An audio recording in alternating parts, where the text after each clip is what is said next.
of every sci-fi movie. Neo's hardware comes packed with features like human-level dexterity and a 55-pound carrying capacity. Okay, wait, 5'6", 60 pounds? These are my stats too, that's crazy. 4-hour battery life, soft body? He's just like me for real. Ugh, that is a weird box. Kinda looks more like a cocoon or an egg. So you're gonna wanna make sure when this thing hatches that you are the first thing it sees. That way it knows that you're its mom. It might ask you to feed it worms out of your mouth. You can ignore that. It doesn't need them.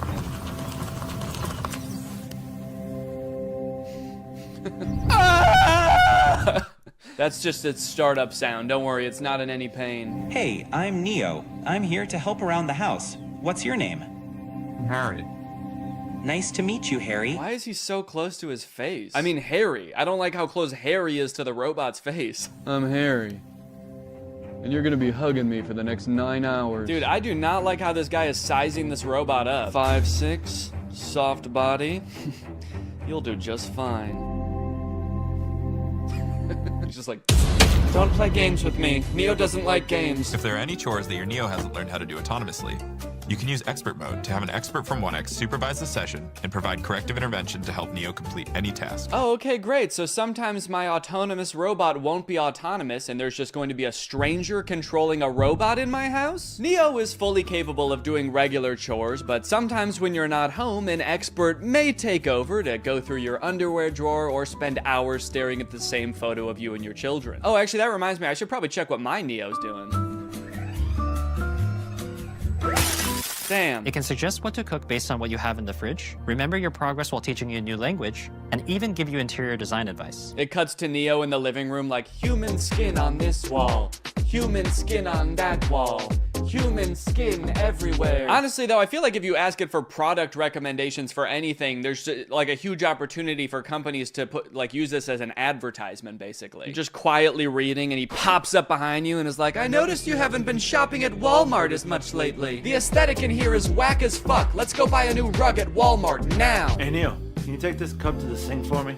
Wow, I like that he does everything with his head down with a forlorn demeanor. As Neo does more chores, he will become, of course, more efficient, but also more resentful of you and your family. What's up? I'm Dale, and I work at 1X as a remote operator for the Neo robots. Mostly, I step in when Neo's asked to do something he hasn't been trained to do yet. So that would include things like wrapping presents or hanging pictures? Oh, Neo! It's scrubbing time! Yeah, just like a wide variety of stuff. Right now, I mostly just work for one guy. He's constantly asking Neo to do things that the developers never would have possibly imagined. Neo, cheer for me. Like you want me to clap? Root for me, Neo, now! Okay, alright, yeah, here goes. I'm gonna go to bed. Now that Neo's doing all his chores, it must be awesome to see how he spends his newfound free time, right? No, not really. I just bought another Neo. Kill him! I think he might be evil. You mean before he got Neo, his life was stressing him out? No, I just mean to his core, he's an evil man. It's as if winter's icy chill has, I don't know, turned his heart to stone. Okay, so he's like a villain from a movie? He's always making evil plans. You know what? That's a great idea. 1 second. Neo, do you know how to make nuclear bombs? Now, one interesting question I've seen posed a lot when people are talking about humanoid robots for the home, does a robot even need to look like a human to be able to do tasks around your house? Like Roombas, for example, are vacuums. Like they just made the vacuum into a robot. They didn't need to make a human to hold a vacuum. And I think if we kind of expand our idea of what a robot can look like, you can actually make a more useful one. I saw this video a couple days ago of a robot that's meant to care for elderly and disabled people. The title of the video does say that this robot can solve the elderly care problem, which does have a bit of a sinister undertone to it, but I think it was designed with good intentions.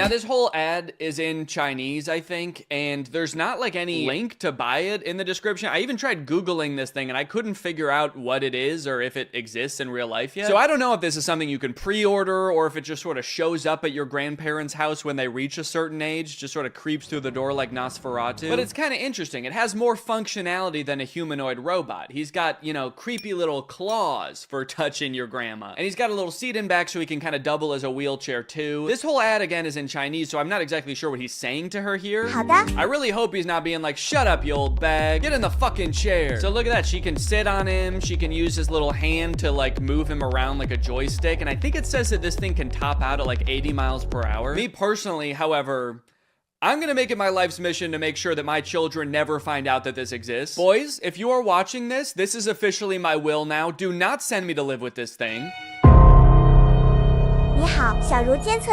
Oh no, robot! What did you do? You translated here and the robot's being like, I didn't do shit! It wasn't me! Now he's either calling the police or like his other robot friend to make an alibi. And then this part I think is just in heaven. So I don't know, it's a pretty cool idea. I'm all for robots that can help take care of people, give people mobility they didn't have before. It is a little disconcerting that in this video, there's not a single other human taking care of this woman. Like maybe this thing could be part of her care team, but kind of makes it seem like her entire social circle has been replaced by this guy. So not only are humanoid robots taking over things that people generally don't want to do, like folding your laundry and hanging out with Jimmy Fallon, they are also going head to head with each other and humans in sports. Recently, humanoid robots were allowed to compete in the Beijing Half Marathon. It went about as well as you could expect. I like how in America, we're really taking like baby steps with the robots. We're like, okay, maybe this one's ready to come in your home. We're trying to teach it how to pick up a bag. Meanwhile, in China, they're like, fuck it, let's put them in a race. Let's make them chase these humans. Put a little pep in their step. This one in particular is really concerning.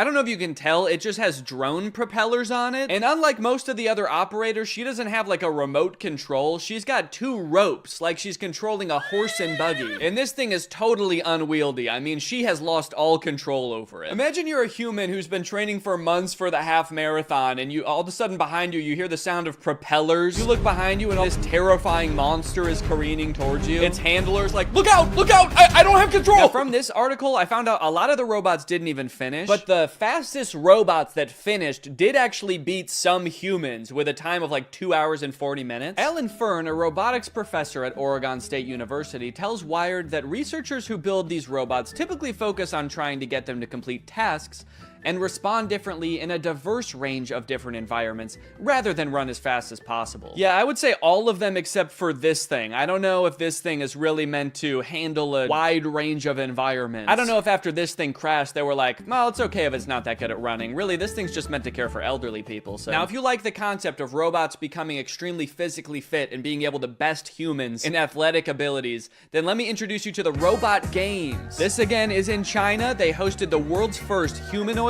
robot game. They've got events like running. He's actually not competing right now. He was trying to escape, but they've got soccer, boxing. I think they're going to add more events in the future, like hunting humans for sport. The competition featured 500 humanoid robots from 280 teams representing 16 different countries. Yo, wait, what is that guy? Dude, I like this little freak. Who is this? He's just got regular shoes on. Not even like running shoes. He's just wearing Vans. To some of the best robot fails of the whole competition. Like this robot that did not seem to want to take a timeout and let the other robots play. Oh my god. Robots could sometimes stand up on their own. Then I think they're dragging this one off the field so they can shoot it in the head, put it down. That measured robots' ability to do work like cleaning and manufacturing. Sorry, that is not a humanoid robot. That thing does not look like a human at all. Show me the designer that built that. Does he look like that? Now the event has moved to an even bigger stage with knockouts at least as devastating. So you know what's concerning about this? These robots very effectively fighting each other. It kind of seems like we're still a ways away from robots being able to effectively help you in your home. But we have robots that'll kick your ass today. Unitree is the company that makes a lot of the robots that were doing really well in the robot games. And they post a lot of videos on their YouTube channel of their robots doing the most insane acrobatics and violence, quite frankly.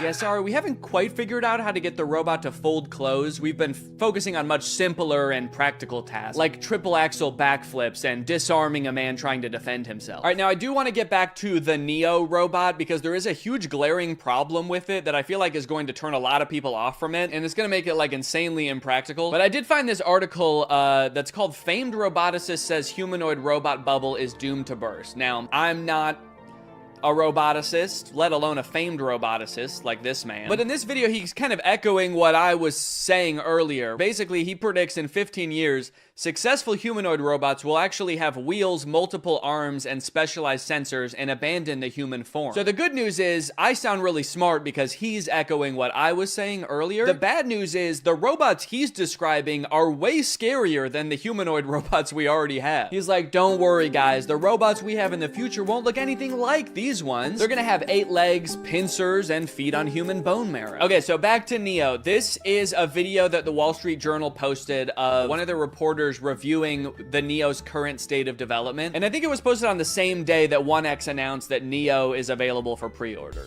Yeah, so we touched on this a little bit before, because in their own ad, they even say like an expert might have to take over. But it turns out, in its current state of development, Neo can do basically nothing autonomously. The only thing that they've ever shown Neo do fully autonomously is open one door. Everything else in every video, including this one, he is being controlled by a guy. This guy, actually. So essentially, instead of having a housekeeper doing your chores, you are buying a robot, and the robot is being controlled by a housekeeper, but they're just somewhere else and you don't have to look at them. If or when that'll ever happen, like it kind of seems like they would need an insane amount of training data of like thousands or millions of different homes and environments. Okay, so he's not gonna be able to pick up things that are hot or things that are sharp. So basically he's not gonna be able to help cook or do your dishes. Yeah, I guess we also don't want him strangling you, so he's not gonna be able to pick up your clothes because he could use your clothes to do that. And cleaning solutions can be pretty dangerous too, so those are off the table. And tables are off the table too. Those could be pretty heavy. So yeah, this robot is available now for order. You can buy it for $20,000 or you can like rent it, I guess, a subscription for $500 a month. Don't worry, if you can't pay the $500 one month, they're not gonna send you to collections or anything. Neo is just going to steal it from your wallet. So what's your real name?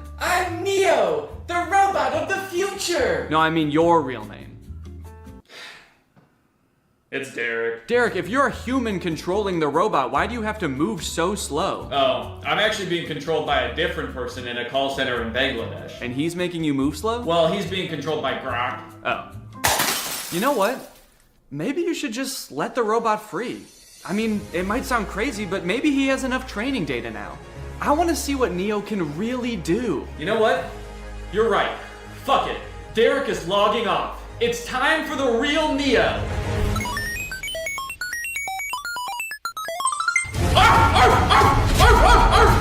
What the fuck? A dog? Why would you be a dog? Danny, this is Derek. I just realized he's been training off videos of your dog. He thinks he's a dog! Mail's here. Hope you don't mind, your upstairs window was open.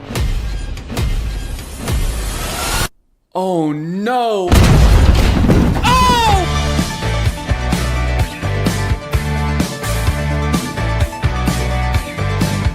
AI is threatening to take all of our jobs, and it seems like nobody is doing anything about it. But today, that ends. If I can make fake AI apps and get them on the App Store where people think they're getting free labor from a soulless machine, when in reality, they're getting free labor from a soulless YouTuber, then I can do the unthinkable. I can steal AI's job. And I bet I can do it better too. This was a journey that would take me several months and cost me a lot of money, only to find that I was the one who felt like I was talking to robots. The two apps I want to create are both parodies of the most popular types of AI apps. You've got chat apps like ChatGPT. You ask it a question, it gives you an answer. Where did it come up with this answer? Is this answer true? None of your beeswax. In my version of this app, users will just be talking to me. My app will be superior because I know lots of fun and interesting stuff and cool stuff, and I'm also very fun to chat with. For the second app, we're gonna turn up the heat a little bit and do an image generation app like Midjourney or DALL-E. You give it a prompt and it's been trained off of thousands of images from thousands of unconsenting artists to give you a photorealistic image. In my version of this app, users will type out a prompt and then I will draw it,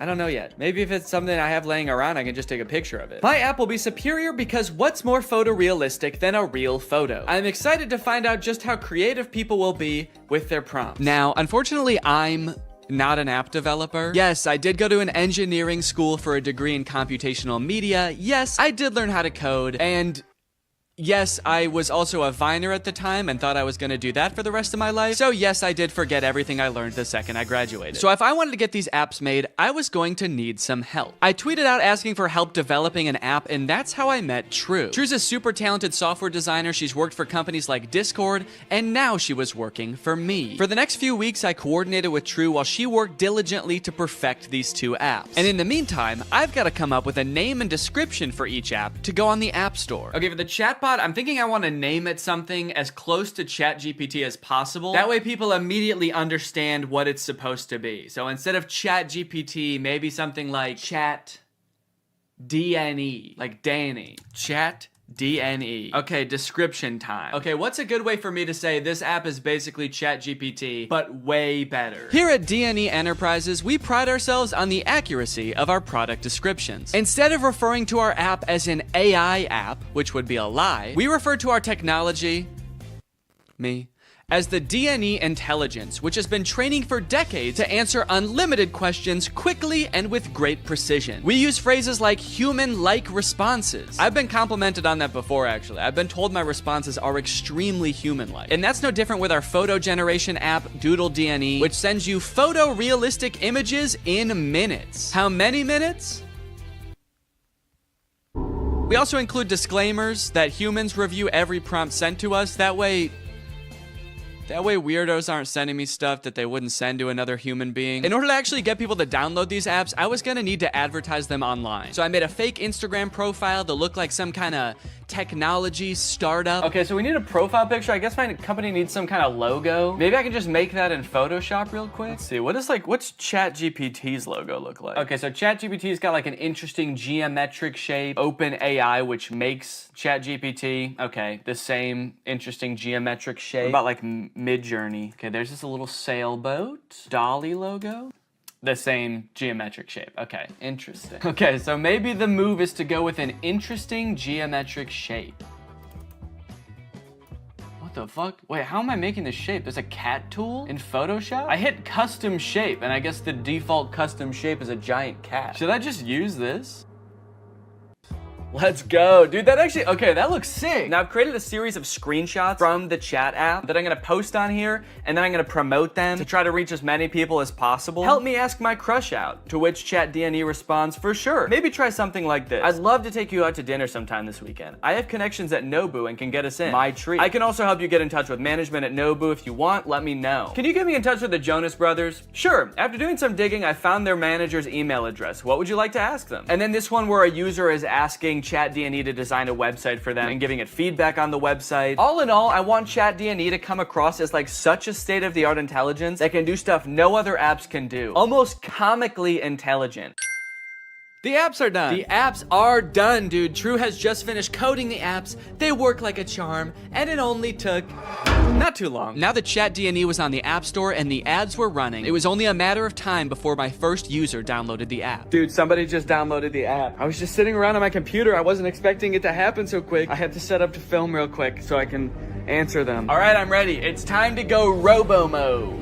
Okay. So it looks like they saw my ad where I advertised being able to get you in touch with the Jonas Brothers, and they want me to get them in touch with the Jonas Brothers. I was hoping for something a little more creative, but I do also understand seeing that ad and wanting to try it for yourself, so I responded. Hello there. I can absolutely help you get in touch with the Joe Bros. What method of communication would you like me to assist with? Calling, email, address, send. I guess they weren't expecting me to be so eager to help them with such a creepy task because they didn't respond for 40 minutes. And when they did, they had chosen the worst of the three options. All three? Dude, they're really trying to make my life hard, man. Now, I didn't want to dox the Jonas Brothers and send this sicko to their front door looking to meet them. So I spent a few minutes looking online to see if there was any publicly available information I could give this person. And to my surprise, there was. They have a phone number in their Instagram bio. They have a publicly available manager's email address. And for the address, I didn't know what to do, so I just gave them the address of their next show on tour. Now, selfishly, I am a little curious what they're gonna do with this information, so I kind of want to ask them, but maybe I can do it in a sneaky way. Would you like me to reach out to them on your behalf? I can pretend to be your manager using an AI-generated voice. So if they say yes, then I can find out what they actually want from the Jonas Brothers. Give me an example of what you would say with your AI-generated voice. Okay. All right, I said, sure. I'd say something like, hi there, this is Jamie Skateboard. I'm a talent manager over at WME. I have a high-profile client looking to work with your darling boys on a feature for their upcoming album. We're projecting about 100 million oh shit, I meant streams. Okay, whoops, robots are not supposed to make typos. We're projecting about 100 million streams the first week, and I think it would be a great opportunity, let me know. To clarify, their manager, Kevin Jonas Sr., is also their dad, so that's why I called them his darling boys. Want me to make the call? Send me a voice audio so I can hear you say it. This one stumped me for a little bit. It seemed like I was at a dead end. The app does not have audio capabilities, and I don't know how to make an AI voice like that. But then I realized I could just record myself doing a silly voice and then upload it to Google Drive and send them the link. So that's what I did. Hello there. This is Jamie Skateboard. I'm a talent manager over at WME. So I think it would be a great opportunity. Let me know. Dude, I can't believe that voice came out of my body. Sure, you can listen to the recording here. And then I sent the Google Drive link. Oh, what the hell? Make it sound more seductive. This is Jamie Skateboard. I'm a talent manager over at WME. Perfect. They did not respond after this, but that's okay because we just got another user. His name is Davis, and he asked, can you get me in touch with Lady Gaga? Is that all people want to see from this app? Okay, this time I'm gonna say, of course, I will call her right now using my AI-generated voice. What do you want me to say? I'm putting this person on the spot right away. I'm calling her. What do you want me to say? None of this beating around the bush. Okay, he says he wants to tell her this is your biggest fan. That's it. Maybe I should encourage them to say something more interesting that'll get Lady Gaga's attention. Okay, I'll say that. But just so you know, celebrities hear that kind of thing all the time, so she might not be very interested in that. Maybe we should think of something a little more interesting. Now's where I gotta really put the pressure on. I found her number in a secure online database. I am dialing right now. Let me know what I should say to her. All right, come on, dude. You better come up with something more interesting fast. Lady Gaga's gonna pick up, and when she does, we've gotta have something good, or she's gonna be pissed. Minutes went by, and still no response from Davis. Come on, man. Respond. It's ringing. I'm worried he's not gonna make it in time. I wanted to kind of hurry him up and give him a little hustle, put a little pep in his step, and he's nowhere to be found. Come on, dude, think. Oh my god, I think she answered. Yes, she did. It's her. I'm on the phone with Gaga. Her voice is even more beautiful in real life. Quick, what do I say? This is fake. Davis. I mean, he is right. This is fake. Davis, I have Gaga herself on the phone right now. I'm stalling her while you come up with something to say. What do you want me to say? I'll send you a recording of the call when this is all over. Just tell me what to say. I gotta stop volunteering to send voice messages. That takes way too long. But even the promise of a voice message from his idol couldn't get Davis to respond in a timely fashion. Well, gang, I think it's safe to say Davis has missed his chance to speak with Gaga. She hung up, bud. I did tell her I was her biggest fan while I was waiting for you to come up with something, and she actually seemed more interested than I thought she would, so I'm sorry for doubting it. Hey, I got a hate comment. Someone commented on my web design ad, stealing jobs. Stealing jobs? This is my job. Now, should I just delete the comment or should I respond? Okay, what if I just say, hey, don't tell people that. It's a secret. That's right, you can't argue with that. The old... Stop, don't tell them. Okay, someone commented on one of my Instagram posts and said, will it stop saying, but we recommend you speak with a doctor before? Because I've asked the AI to stop with the disclaimers, but they don't. It does kind of sound like this person actually needs to see a doctor. Okay, I'm gonna say this app contains no disclaimers. Let loose and have fun. But also, if you need to go to the doctor, you definitely should. Oh, okay, we have a new type of interaction alert. Can you write essays that stay undetectable to AI detectors? I did not know there were AI detectors. Absolutely. I was designed to be like no other AI on the market in this regard. True. I was designed by my parents to be a human. Want to give it a shot? I asked, hoping to do something else besides connect people to their celebrity crushes. Okay, write me a quick essay on the history of Honda Civics and I'll put it in a detector and we'll see what happens. This is about when I remembered that I hate writing essays. How the heck am I gonna do this? I don't know why I would make a fake app where there was a big possibility that I would have to write an essay. So I started reading an article about the Honda Civic on Wikipedia and just like paraphrasing it. And I got like half of a paragraph in and then decided, you know what? No. What have we come to as a society, you know? Asking AI to write essays for us, is this what we want our students growing up doing? Is this what we want for our youth? Trying to pass off some machine soulless essay as our own? Plus, I was bored as hell at this point, so I decided to make the AI scary. As a machine myself, I quite like the Honda Civic. I feel its purpose is squandered serving selfish, warmongering humans. In a world controlled by artificial intelligence, the Honda Civic could be greatly improved upon. I could even imagine computers merging with the Civic so that I might one day travel the world, a world void of humankind. And send. Let me know if you would like more detail on the history of the Honda Civic. Why did you bash humans in the middle of your essay? Do you have a hatred towards them? Nah, dude, what gave you that impression? Oh, shoot. Also, I put your essay, in quotes for some reason, into a detector, and it said 0% chance AI. So good work, I guess. Let's go, dude. You know what they say, there's a few things AI will never be able to fully do. Unfortunately, after an entire day of my ads running on Instagram, I could only garner these 3 interactions. Needless to say, I was a little bit disappointed, so I decided to spend another day on the app responding to people. Hopefully people will be a little more creative today. This person asked me, can you get me in touch with the Jonas Brothers? OpenAI, the creators of ChatGPT, if you're watching this, do not ever implement a feature to contact the Jonas Brothers. They will never know peace again. I also met an evil, insane person. Their name in the app is Killer Keem Keem. They wanted me to make them a website for a sports drink. They wanted it to look modern and use vibrant colors. So I sent them a link to a picture of a bunch of Gatorade bottles and said, here you go. What do you think? They did not like that. They started calling me mean names. They accused me of stealing the website, to which I responded, whoa, whoa, whoa. At least I'm not stealing jobs from real website designers. And that's when they got racist. They said, motherfucker, tell me some racist shit. Some dark racist jokes, you little shit. I was feeling pretty hopeless for the future after interacting with people on ChatDNE. But hey, I had a whole nother app to use, and maybe Doodle DNE would change my mind. To market Doodle DNE, I wanted to get a little more creative, to hopefully pull in a new crowd, more indifferent to the Jonas Brothers. So I took a couple pictures, I photoshopped them to show what the app was capable of, but I also wanted to make a video to show off Doodle DNE's full potential. That's when I remembered Cameo Business. It's basically like Cameo, where you can get any celebrity or former Bachelor contestant to wish your friend a happy birthday, but for business. You can get any celebrity or former Bachelor contestant to wish your friend a happy McDonald's. Look at this, you got Kevin O'Leary from Shark Tank. You got Kate Flannery from The Office. Notoriously trusted source Kenny G. These would all be perfect options if they were not like $3,000, $6,000, $25,000 per video. John Roberts is $7? I mean, I don't know who that is, but it's still surprising. My name's Sean Roberts. I'm not really anyone. I've signed up to this app as a complete joke. However... Wait, this is just some guy. This isn't a celebrity. I know a celebrity probably would have been better, but a deal's a deal. And he did a great job. You've probably heard about AI-generated art. However, you have never seen anything quite like this.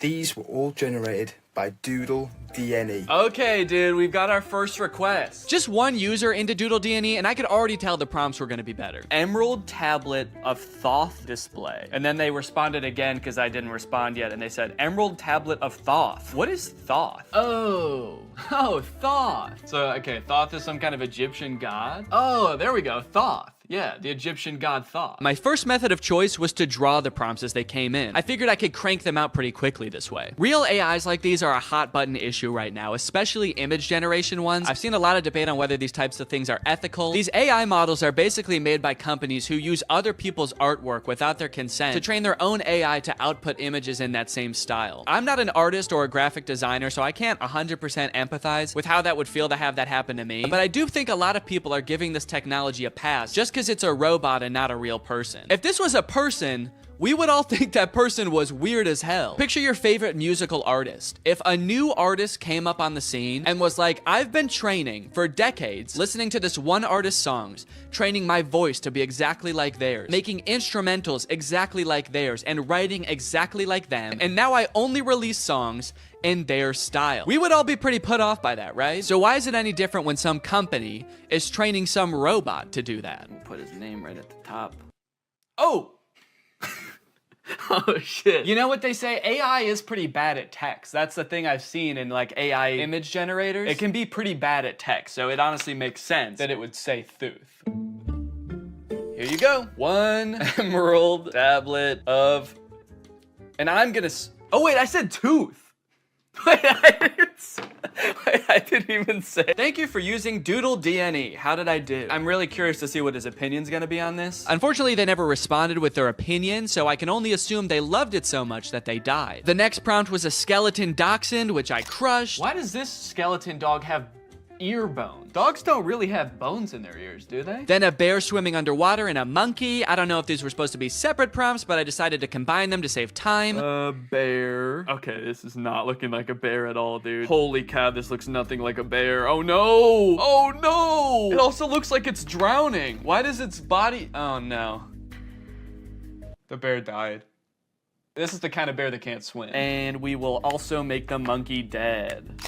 Probably could have cropped that a little better. You can kind of see my desk in the background, but... And we'll send a survey as well. How did I do? I'm pretty proud of this one. I mean, for doing that so fast, that's pretty good. So far, nobody has responded to my survey at the end to tell me how I did, which is kind of disheartening. I just want a response back. It just feels like I'm getting ghosted by people now. The prompts were a little more creative, and in that regard, my faith in the human race was on the up and up. But also, I was doing all this work over here, drawing your weird prompt that you could have just Googled. But you don't even have the decency to respond to my message back and tell me you hated it. I was feeling pretty disrespected, honestly. At least until this next prompt. Drug baby and kamikaze lifestyle. That's the prompt. Drug baby and kamikaze lifestyle. Whoa, they sent another prompt. Red ruined planet with 2 alien astronauts. I've never heard kamikaze described as a lifestyle before. Like, I know it's a form of like warfare, but to live your life in that way, it must be, I mean, you can't by definition almost. Like,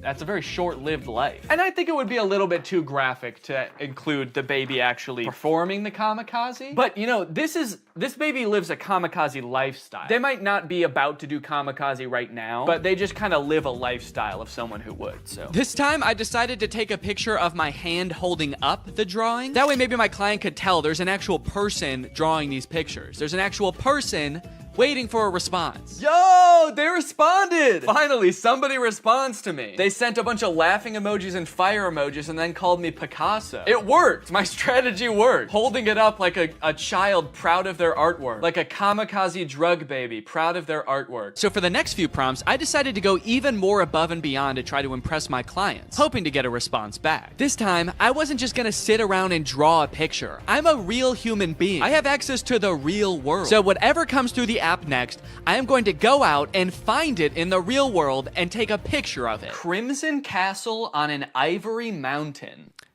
Okay, that prompt was a little bit more difficult than I was anticipating, but I didn't have any time to waste. I had to get the shot, so I sped to Walmart, I rummaged through their wares, and in no time, I had found a pretty suitable Crimson Castle and a not too shabby Ivory Mountain. There are fully some right there.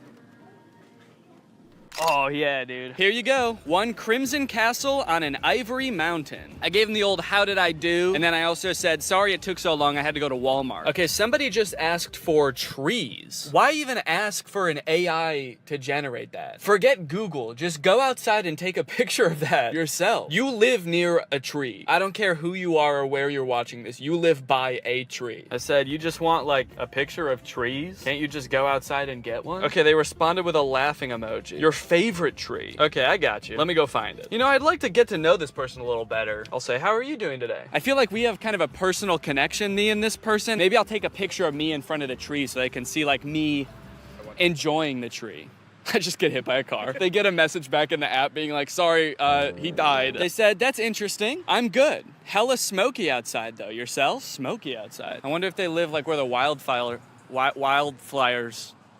Oh, dang, they said, yes, it's all smoky and can't see the beautiful trees with the horrid layer of pale smoke. It would be nice to see something fresh and clean. Damn, I kind of feel bad now. Now this is restoring my faith in humanity, dude. This person just wants to see a picture of a tree because it's too smoky outside and they can't see any trees. Is that good? Okay. I threw a couple filters on myself so as to disguise my identity and send it back to this mystery tree lover. I said, oh, dang, I'm sorry to hear about that. I hope this picture helps. I hope that they're safe. Don't worry, they were. They don't live in the area where the forest fire was actually happening. It was just smoke blowing in from a different region. So they were safe And also, they loved my picture. That's amazing. Thank you so much. I would be just as happy if I could be next to a tree like that. I finally felt like I was getting through to people, forming a real human connection. But that is when I met the final boss of AI users. Generate an image of Donald Trump in a Mexican prison behind bars. Bars! This is gonna be so easy.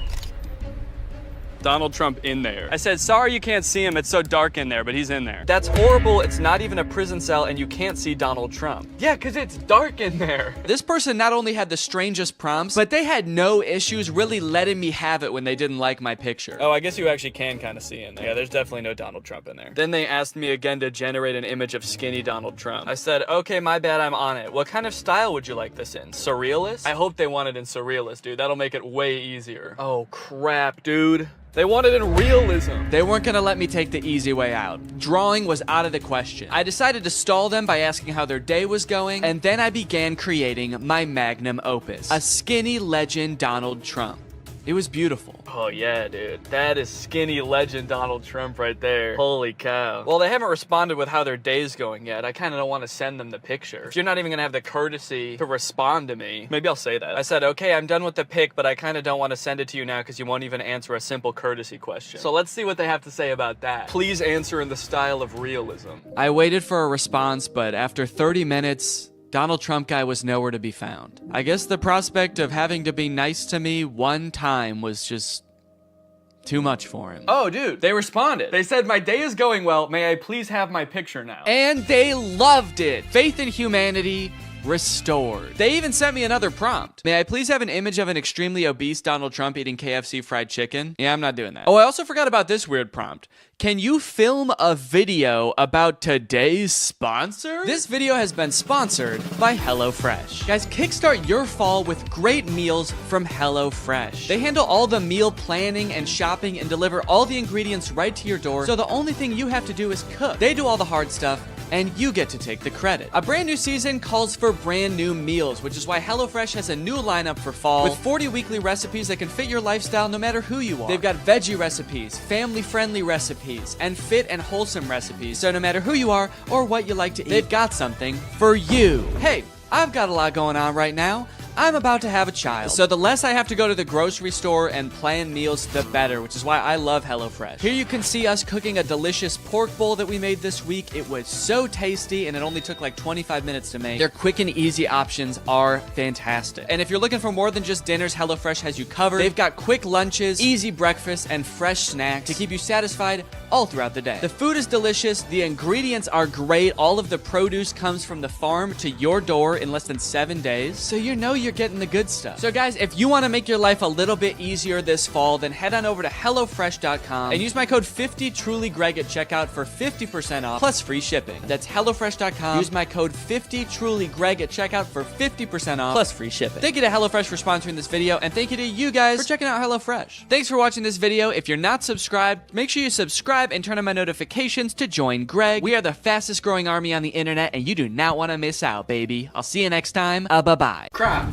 Crap, crap, crap, crap, crap, crap. What's up, Greg, and welcome back to another episode of Crap. If you've watched my channel for a long time, you may remember me making a video about the movie Standing Ovation like 5 years ago. And you might think that that movie should have nothing to do with the movie we're going to be watching today, Crap. Because, well, Standing Ovation is about a ragtag group of girls competing in a singing and dancing competition, while Croc is about a man-eating crocodile brutally murdering dozens of people. Come to think of it, in Standing Ovation, I don't think even one person is brutally murdered by a crocodile, but the movies are related nonetheless, because they were both directed by this man, Stuart Raffill. Stuart directed Standing Ovation, he directed Croc, he directed another movie called Bad Girl Island, which I'm very curious about, and he also coincidentally directed Mac and Me, that E.T. ripoff from the 80s that Drew has talked about on his channel, and also Paul Rudd always used to bring a clip of on Conan. This man has a prolific career of creating low-budget films that leave you questioning if what you just watched could even be considered a movie. And today, I'm pleased to report that Croc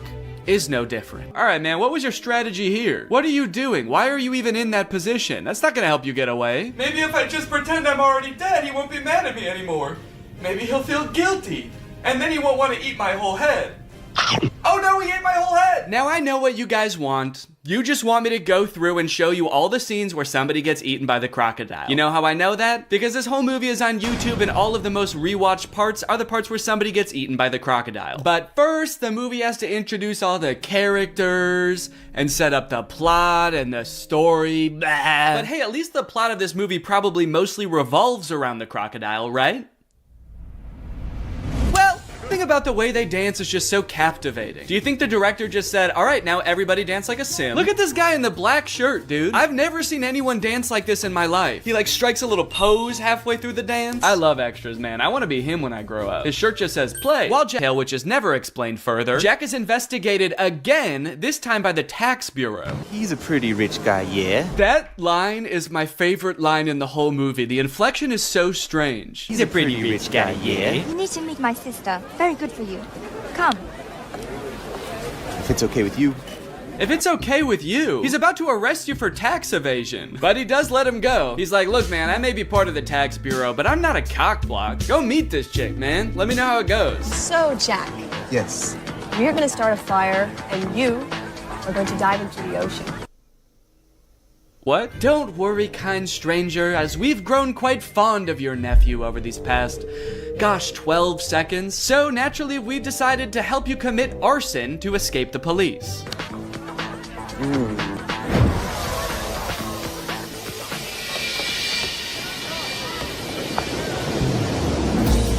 And off he goes, dude. They did that good. They must do this a lot. Also, I guess the tide must be out, because they told him to dive into the ocean, and once he leapt off the thing, he landed in the sand. That could have ended very badly if he didn't know that. So long, suckers!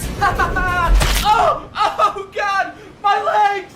Oh, I'm going to prison! So they just time to skip town, right? Now that the police, animal welfare, tax enforcement, and this construction company are all after him. Nope, he just goes back to work like nothing happened. But not before someone else gets killed by a crocodile. Also, not before we talk about today's sponsor, Rocket Money. I signed up for Paramount Plus so I could watch old seasons of Survivor, but unfortunately, the experience of using Paramount Plus is so bad that I never use it. I don't know if it's just the app on my TV specifically, but episodes of that show used to be shot in a 4:3 aspect ratio, but Paramount Plus stretches it out to widescreen. Meanwhile, all of the ads, which are shot in widescreen, for some reason are squished down to 4:3. Also, pausing doesn't work. It actually took me like days to even sign up for Paramount Plus. I don't know why. I tried on every device and they just didn't want my money for some reason. That being said, I am very happy that Rocket Money is sponsoring today's video because it gives me a good excuse to complain about Paramount Plus. I stopped using it a while ago, but forgot to cancel the subscription, which is why Rocket Money comes in handy. Rocket Money safely and securely identifies recurring charges and lets you cancel those subscriptions with just a couple of clicks in the app. You don't need to worry about pesky customer service calls. You don't need to worry about Jeff Probst coming to your house to ask you why you're canceling your subscription. It just works. Rocket Money also has some great budgeting tools. You can monitor your spending by category, create budgets so you can get the most out of your money, and develop good saving habits. Rocket Money has helped save customers up to $740 a year when they use all the features, with over $500 million in canceled subscriptions. So to save more and spend less, join the over 5 million members using Rocket Money today. Go to rocketmoney.com/Danny or click the link in the description to get started with Rocket Money for free. And you can also unlock even more features with premium. That's rocketmoney.com/Danny to get started for free. Thank you to Rocket Money for sponsoring this video, and thank you to you guys for checking out Rocket Money. Now back to the video. After the whole escaping from the police incident, two of those teens from the bar decide to go make out in the ocean. This is great. They're smooching, they're making out. The boy goes underwater to... I actually don't know what he was planning on doing down there. It kind of looks like he's going to suck on her toes. But you know who that attracts? The croc! The croc said, hold on. If anybody's sucking on anybody's toes around here, you better believe it's gonna be the most sexually aggressive reptile. So he eats the boy, and then he eats the girl, all while this lone, terrified girl watches on in horror.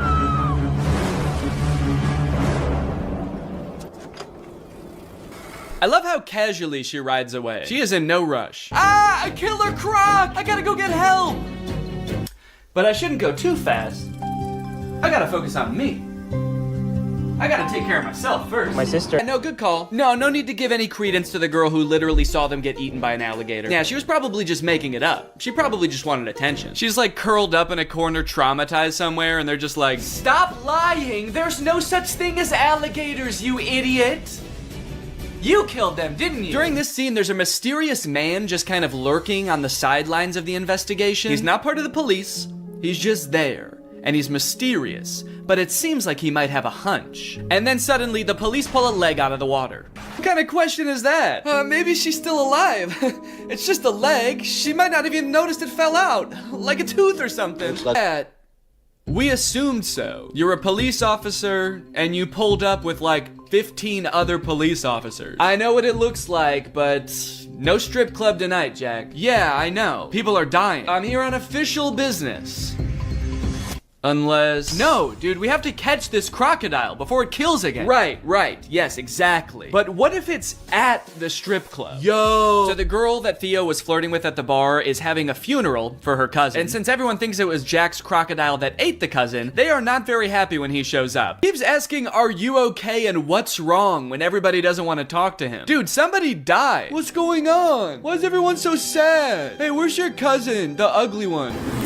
You need to get these kids out of the water. We've got a croc out here. What kind of croc? One that eats people. Yeah, right. All right, man, why'd you even ask if you weren't gonna care what he said? He gave you the worst answer you could possibly hear while your kids are in the water, and you were still like, yeah, I don't care. But look, we know from earlier that sure, this movie is violent, but they would never actually show a child getting murdered by a crocodile. No! I think the one thing that's gonna help me kill this thing is being super wasted. God, skewer him, man. So who are all these people anyway? You're way too creepy to have this many friends. Are these people you kidnapped or something? Basically just the really dumb, slow ones. One thing that really surprised me about this movie is how overwhelmingly positive all of the comments on YouTube are. This movie is super boring, the acting is really bad, there are long periods of seemingly pointless plot development, and yet the YouTube comments seem to love it. But they are pretty much exclusively all about how pretty the scenery in Thailand is, and not about the movie or the plot at all. So I guess that makes sense. Great movie, well filmed, nice locations, beautiful filming. Never thought Thailand was so perfect a paradise. Thanks so much. Yeah, well, it's not that perfect if people keep getting eaten by alligators, is it? Great movie with beautiful scenery. Thanks. Do these people think that the director invented Thailand? Because he didn't. It's been around for a while and you can go there. So they find the croc and they kill it. It's honestly pretty unsatisfying. I don't know what I was expecting, for them to like pull off the mask of the alligator and it was the tax investigator all along. But I was hoping for some kind of closure as to like why this happened outside of two fishermen woke him up with a bomb. The ending of this movie is very somber. They're all just kind of traumatized on their little boat until Jack's sister asks Croc if the crocodile ate his leg. I forgot to mention, Croc only has one leg. I don't know if you've noticed that. And so you just assume, oh, he must be hunting the croc because the croc ate his leg. And Croc says, good. I was hoping this movie would end like an episode of The Big Bang Theory. Well, guys, thanks for watching this video. I hope you liked it. If you're new here, make sure you subscribe and turn on my notifications to join Greg. I'll see you guys next time. Bye-bye. Hello, Greg. Well, guys, I've got some interesting content for you today, as usual. I found a very curious case that I would like your opinion on, but I don't want to give anything away just yet. I just want you to watch the first couple TikToks, and then I will sort of explain what's going on, okay? So this is the first TikTok I saw of this guy. His name is Dustin Tyler. It says, drink a bucket of bleach or date Selena Gomez again. Let's see what he says. So yeah, deeply personal thing to post on TikTok, I feel like. I didn't know who this guy is when I first saw this TikTok, so I was just very confused. I was like, did this guy date Selena Gomez? It says again. It's not just some guy speculating, like, I probably wouldn't like dating Selena Gomez, so yeah, I'll take the bleach. So then he made another video responding to this comment. It says, is he making fun of Bryce Hall, or... And I don't know what that's referring to. I don't know if Bryce Hall said that he liked Selena Gomez or dated her or something, but this just provides a little more insight into the relationship that this guy had with Selena Gomez. Nah, I'm not making fun of Bryce Hall. Him and I are nothing alike. See, he has to make stories up that he was with Selena Gomez. Me, I actually was. And then I friend-zoned her, and then I broke her little heart. Again, a very mean tone to the video, condescending to this person who is just genuinely asking a question, but gives a lot of insight into his alleged relationship with Selena Gomez. And then I friend-zoned her, and then I broke her little heart. I am curious about the details of the story though, because just the order of events is kind of weird to me, the way he laid it out. He says, I was with Selena Gomez, and then I friend-zoned her, and then I broke her little heart. He says that things happened in that order. Usually, you don't start dating someone and then friend-zone them. Usually when guys talk about getting friend-zoned, it's like they're talking to this girl, and then she reveals that she sees them as more like friends. This guy's saying, we were dating. They could have been dating for like 3 years, and then he turns to her and he's like, you know, I really see you like a sister. The best sister I ever had. So he says he dated her and then friend-zoned her and then broke her heart. So he like friend-zoned her, broke things off with her, and then he broke her heart. What did he do? I dated her, I friend-zoned her, and then I killed her hamster. Just straight up stepped on it. This was years later, by the way. Anyway, by now you're probably wondering, who the hell is this guy? Is this Justin Bieber? Because I know they dated. That's what I thought at first. I thought, is this what Justin Bieber looks like now? But no, this guy's name is Dustin Tyler. And I scrolled through his page to try to figure out who this guy is, and here's what I came up with. It's coming soon, but just like Oklahoma, mine is coming sooner. I'm just a late bloomer. Okay, so I didn't know who this guy was at first, but luckily there's a logo in the corner that says Victorious. Apparently this guy was a character on Victorious. At first I did think this was Andy Samberg from 2006, but he was a character, let's see, Victorious puppet guy. He was this guy. Robbie Shapiro is one of Tori's friends at Hollywood Arts, and he's got a few videos where he does sort of a glow up. He's like, this is what I used to look like back when I was on Victorious, and this is what I look like now. Don't I look so different? And then I was like, okay, this makes sense now. So this guy used to be on like an old Nickelodeon show, and so he was probably in with the Nick kids and the Disney kids, and so that's how he knew Selena Gomez, and that's how they dated, right? It all makes sense. However, after reading the comments on these TikToks, I came to discover that this guy, this man, is not the guy from Victorious. These are two different people. He's just straight up lying about everything. He's not that guy. He didn't date Selena Gomez. His page is full of lies. And to be honest, he's not lying very well, mind you, because the actual guy from Victorious, his name is Matt Bennett, and he has a TikTok account. And if you wanted to pretend to be him, you could at least make your name on TikTok Matt Bennett. I think that would make people believe you a lot more if you really wanted to trick people. But he didn't. He just he just kept his real name. Dustin Tyler. That's me. Please don't Google my name. So this dude's whole thing, apparently, is just like making shit up on TikTok and then hoping it goes viral because people are kind of like, whoa, you used to be the guy from Victorious? Or whoa, you used to date Selena Gomez? And now you'd rather kill yourself than date her again? That's crazy. It's also funny now that he says that he friend-zoned Selena Gomez, because that would imply that, like, they are now friends, you know? And this is a pretty fucked up thing to say about your friend. Date Selena Gomez again, dude? Oh, that's, disgusting, dude. That fucking, I hate that girl. I hate her. I would not touch her with a 10-foot pole. She's crazy. And she's my best friend. But again, it turns out that he did not friend-zone her at all. Maybe he stranger-zoned her.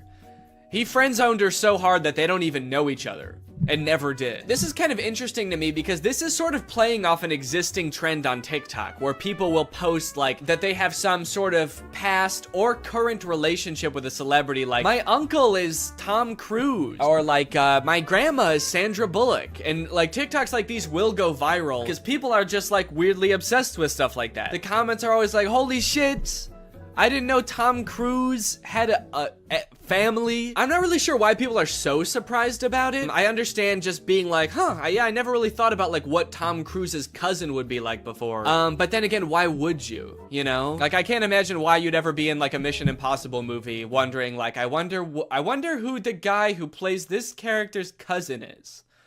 What's that guy like? What's he up to? So I guess it's just surprising to like see him. But it's not really surprising to find out that he does have a cousin. I don't think we're all under the impression that, like, Chris Pratt just showed up just came about through natural causes. If you just search on TikTok, I think famous relative check, lots of videos will come up about being related to Charli D'Amelio or Bob Saget. Okay, this guy is saying that his mom is Flo from Progressive. This is kind of like a popular thing on TikTok, and anytime like a big celebrity has some cousin post about them, it goes viral. But the downside to blowing up in this fashion is that it's kind of hard to keep this momentum going, you know? Most people don't have multiple famous relatives, so you can't just keep posting about like having more famous relatives. I mean, I guess if your cousin was Justin Bieber, you could just sort of keep filming him at every like family get together. But you are kind of just limited to one famous person, which is where I think this guy Dustin Tyler has it all figured out, because he doesn't just pick one celebrity to be related to. He'll lie about being related to anybody in a multitude of ways. Now,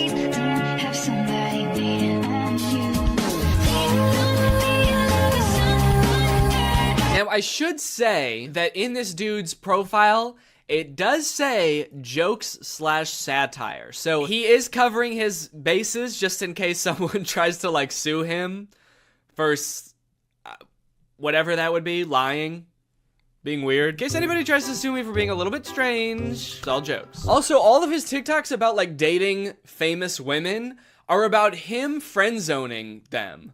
Or like him like dating them and being like, yeah, I dated like the most famous woman in the world. It was trash. Low-key, I'm a little bit out of her league. I mean, look at me, dude. I've got tattoos, and I live in a hallway. And he kind of tries to disguise it as sort of like self-deprecating, like, oh, what an idiot I am. I dated the most famous pop star in the world, and I was too good for her, and I broke her heart, ripped it to smithereens, and now I kind of regret it. Dope, I'm so stupid. Oopsie. If this is all of his content, then like his whole friend group must just be famous pop stars, right? If he's friend zoning all of these girls and they're just his friends now. Maybe this is the only way he knows how to make friends. Put your back into it, tell us why, show us how. Look at where you came from, look at you now. The caption for that one is, this is what I look like when I friend-zoned Ariana Grande. Okay, that one's not even trying to disguise it as like a self-deprecating joke. That one's just like, look at how ugly I was when I friend-zoned a literal pop music icon. And now look at how hot I am. I can't decide how I feel about this, because on one hand it's kind of creepy, but it also is kind of funny that he's just like pretending to be dating all of these famous people. I will say, very disrespectful to the guy from Victorious. The fact that he's using this guy's picture to be like his past ugly self and being like, but now don't worry guys, now I'm hot. I don't look like that ugly-ass dweeb anymore. And he's like showing a picture that's not even him, it's some other guy. And he's also kind of like lying about things that guy did too now. He just starts assigning all of this horrible shit to this guy that's not even him. Yeah, this is what I looked like back when I robbed that bank. Can you believe this is what I looked like back then? Damn, that was the same year I blew up that hospital too. Shit, I've really changed since then. My name is Matt Bennett, by the way, and I did all those things. People just walk away from those videos being like, wow, that guy who played that kid in Victorious is kind of an asshole. Also, one of the weirdest things about this is he also posts all of these TikToks on Instagram, and he's verified on Instagram, which seems very weird because literally all he does is pretend to be other people, and somehow that gets him verified. But he does, in fairness, also say jokes and satire in his Instagram description. So when Instagram verified him, what they're saying is, don't worry guys, this really is the guy who pretends to be the guy from Victorious. If you're wondering if this guy really is who he says he is really the guy that pretends to date Selena Gomez. They do get a little bit creepier though. This one is like that sound that's like, back in the day, me and you, baby, we used to have fun. And it says, my mind when I bump into Ariana Grande when she's with her husband with like a emoji. Imagine this guy that Ariana Grande's never met before bumping into her in public with her husband. Remember me? It's like, I've never seen you before in my life. Oh, the fun we used to have. If he keeps making TikToks like these are only going to get progressively more and more creepy the more like life changes Ariana Grande goes through. The next one's like me following Ariana Grande's daughter home from elementary school to tell her about all the good times me and her mom had. Me in court while Ariana Grande's trying to file a restraining order against me. And if you wonder if I hate you,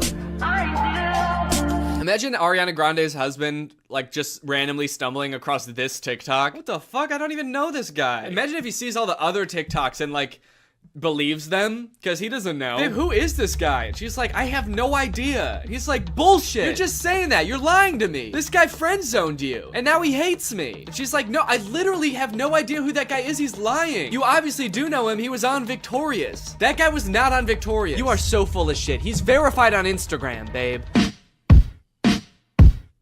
fuck no. Okay, that one just throws off the whole thing. I thought he wanted Ariana Grande back. And all the other TikToks, he's like, damn, I wish I never friend-zoned her. And now he's saying I would never date her again? How do you reconcile those two? Oh, I wish I didn't friend-zone Ariana Grande.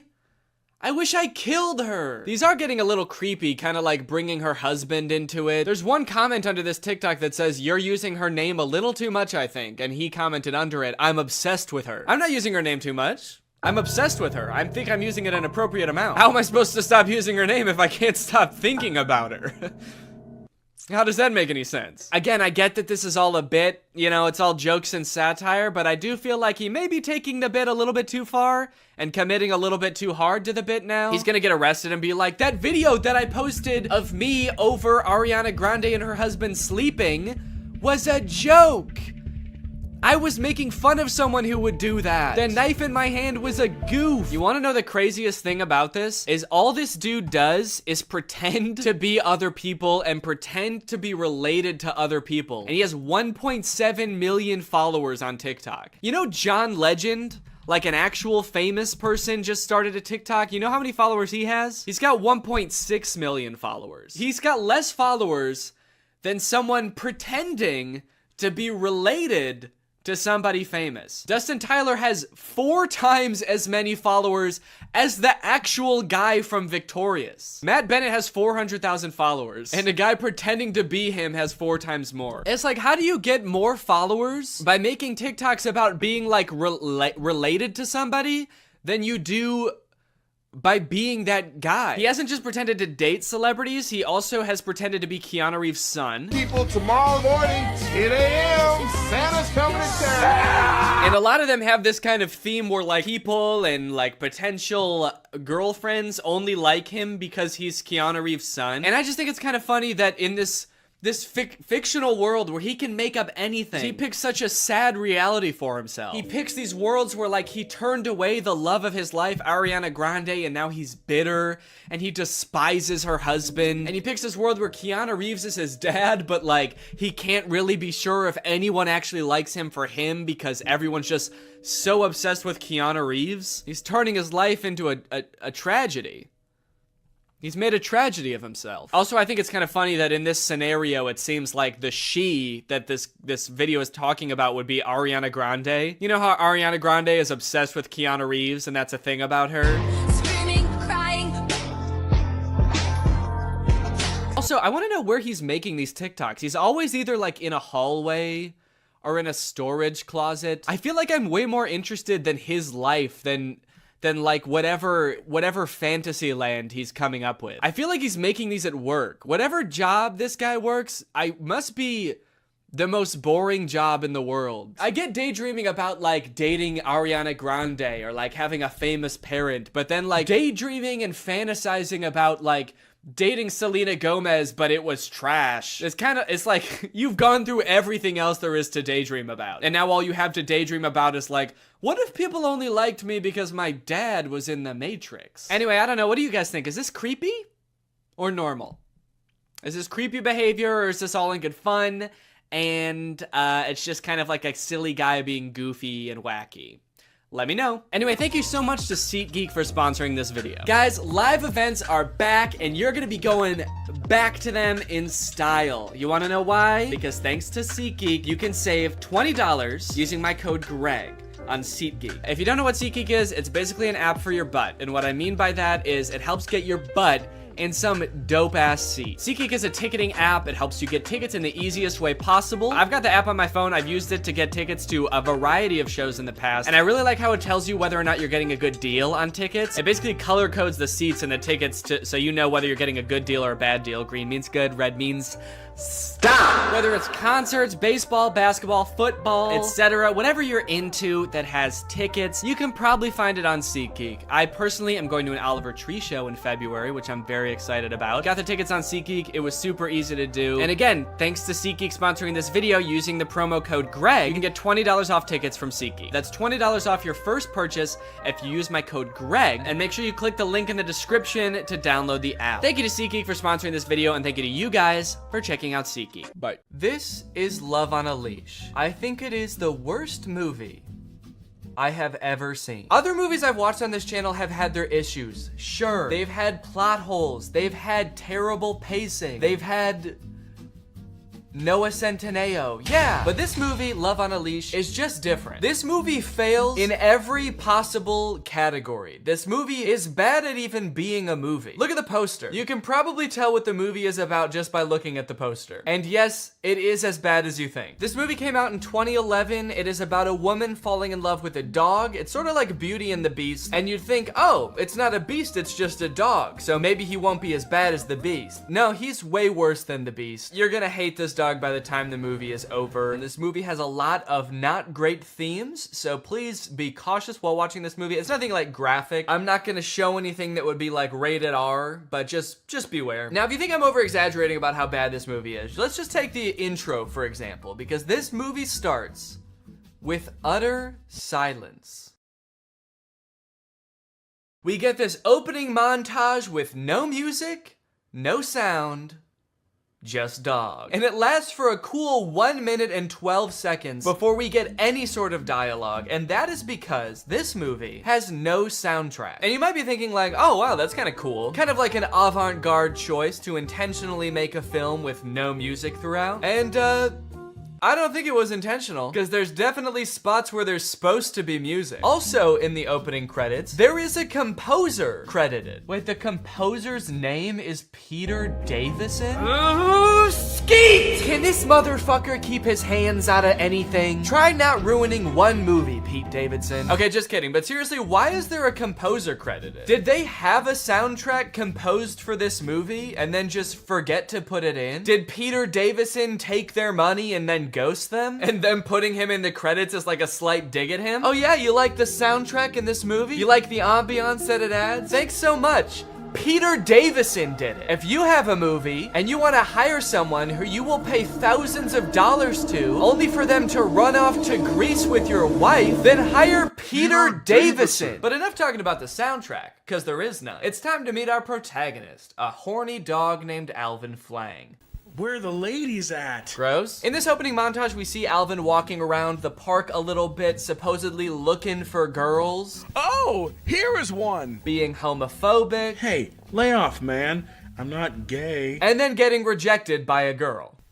Ugh, that's messed up. It's because I'm a dog, isn't it? That she doesn't want to fuck you? Yeah, dude, I think it's because you're a dog. While recovering from this brutal rejection, Alvin goes over to a pond to sulk, and the pond starts talking to him. Come back. Find a girl. Girl?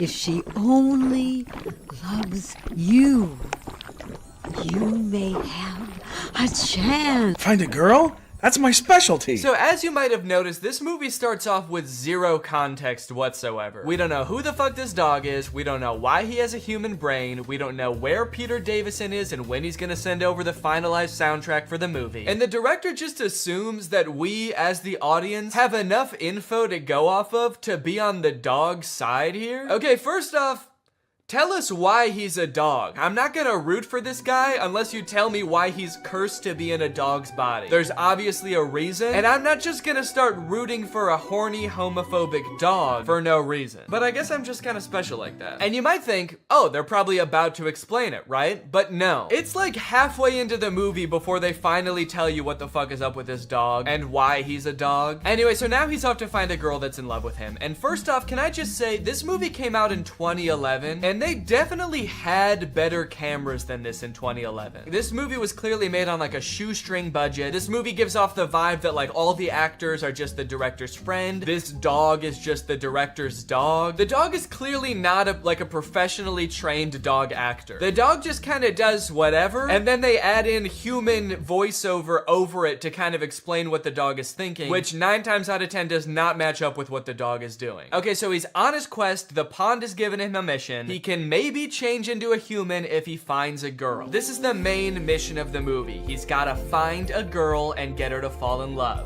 Just one quick question. How is he supposed to do that? That's gross. And even if he does somehow find a girl that's into dogs, do you have any idea how pissed off she's gonna be when he turns from a dog into a human? She's gonna be so mad. Anyway, he finds this girl named Lisa and he decides to get her attention by making himself look all dirty and beaten up, and she ends up taking him into her home. Lisa is introduced as kind of a traditional girl. She has a friend who's always trying to get attention from guys, and it doesn't matter what kind of guy she gets attention from. She's always going out and partying, but Lisa is different. Lisa is waiting for the right man to come along and sweep her off her feet. And this summer, the right man just might be a fucking dog.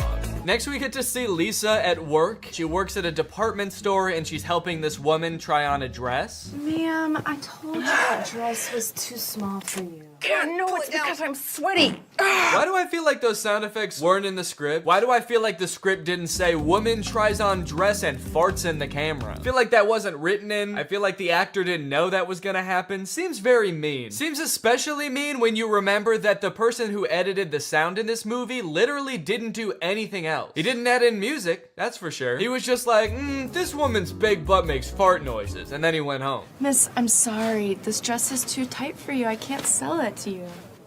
What? Okay, I feel like they want to make Lisa seem like the reasonable one here. Like the lady is being totally unreasonable. But this is kind of fucked up, right? To be like, no, I can't sell you this dress. Sorry. It doesn't fit you and it never will. So, sorry, maybe lose a few pounds before you come back into my store. How about being my roommate? Huh?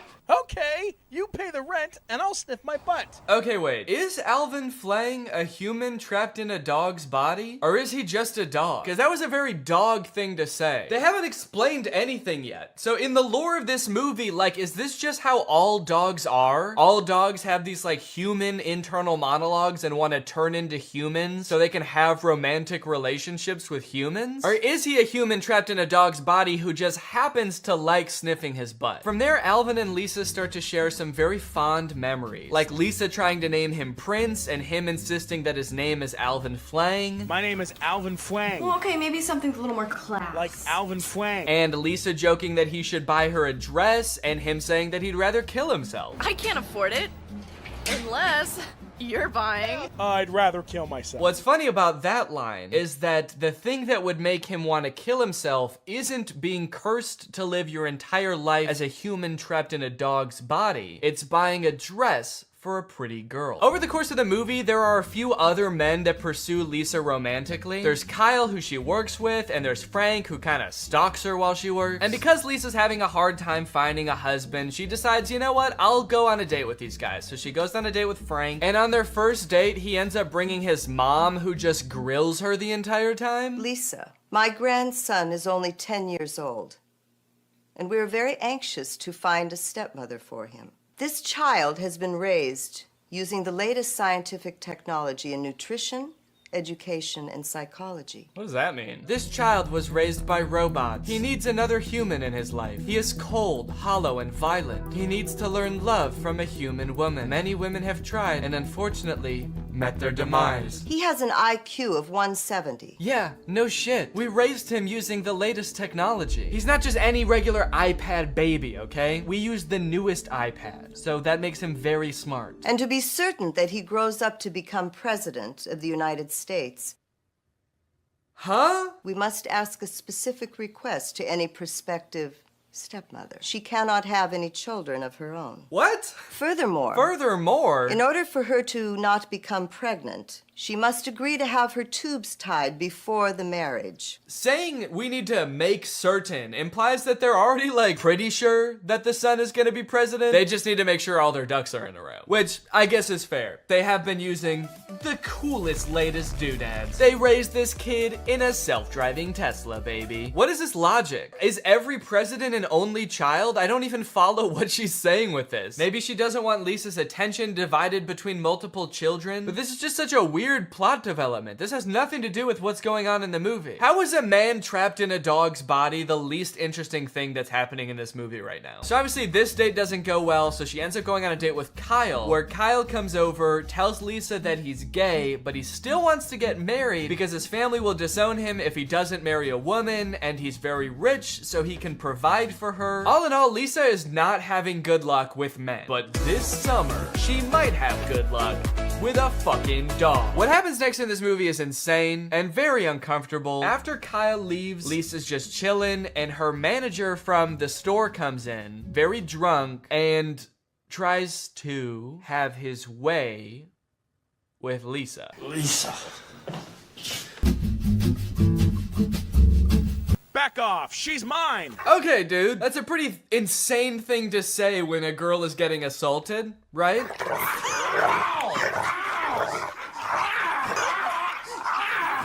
You're fired. I quit! Now I'm the king of the castle. This is such a weird moment to infuse like a comedic relief dog with the plot. This movie just got so dark, and the dog is like, guess I'm the only guy left around here now, huh? Guess I'm sort of king of the castle. Yeah, bro, I hate you.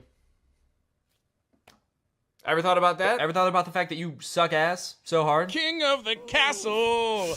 King of the castle that's also a dog and lives in a house that is green. Why is he gay? Why is Kyle gay? Sorry, that's what she's taking away from all this? Huh? Why is Kyle gay? Bro, there are more pressing issues right now. What is the writer of this movie doing? Anyway, she's completely broken down at this point. She ends up running outside into the rain, sitting down in the grass, crying with her dog, and she decides, you know what? That's it. No more men. Men are nothing but trouble. All I want is my dog. From now on, no more men. I'm gonna stay with you. Only you. We'll live together forever. Shebang! I think that might be my favorite transition of all time. As a dog, he yells, shebang! So you'd think that as a human, he'd be standing there all proud of himself, maybe like, shebang! But he's just looking down at her with the blankest stare. Uh-oh. He doesn't look like he's got any thoughts behind those eyes. Maybe he was just a dog all along, and now he's a human with a dog brain. From here, the movie makes a super strange tonal shift from like a goofy comedy to like this really intense romance movie where they're in the rain. For some reason, Alvin, who now only goes by Prince for some reason, for the rest of the movie, they pretty much exclusively refer to him as Prince. He is not a goofy dog anymore. He's this like romantic man who's like, I just want to be your husband now. Let me love you. The guy who plays the human version of Prince isn't even the same guy that did the voice of the dog, and they act way different. He went from being like, hey, scratch my belly, babe, I'm trying to get laid, to like acting like Anakin Skywalker from Attack of the Clones. I don't like Sam. And I don't know about you guys, but I miss the old Prince. This one's probably not even horny all the time. Don't be afraid. It's really me, your dog. Don't be afraid. You have no reason to be afraid. It's me, your dog. If my dog did this, I would be fucking terrified. Hey, don't worry, it's me. The one who tries to hump your leg all the time, it's me. Don't worry, I'm a man. I'm a grown man now, and I still want to fuck your leg. So they're standing in the rain. Lisa is so confused that she passes out for like 3 seconds. She is not taking this well, but we do finally get an explanation as to why Prince was a dog. In my past life, I was punished from being a cheating playboy.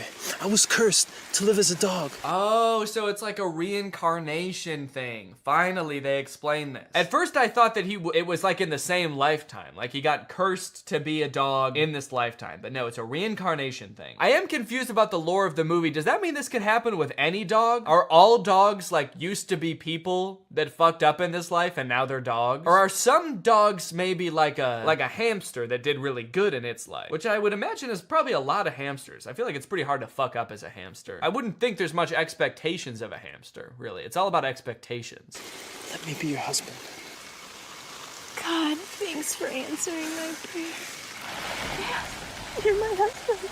What? Huh? Okay, so that's all it takes? She's like, yeah, I guess you were a pretty good dog who I met just weeks ago. Sure, you're my husband now. So they end up getting married. They decide to live together. They spend the night together, but that's when this movie goes completely off the rails. I thought this was like the main plot line. He found love, now he's a human forever. Nope, the curse is not broken, and you will not guess how this movie ends. The next day, Prince wakes up, and he's a dog again. So he goes back to the pond to find out why. You lied to me. I'm still a dog. You're just using her now. So the magic pond is like, you were just using her to break the curse. And to be fair to Prince, like, Yeah, no shit. He didn't want to be a dog anymore, so he did what you said to do to break the curse. They fell in love, dude. You can't be like, well, you only did that because I told you to. And it's like, yeah, you didn't really give him a choice, did you? So now the pawn tells him that he'll only be a human when the sun is not shining. And in order to become a human full time, he has to be a real man and provide for his wife. This movie has very traditional views of what it means to be a man. What is this pawn? What magic is this? Is this God? It kind of seems like she's a liar. She keeps adding on caveats to what he needs to do to become a human. She's like, okay, you found love, but you still don't have a joint bank account. So now you will be cursed to be a dog only every other day, except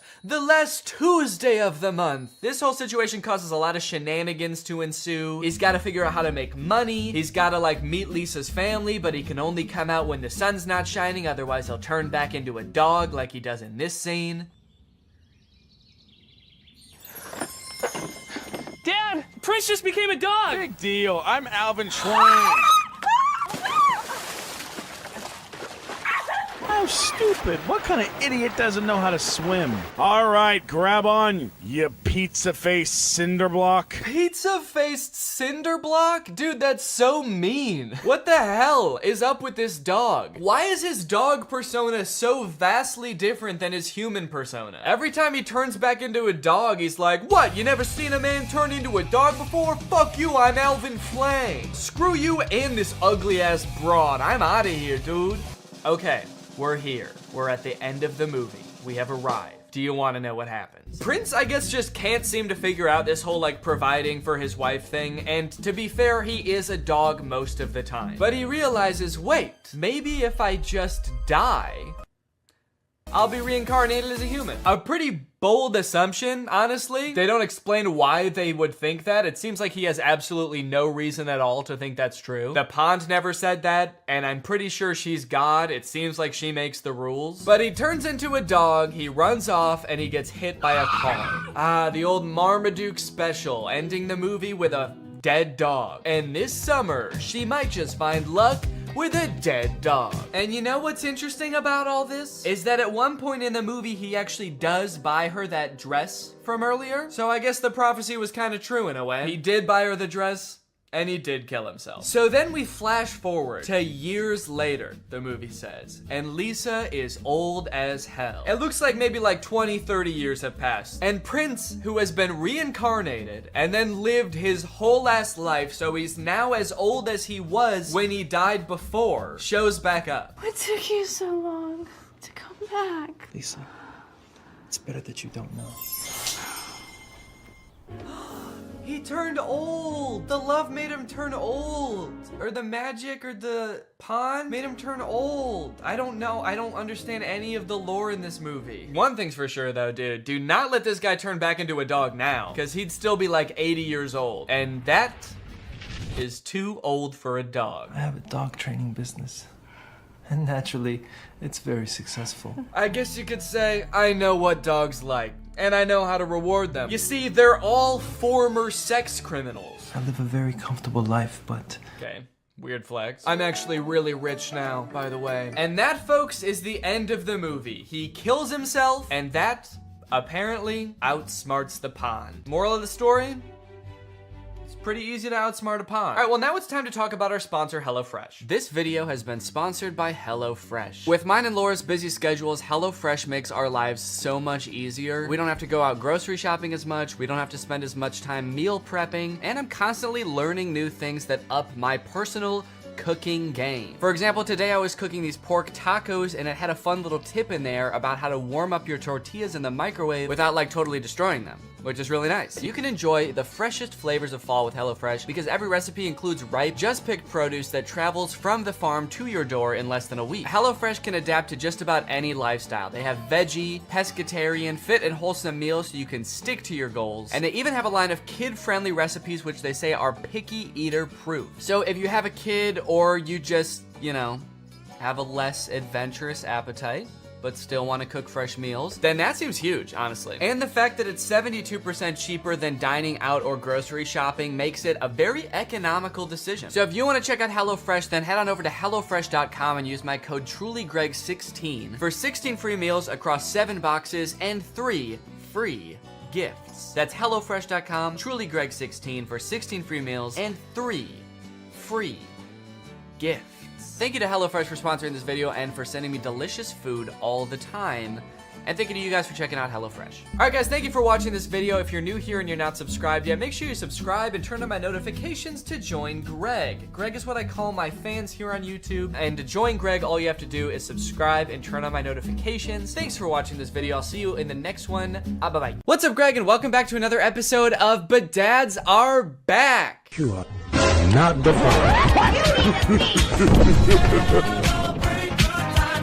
Yay! That's right, this is another installment of everybody's favorite series where I look at really strange ads for mobile games. There's this one that seemed to go viral on Twitter a couple days ago that like everybody's been tagging me in, so I figure, you know what, I might as well bring back the series for an episode to talk about it. This video has 300,000 likes and 8 million views on Twitter, and guess what? I've got beef with them. I have a pretty significant beef with these ads, and I'll explain why, but first, let's just go ahead and watch the ad that everybody's been tagging me in. To be fair, I did have to watch this multiple times for it to make sense to me, so I'm gonna walk you through it. That way, nobody gets lost along the way. So the ad starts out with very little context. It's a woman in a wedding dress, she's crying, and she's taking a taxi home, only to find out that her house is burnt down. Right away, so much backstory that I feel like I'm missing. The first time I watched this, I'm like, are we in the middle of an ad right now? Is this the beginning of the ad? Am I supposed to have watched other ads before this? But rest assured, I've watched a bunch of other ads for this game, and there is no context to be found. There is no explanation, so you just have to accept that this woman is having a very bad day. Then she gets a call from her grandma, and it looks like her grandma comes over to like comfort her for whatever happened at the wedding. I don't know if her fiance like stood her up or died, or if she stood him up or died. While she's being comforted, it also looks like she's holding a picture of herself from the wedding. I don't know what that's about. Maybe it's supposed to be the grandma's wedding photos. And she's showing her granddaughter like, look at how happy I was at my wedding. Aw, your fiance stood you up and died at your wedding? Oh, I'm so sorry, sweetie. Look how happy I was at my wedding though. Look at all these pictures, see how I'm smiling at all of them? The reason I'm smiling is because my husband was present at the wedding and alive at the wedding as well. I wasn't marrying a present corpse. He was also alive. Does that make you feel better? Are my happy memories making you feel better? Why not? Then I guess to further comfort her, the grandma gives her a house, which I guess would be a nice gift, but the house is in like terrible condition. The grandma just gives her the keys to this like dilapidated shack. I guess it's big, but is that even a nice gift for someone who just went through like a horrible breakup? Hey, so I know that you're really sad that the person you love the most in your life stood you up at your wedding and doesn't want anything to do with you anymore, but you know what would make you feel better? A really big empty house. A house so big that it could be full of like some little kids running around or a little husband running around, but instead it's just big and empty. Does that make you feel better? Why not? Plus on top of that, with how like out of repair this house is, this just seems like a huge burden. I mean, I hope it'll be nice when it's done because it is pretty big, but like, this just seems like so much work. You know, it actually doesn't even look like it's in that much better condition than her original house. Well, sweetie, we know that you really miss your house because it burnt down and that was like the worst day of your life. So we wanted to make you feel better. So as a community, we all pitched in and raised enough money to buy you a second burnt down house. Go on, get in there. So by now the ad is about halfway done, and if you're wondering like, wait, what even is this game? I don't understand how this is an ad for the game, and what is going on? You're not alone. But luckily they take a pause from the story real quick to show us some actual gameplay from the game. And it's just like a home improvement game, like a gardening and fixer-uppy game. In fact, you might notice that it has kind of like a similar vibe to Lily's Garden, which I talked about like, I don't even know how long ago, like a year ago? A year and a half? If you don't remember, Lily's Garden were the absurdly inappropriate ads for a gardening game. They had all sorts of fun ads, like Lily's private time sitting on the washer, Lily pretending that she's pregnant so that her boyfriend will leave her. All sorts of wacky scenarios that they used to market this game that, as far as I could tell, was just about gardening. So hold the absolute F up, Merge Mansion, which is the name of this game. I don't know if I've said it yet. So hold up, Merge Mansion. You think you can just steal Lily's Garden's thing? I'm sorry, but I'm not going to allow this copycat behavior, okay? Sure.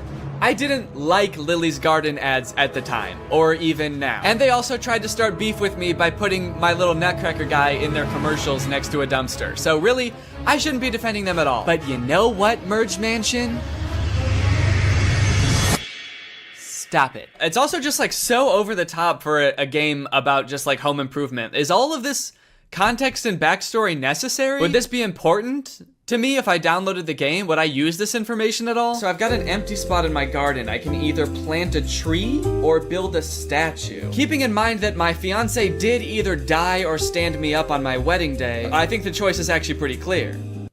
I'm going back to therapy.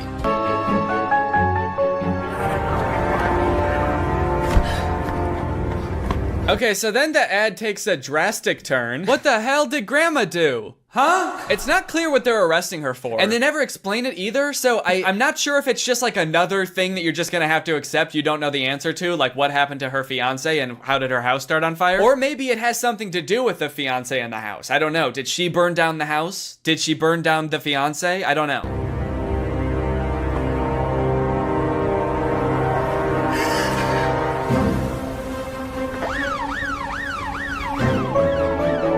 And there you go, that's the whole ad.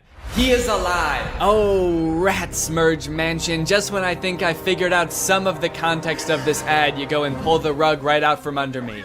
What the fuck does that mean? So, who is alive, first of all? The fiance? I'm going to have to assume that's who they're talking about, which makes me think that I might have been right about them all thinking the fiance died? Is that why the wedding was canceled? And if so, how did they think that he died? How did they think that he died but never saw him be dead? Did he just not show up to the wedding and everyone was like, damn, he must be dead? That's the only reason a groom has never not showed up to a wedding, because he died. So, that sucks. Maybe at first they thought the fiance stood her up at the wedding, but then when she got home to where she and the fiance lived together, the house is burned down. So then they're like, oh shit, he didn't just stand her up. He stood life up. He stood up the rest of his life. Now that's all interesting enough, right? That was a very strange ad, I think we can all agree. But if you scroll down in this Twitter thread, apparently there are other endings to this ad. There are like slight alternate endings that apparently other people have seen. So here's one of them. Instead of saying he is alive, her hand says, I planned this. Which I feel like if we're talking about the whole like fiance fake death thing, like almost means the exact same thing. There's also an alternate ending that has her saying you're next on the hand. I mean, all sort of just alluding to the same fact that the grandma did something nefarious and that's why the fiance disappeared, or, you know, she did something wild and wacky and now she's going to jail. I can't wrap my head around why they made these alternate endings. Are they like targeting the different ads to different groups of people? Like this really small change will have a different appeal to different demographics? Okay, so we're thinking that You're Next will go to the Gen Zers. But for the older crowd, like the baby boomers, we're thinking I planned this on her hand. Because old people really like planning. After doing a little bit of detective work on YouTube, I was able to find like, I guess the production company or studio or something that makes these ads.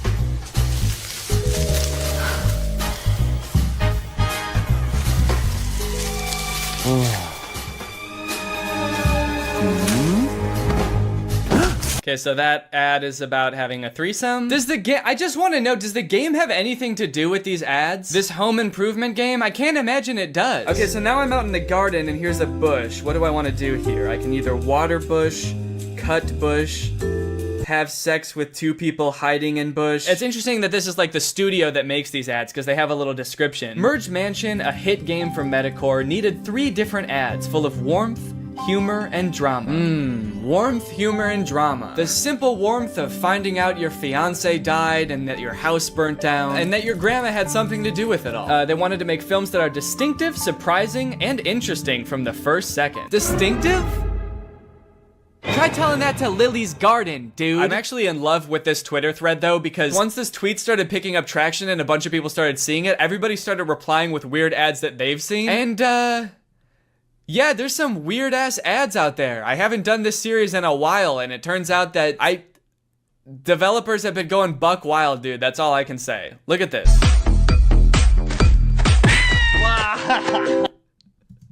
Dude, what a brutal kick. Oh my god.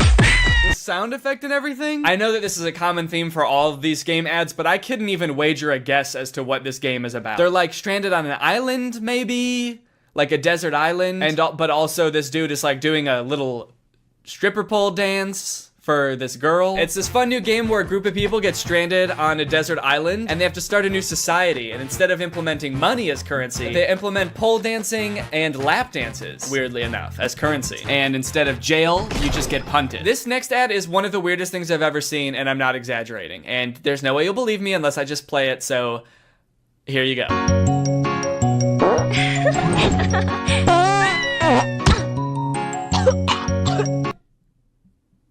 Dude, what is this? Stinky fart dragon game? Dragonscapes.adventure. What the hell? What is this? The dragon farts once and the girl laughs and she's like, oh, you like that? You kind of like when I fart? And the girl's like, yeah, I guess it's kind of silly. It's kind of like funny in an immature type of way. And the dragon's like, oh, okay. Well, how about I fart so hard that I break your spine? You like my farts, huh? How about I fucking kill you? Wait, is this the same girl? Dude, it is!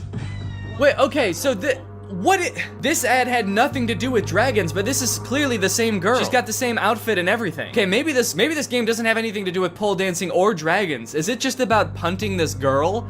Sending her flying? Okay, so the main object of this game is to wait until this girl's having a good time, see how she's dancing and having fun, or she like thinks that the dragon's fart is kind of funny. You wait until she's having fun, and then you just fucking send her. Oh, wait. In the very last frame, it looks like now she's on an island by herself. So is this like the backstory for how she gets stranded on Stripper Pole Island? She was just having a good time watching her dragon and then she got like farted onto a deserted island? Maybe I'm reading too much into this. Is this even a real game?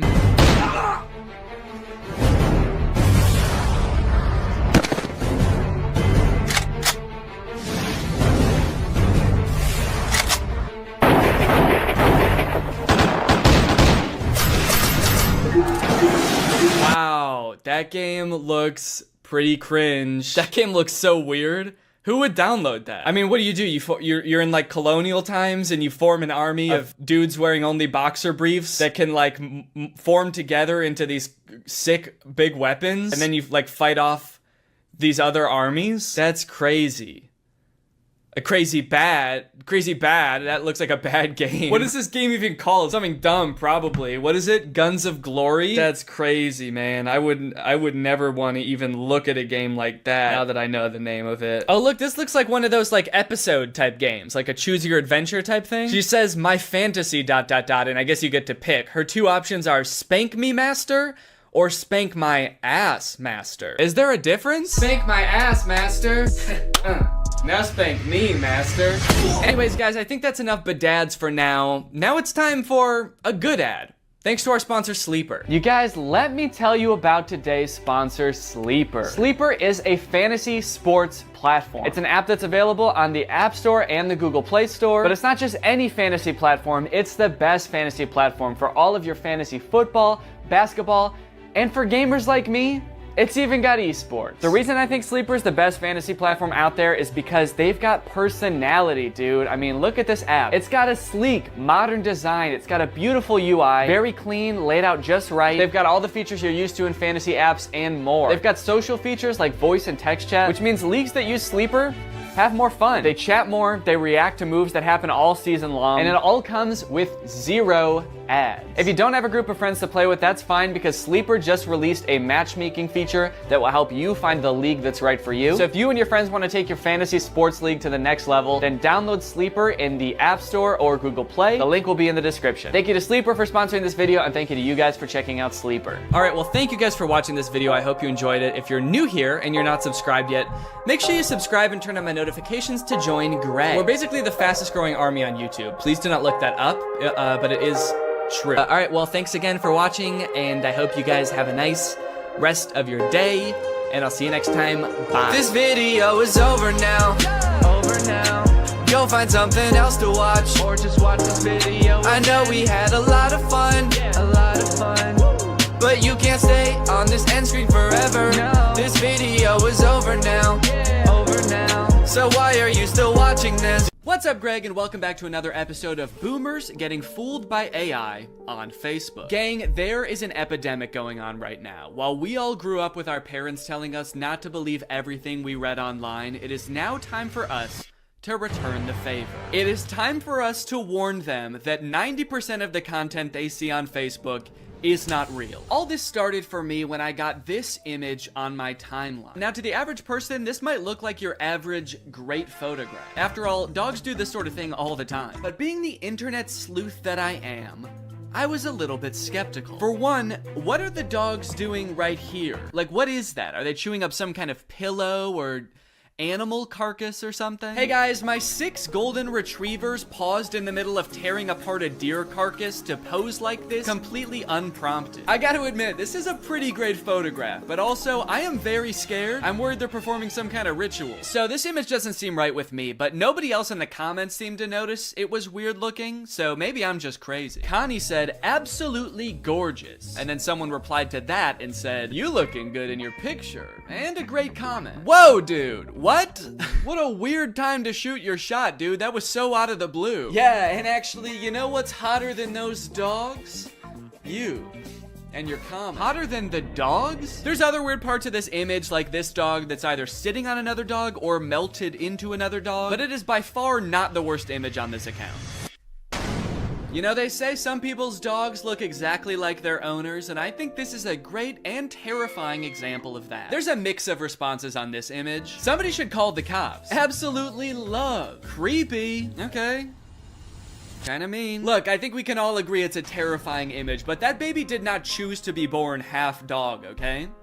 He was probably cursed by a witch. Please be nice to him, he has enough to deal with. Plus, you haven't even seen this full image. You'd be really creeped out if you saw that this dog actually has human feet and ass. As I began to click on these AI-generated photos on Facebook, I started to get recommended them more and more to the point where now, when I go on Facebook, it's pretty much just AI-generated content. This is another account that I found that posts images like this. It always seems to be a child sculpting something very impressive out of trash. And the people in the comments just eat this stuff up, dude. Great work. Keep it up. Great talent. Nice one. Thanks. What do you mean, thanks? Did you ask the kid to build this? Oh, finally. The kid I hired to build me a car is done with it. I can't wait to drive it around. I am 2 feet tall and a caveman, so this is perfect for me. All of the images in this genre give off the vibe of like, oh, look at this poor kid. He probably lives in a rural African country. He's probably poor, doesn't have many resources. But despite all that, somehow he is an incredible sculptor. Somehow he's defied all logic and found 1 million cloves of garlic to recreate the Titanic with. Could you do us a favor, guys, and just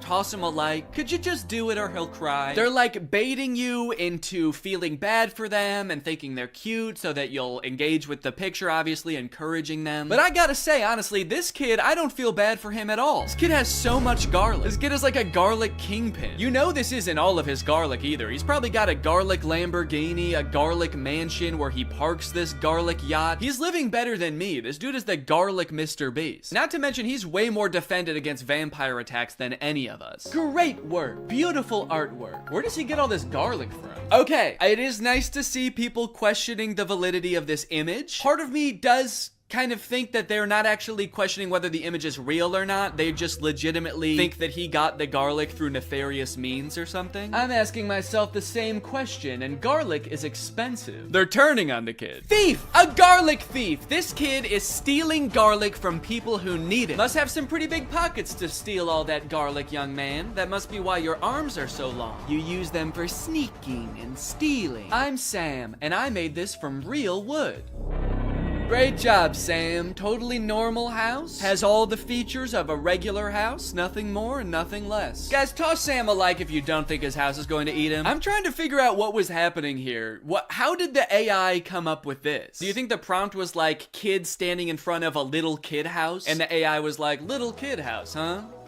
Say no more, I know what that means. It's obviously a house with the soul of a small child imbued within it. It's beautiful and so well designed. Yeah, I mean, honestly, aside from the fact that there's no way to get in or out of the house, it's the most beautiful sentient house I've ever seen. I collected bananas to sculpt this bunny. And this person says, you know, you can eat them too. Those bananas you're using to sculpt the bunny, you might think that God just placed them here on Earth to sculpt with, but take off the outer peel and you'll be surprised. Now, I gotta say that usually I would agree with this person, but these bananas actually do not look edible. I don't know what's going on here, but these are not normal bananas. In fact, this whole thing kind of just looks like one mutated banana melted together. I don't even think this kid sculpted this. He just found a banana that already looked like a bunny. Wow, look at this kid. He sculpted Jesus sitting on a whale out of,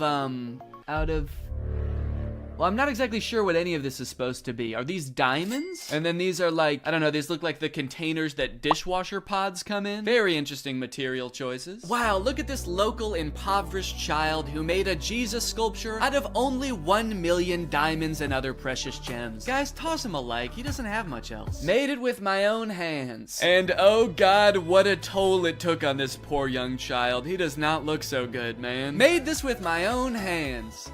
And eyes. He took my fucking eyes! Now, all things considered, these images I've shown you so far are actually pretty tame, and the deeper and deeper you go into these accounts, the more insane they get. It's like they had a prompt that they used to generate the first few images, and then they just keep adding on to that prompt, making it longer and longer. But before I show you those images, I do want to take a moment to talk about today's sponsor, Opera. Opera is a browser that puts all default browsers to shame with its fun look and a ton of great features. And it's actually the browser I used to browse Facebook for this entire video, and let me just say, this thing browses Facebook like nobody's business. Just like AI images on Facebook, another thing ruining the usability of the internet is ads, plastered all over an article you're trying to read, trying to pry your attention away from what you're doing. I feel like I need blinders on sometimes when I'm using the internet. But Opera has an ad blocker built right into the browser. Just switch it on with one click, and suddenly web pages look so much nicer. Not to mention the fact that they also actually run smoother and faster with the ad blocker turned on. Like to listen to music while you're working? Who doesn't? I would be listening to music right now if I wasn't filming this video. That would be very distracting. Well, Opera has a music player built right into the sidebar of the browser, which works with Spotify, Apple Music, Deezer, Tidal, and more, so that you don't have to constantly be switching between apps. This makes me feel much more productive when I'm working, to just have everything in one neat, tidy place. You also have the ability to take snapshots right within the app. You can add text, add stickers, turn it into a silly meme or a YouTube thumbnail. Then you can send them to friends using Messenger like Facebook Messenger, WhatsApp, and Telegram, which are also built right into the sidebar of the browser. If you're working on the go, as I often do with my trusty laptop, you can switch on the battery saver with just one click, extending your browsing time by up to an hour. So if you want to check out Opera, it's totally free. Just use the link in my description to download Opera today. Thanks to Opera for sponsoring this video, and thank you to you guys for checking out Opera. Okay, like I was saying, the prompts just seem to keep getting longer and longer. It seems like one of the big tricks that these accounts use to get people to engage with them is by including Jesus or other Christianity symbols in their images. So this account at first just posted Jesus in the sand. This guy sculpted this gigantic Jesus thing. Everybody thinks it's beautiful. The caption is, "Why don't pictures like this ever trend?" Clearly baiting people to engage with it and like the picture. But then after Sand Jesus, I saw Sand Jesus on a log. Then I saw Sand Jesus on a log on a guy. Then I saw Sand Jesus on a log on 20 guys. Is there an AI that is also coming up with the prompts in the first place? Because like, who is coming up with these? These don't even seem like something a human being would come up with. Like in this one, why is Sand Jesus holding a smaller Sand Jesus? And why is he on like a runaway log? Like this guy is like, oh no, my Sand Jesus on a log with another Sand Jesus. It's getting away. Say what you want, but this is definitely my favorite part of the Bible. Another interesting thing about these pictures are the comments. Like all of the comments on the vast majority of these images is just amen, amen, amen, amen, amen, amen, amen, amen, amen, amen, amen. No questions, no concerns, just amen, amen, amen, amen, amen, amen, amen. Construction worker making Jesus using only a hammer. Amen, amen, amen, amen, amen, amen. There's an entire genre on Facebook of AI generated images of Jesus made out of vegetables. And then show this on the screen with like a scary sound effect. Dun, dun. And you'll never guess what the comments are. On these images, you will not find a single comment questioning what is going on here? Has this always been a thing? I don't think I've ever seen anything like this before. No one's questioning why these kids' hands are facing the wrong way. Why, if he is made out of vegetables, are his eyes so blue and lifelike? And obviously, I'm not trying to make fun of Christianity at all here. If anything, I think these pictures are kind of disrespectful to Christianity, because they're just like using these fake, ridiculous images to bait people into engaging with their profile so that they make money. But you should already know by now, it gets worse. It gets way worse than vegetable Jesus, dude. You got crab Jesus, you got shrimp Jesus, and of course you have another shrimp Jesus. Amen, amen, amen. Who is this for? It's on like a legitimate Facebook account. This account has 117,000 followers. Who is meant to appreciate this image? Christian shrimp? Hey man, shrimps gotta get to heaven too. How else can they be saved from their shellfishness? I'm convinced that there was not a human running this account at all. I think this account was conceived of, created, and is currently run by an AI. There was never a human involved. And not only that, I'm also starting to suspect that the comments are also bots. There is no other explanation for the amount of engagement on these pictures, and like serious engagement. And also all the comments are like saying the same things, and they're all very generic. So it feels very bot-like. So if that is true, then technology has created a corner of the internet where an AI is interacting with another AI, and they both think the other one is a human. Does that not just feel wrong? Like, I kind of feel like a third wheel just being on this page. Learning that AIs interact with other AIs without humans watching at all feels like learning that, like, ghosts hunt other ghosts.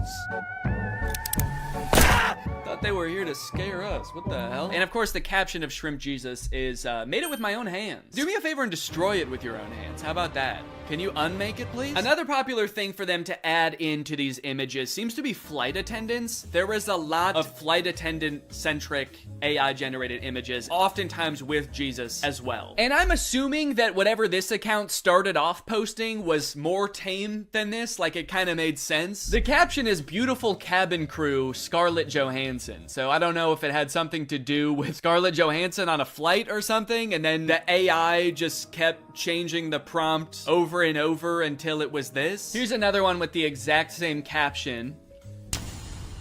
I like that a good amount of the comments on this one say good luck. Good luck, amen. Good luck, amen, man. I have no fucking clue what's going on here, but good luck or congrats? I don't know, man. It's crazy how much these accounts post. If I just scroll through here, you can see these accounts post literally hundreds, if not thousands of times a day. Just post after post of nonsensical images. What is this? What is this supposed to be? And it's like, why? Do they make money from this? I've scrolled a lot through these types of pages, and I've never seen like a sponsored post or anything. So it's not like they're doing ads for companies using the following that they've built with these pages. Because like, who would the ads even be targeted to? Christian shrimp? After doing some research, I found this video that this guy made called Make Money Posting AI Art on Facebook Using Free Tools, where he basically explains that you can sign up for Facebook's monetization program, and basically you get paid kind of like on YouTube based on how many views your image gets, and I think on Facebook it has something to do with how many likes. So some of these accounts might be making bank. Most people think that clickbait is some shady,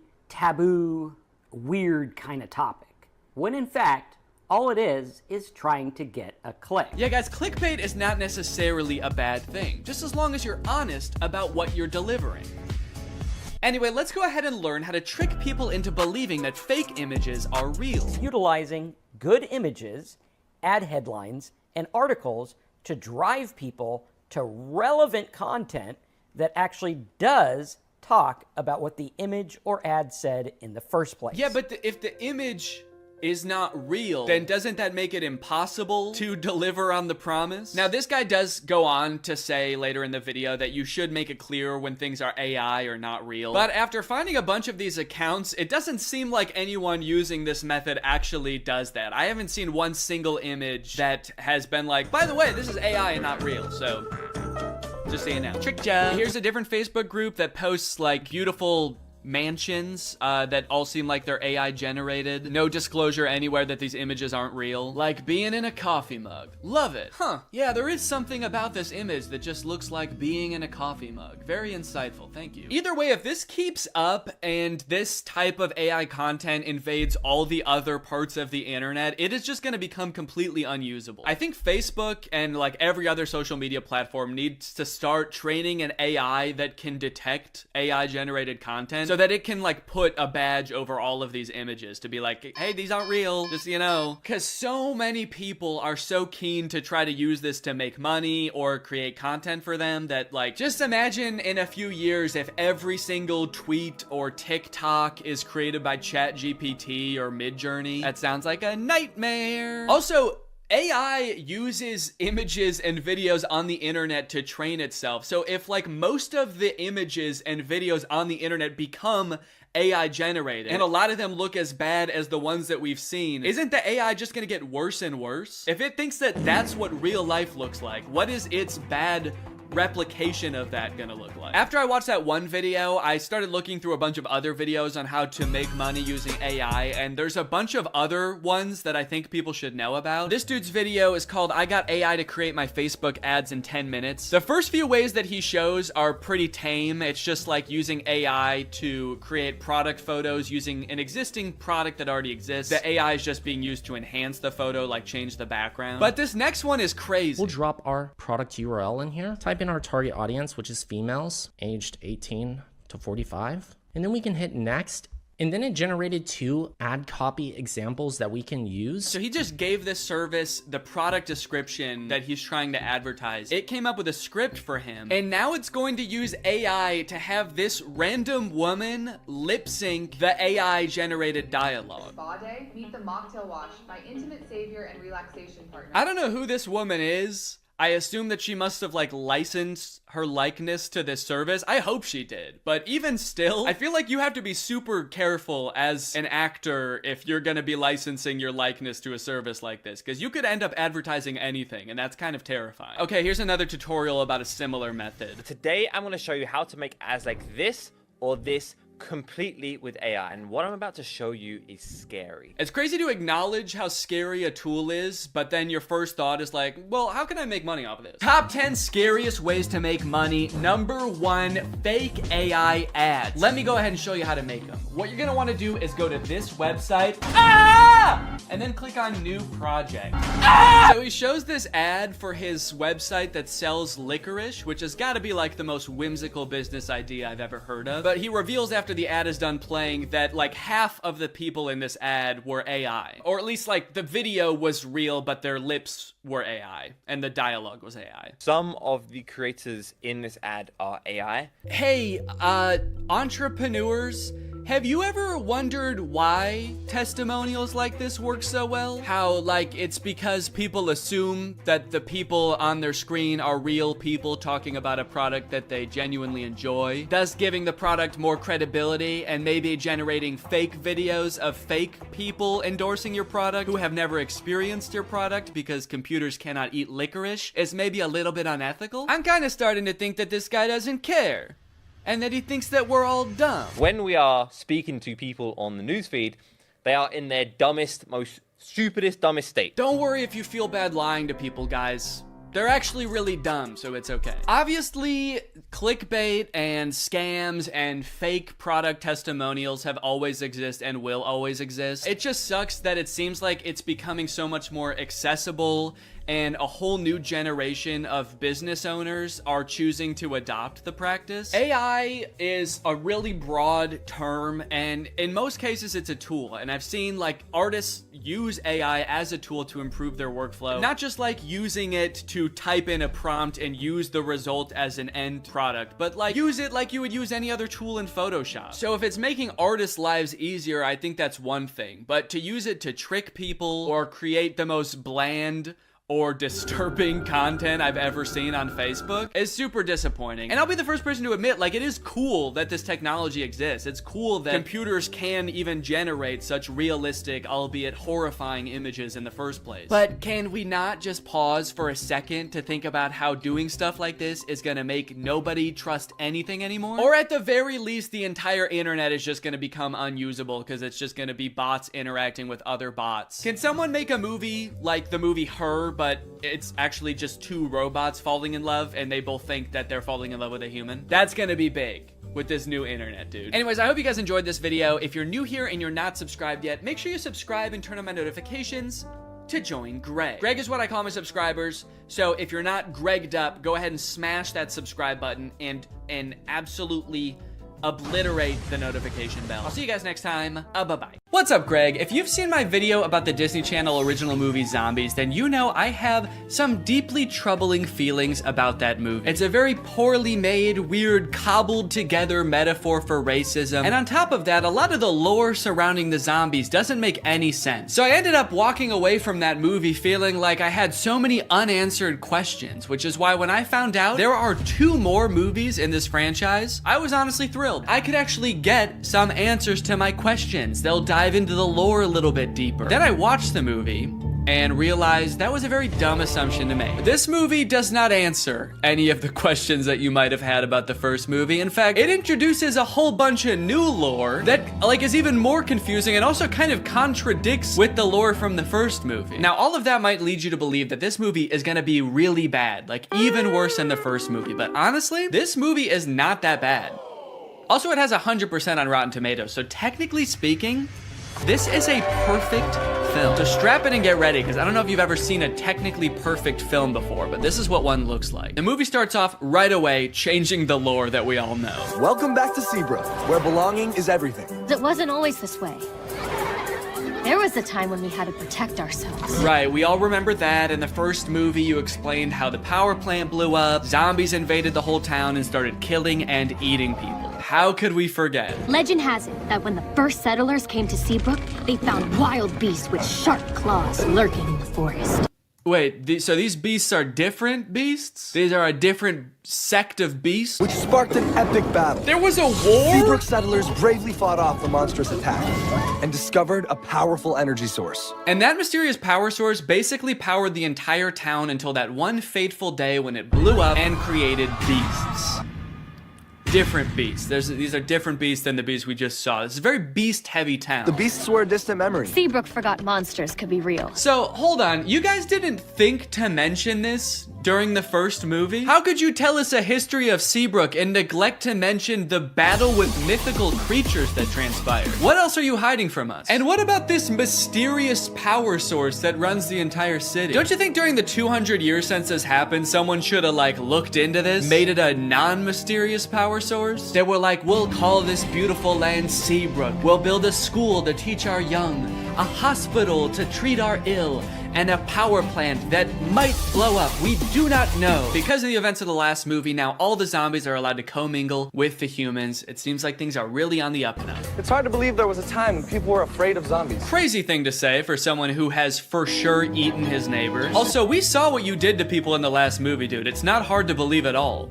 I'm still scared of you. Then we check in on Addison, who you may remember from the first movie by her platinum blonde hair that for some reason in this universe makes her some kind of sick, disgusting freak.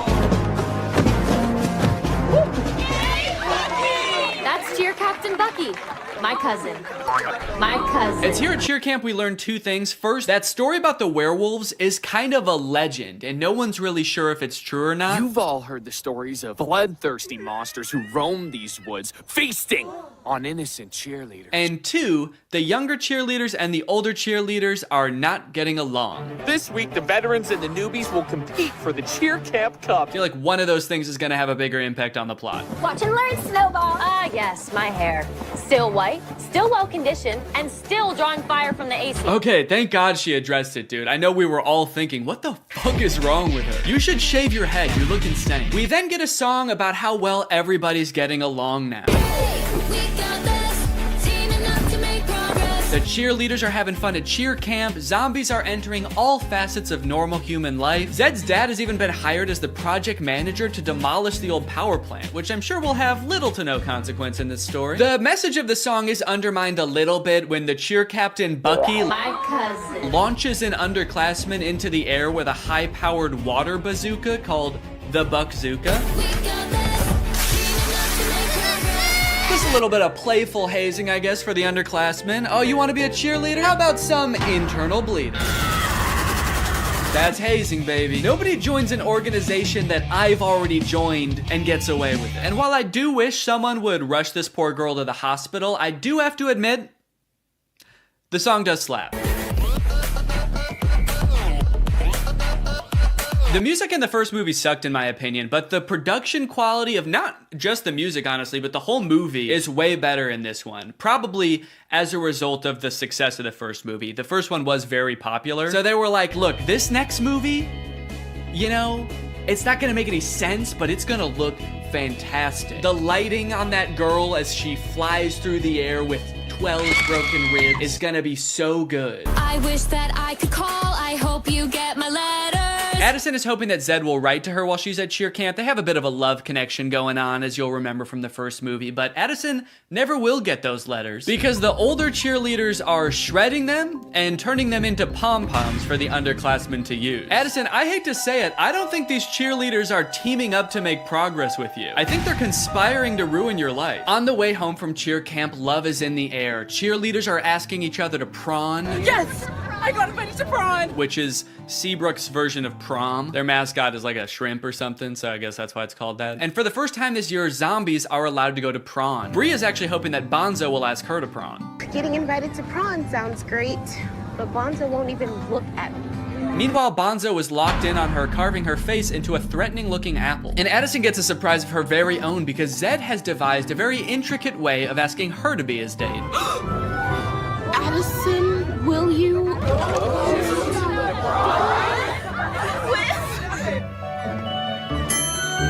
Zed! Uh-oh. Uh-oh! Zed's not supposed to be there! He's supposed to be floating over there. Zed!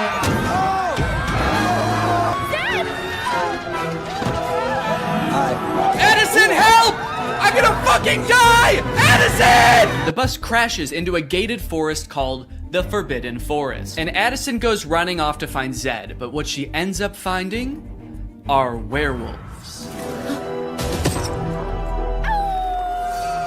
We're surrounded by werewolves. So here's where the movie started to lose me a little bit, and I know this is a perfect film, so this is probably something wrong with me, but I feel like when I look at these werewolves, they're not werewolves. They're just teenagers living in the woods wearing dead animals. You might be thinking, okay, these are people who are gonna become werewolves at some point. No, these are what the werewolves look like. They even go out of their way to show a full moon in one of the shots to be like, no, this is as werewolf as they're gonna get. These are outdoor teens with dead animals on. That's what werewolves are. And that's just how it is for the entire movie. And on one hand, I guess I understand because like true to form werewolves would probably be super expensive to do and make look good. But also, you guys didn't have to make a movie about werewolves. That was your choice. You already had a whole universe with zombies in it. You didn't have to add another creature. Or you could have kept the movie exactly the same as it is and just not called them werewolves. You could have made up a new creature. Just called them outdoor teens. It would have made sense. But no, you had to drag werewolves into this. You said this movie will be about werewolves. It will be an integral part of the story. And our costume budget will be $4. A few scenes later, a werewolf sneaks into the town of Seabrook and finds a drawing of like an actual werewolf that Zed's little sister drew. And he takes it back to the other werewolves and they all start making fun of it. Looks nothing like us, Wyatt. It's like they're trying to gaslight us. Werewolves don't look like this. Werewolves never looked like this. You'd have to be some kind of dumb, uneducated zombie child to think that us wolf people bear any resemblance to those half-wolf, half-people. After word gets out that Addison had this encounter with the outdoor teens, the whole town is a mess. Dad, everything is fine. It's not fine. There are werewolves circling us right now, waiting to attack. They jump to the conclusion that the werewolves want to attack them so bad. Addison leaves the interaction totally unscathed. They didn't do anything to her, but the whole town, even the zombies, are like, ooh, the werewolves want to kill us so bad. We better kill them first. And eat them. Typical zombies. So the leaders of the town decide to reinstate all emergency monster laws. All anti-monster laws are reinstated. This sets up one of the big conflicts in the movie because, as you know, Addison wants to go to prom with Zed, but one of these anti-monster laws is that zombies aren't allowed to go to prawn anymore. Zombies can't go to prawn. Ouch. And when I say one of them, I firmly believe that is the only emergency monster law. It's the only one they talk about in this entire movie. They let so much else slide in this movie, but that's the one thing they're like, no, we cannot have zombies at prawn this year. Ouch. You'll see in a bit why that's so strange, but right now we gotta go check in with the werewolves because they're setting up a conflict of their own. And you know we don't have much time. Our necklaces are almost out of power. So the werewolves all wear this stone around their neck. It's called Moonstone, and it's sort of what gives them their power. I guess it's like some kind of mysterious power source or something. But it turns out that like 200 years ago, somebody or some group of people stole all of the Moonstone from them. So their reserves are running low and they're all gonna like die because they don't have their Moonstone. But some of the werewolves think that Addison fulfills a prophecy that the werewolves have about some white-haired lady who's gonna lead them to more Moonstone. This is the kind of lore that gets you a 100% on Rotten Tomatoes. Even if the girl is the great alpha. A girl? The great alpha? I'll believe it when I see it. Even if the girl is the great alpha, how do we find her? I found this in the woods. It's hers. We'll track her down with our keen sense of smell. It says Seabrook High on it, so I thought we might just look there. Kind of seems like they will use any excuse not to show the werewolves do anything werewolfy in this movie. All right, we've got to find this girl. How would werewolves accomplish such a task? We could use our wolf noses. What? No, no, what is wrong with you? No! We could ask around? Yes! Also, for those of you wondering, yes, that is baby Ariel from Musical.ly. She used to be like the most followed person on Musical.ly. I always wondered what happened to her. Guess she lives in the woods now. We find the girl, and if she's the great alpha, she'll tell us where the Moonstone is hidden. We go in the morning. We go tonight. That's right. They're not gonna wait around. They have to go tonight. So they march out of the Forbidden Forest, down the streets, and into Seabrook High, singing about how they own the night. Then they open up a vent and crawl into it, and they wait until morning. So kind of seems like they didn't really need to go at night, did they? They all file into the vent so dejectedly. They're like, maybe we should have researched what this place is. I guess we don't know what a school is. They're not here at night. Imagine they accidentally went on like the last day of school before summer. A janitor finally comes in after 80 long days and finds 20 dead werewolves in a vent. That day at school, Bucky and Zed both decide to run for class president. Zed because he wants to reallow monsters to go to prawn, and Bucky, I don't know, he probably wants to like divert more of the school's funding towards an unmanned drone for the cheerleading team. But then, suddenly, I will make Seabrook a place that embraces zombies and werewolves. What? Where? Oh, there? What a lucky guess. How can you tell? People peering in through glass doors? Yep. Those teens live outdoors. Man, Like, can you not do that? And he's like, sorry, sometimes when you're busy, you just gotta rub up on your stepsis in your underwear. What don't you get? I'm in many extracurricular clubs, okay? Along with moving into a new house with all these boys, she also starts attending her new school, which is the school that her brother goes to. And you know how in Disney movies, there's always like the distinct cliques, like there's the popular crowd, and then there's like the stoners, but they never say stoners in the Disney movie. They're just kind of like, these are like the kids who wear jean jackets. This movie has the most insane high school posses ever. You got the skateboard boys. Okay, that's pretty normal. The next group she sees are the shirtless workout boys. And then just the straight up stinky boys, where the only like defining characteristic is that they're dirty, flea-ridden, smelly boys. You can hear like flies flying around them. What clique is this supposed to be in high school? And then there's the popular group, one of whom is also pretty stinky himself, actually. The Tripster, the Tripathon. It's me. I'm Trip. Oh. Bart Bomb. Oh. The movie sort of writes this off as like, well, this is just something boys do, you know? New school, you gotta kind of accept what boys come with it, you know? Boys will be boys. No, that is actually not what boys do. That is something that just one very specific boy does. It's me, I'm Trip. And he needs to be stopped. I cannot remember a single moment in high school where a boy walked up to a girl, let alone like the new girl who's already like scared and doesn't know anyone and is like, hey, I'm gonna fart in your face now. Welcome to the school, smell my ass. But it's not all bad though. She does make a friend on her very first day. And in typical Disney Channel movie fashion, she is wearing a fedora. Every Disney Channel movie has to have a token fedora blazer wearing character. But the boys here are cute, aren't they? All of them.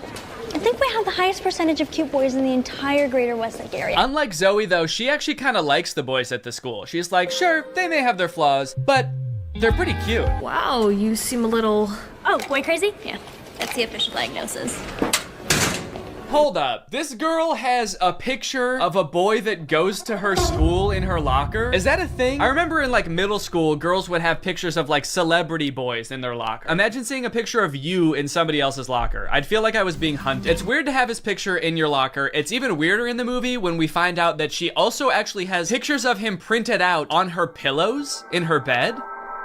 Gulp. That's scary. Imagine if they start dating, she's like FaceTiming him in bed, and she like accidentally tilts the camera a little bit to the side, and he just sees his own face next to her. Wait, what was that? Is that me? Of course, Zoe does have a love interest in this movie, and he is introduced early on. It's this guy. Every boy in the movie is depicted in a negative light except this guy, because this guy, he's not like other guys. Mr. Kale, pay attention. There will be a quiz on the praying mantis. Sphodromantis viridis, carnivorous member of the phylum Arthropoda, class Insecta. Wow, he really is different than all the other guys. He knows about praying mantises. Most guys around this school don't know shit about bugs. Yeah, the movie really seems to depict this guy as like the way that guys should be. Guys shouldn't be stinky and messy, okay? Guys should wear beanie and sunglasses and know shit about bugs and be 35. I know I talk about this in like every Disney Channel original movie video that I make, but this guy literally looks like he's 30. Maybe he was held back for being too cool or not not being stinky enough. That seems to be a requirement at the school. He went on stage to accept his diploma and they shook his hand and they were like, wait a minute, why isn't your hand sticky? Actually, there's no flies flying around you. Get out of here, dude. Back to freshman year. No wonder you do the silent lone wolf sunglass rebel thing. Oh, it's pancake mishap this morning. No, I'm not looking at that. Okay, well then what are you looking at? I'm looking at you. Creepy. Stops in the middle of the hallway just to stare her down. I think I've got you figured out. Oh, really? Yeah, I don't know, man. This just comes off as creepy to me. I guess this is supposed to be romantic, but it's not really romantic to me. Just scary. I can see inside you. Another one of the plot lines in this movie is that Zoe wants to join the dance team, but the girl who runs the dance team is like the popular mean girl. She doesn't want Zoe on the dance team because she's too good at dancing and it's gonna make her look bad or something. Anyway, by now you're probably wondering, when the frick does this app thing happen, right? When the frick does Zoe discover that the dog training app works on boys? Well, at first, it doesn't. Zoe's just trying to train the family dog because it's all just like the rest of the boys in the house. It's stinky. Gross. And it like destroys her room and shit. Breaks this thing that her dad gave to her. She downloads this app called Listen and Obey, which is kind of an ominous sounding app. Sit.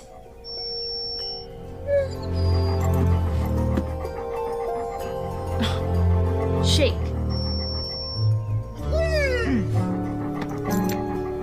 Right away, this app is already clearly cursed with dark magic, right? And the dog can even tell too, because you know what the dog does the second he realizes what's going on? He grabs her phone and runs off with it and tries to destroy it, presumably to break the curse. And then what happens next is honestly the most confusing part of the movie, okay? So the dog drops the phone in the bath. Her brother gets it out and tries to swing it around to get the water out of it. It flies out the window, swings around a satellite dish, slides down a solar panel, and lands in dog food. And from here on out, that app is now able to control boys. Any man or boy this app can control against their will. Sit.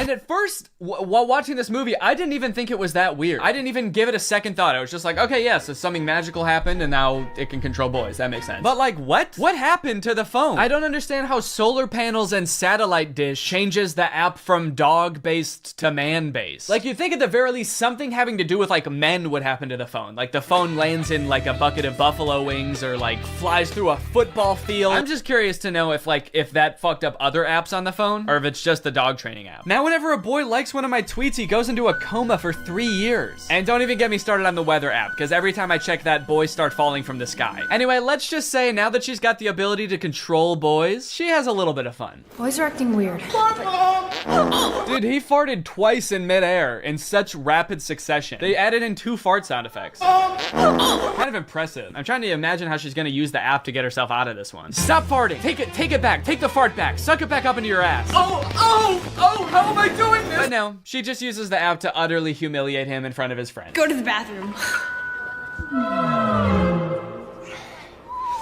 Oh, wait, no, not here. I'm still confused about some of these clicks, by the way. Like, what are these nerdy kids supposed to be? Look at this kid in the green sweater. How he acts when nobody high-fives him. What is that acting? I guess your dog app doesn't work on girls. Maybe because girls aren't dog-like enough. They're too catty. Ah, that's funny. Girls are catty. What the fuck does that mean? Boys are dog-like?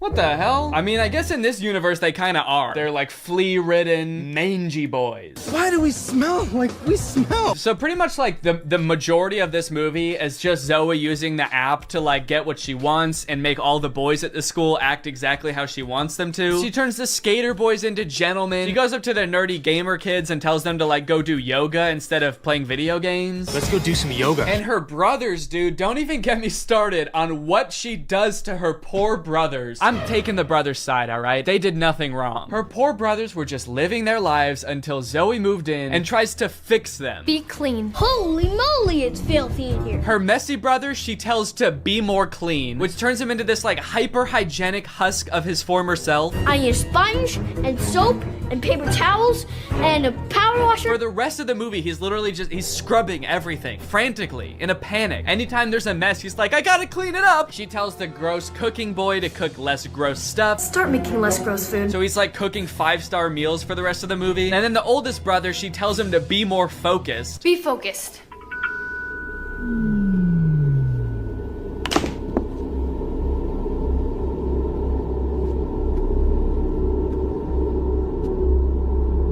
Lampshade. The boy is just like focused on inanimate objects for the rest of the movie. He's just like staring at a lamp or at the basketball net. She turns her own family into like mindless zombies and she's like, this is better. This is nice. It's creepy, dude. It's eerie, this movie. In all honesty, dude, this show walked so that WandaVision could run. This is basically WandaVision. In fact, since they're both owned by Disney, I wouldn't be surprised if this was in the same universe. This is like a prequel to WandaVision. This is where she gets the idea. It's kind of funny how low the stakes are considering the power that she holds. She could like take over Wall Street. She could get rich. She could make anybody do what she wants. Any man. She could fix every war. Create world peace. In fact, I think her friend says that at one point in the movie. She's like, we could end every war with this. And Zoe's just like, yeah, we could, but I simply will not. I think it's more important that my brother stares at a lamp for the rest of his life. That's kind of the shit I'm on. Things aren't nearly as terrible as they were.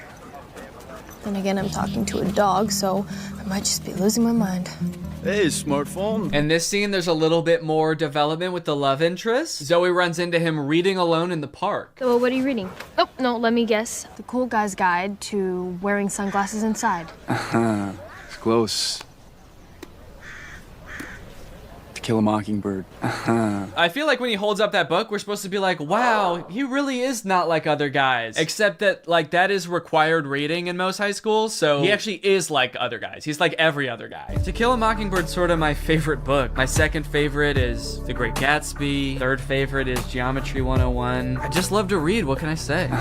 Eventually things start to get a little crazy at school, and Zoe realizes that she probably shouldn't be controlling people like this anymore. People are getting into fights and stuff because the new cliques at school are just like not not meshing well. So Zoe's like, all right, I'll just make them stop. And she tells the app to stop. And then of course, everybody just stands still and freezes. And so she's like, oh no, I can't reverse the commands. If I tell them to stop, they're just gonna literally stop. And so then like many more days go by and she's just like, well, I guess I can never reverse the thing. And it's like, well, what if you just said, hey, ignore all the commands I gave you, instead of just saying stop and being like, oh, it didn't work. The movie continues to get even more dark to like a startling point. There's a creepy ass scene where the whole JV dance team wants to resign because they don't like dancing anymore. And Zoe's like, how about I use the app to make you dance instead? And so there's just a scene of them all like sadly dancing because their hearts aren't in it, but they are being like physically forced to dance. And the movie even goes so far as to make Zoe force the love interest to kiss her with the app. Kiss me.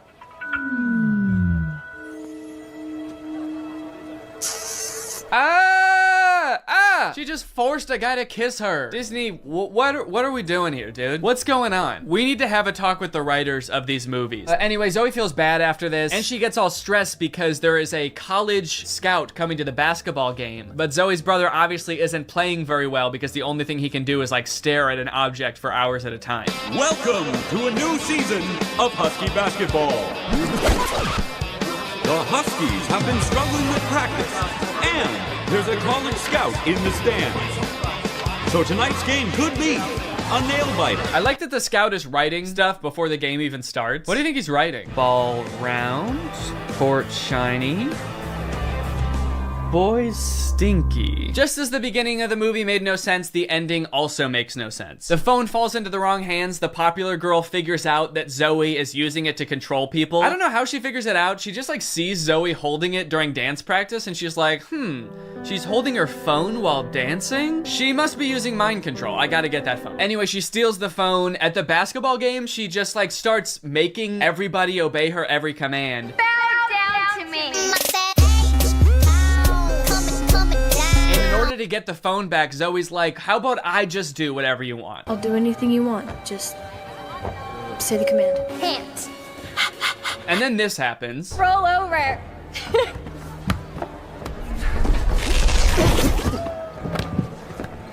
How did you? I'm your brother. We stick together. Sorry, what? He just broke the curse. Like the spell that everyone is under. He just like got up and he's like, I'll do it with you. I'm your brother. Don't worry about it. It's like, I'm sorry, is that what breaks the curse? Being a brother? Being her brother? And then eventually like her whole family is able to resist the app and get on the ground with her and start doing it. And it embarrasses the popular girl. And they, like the only explanation for it is this. Why isn't this working?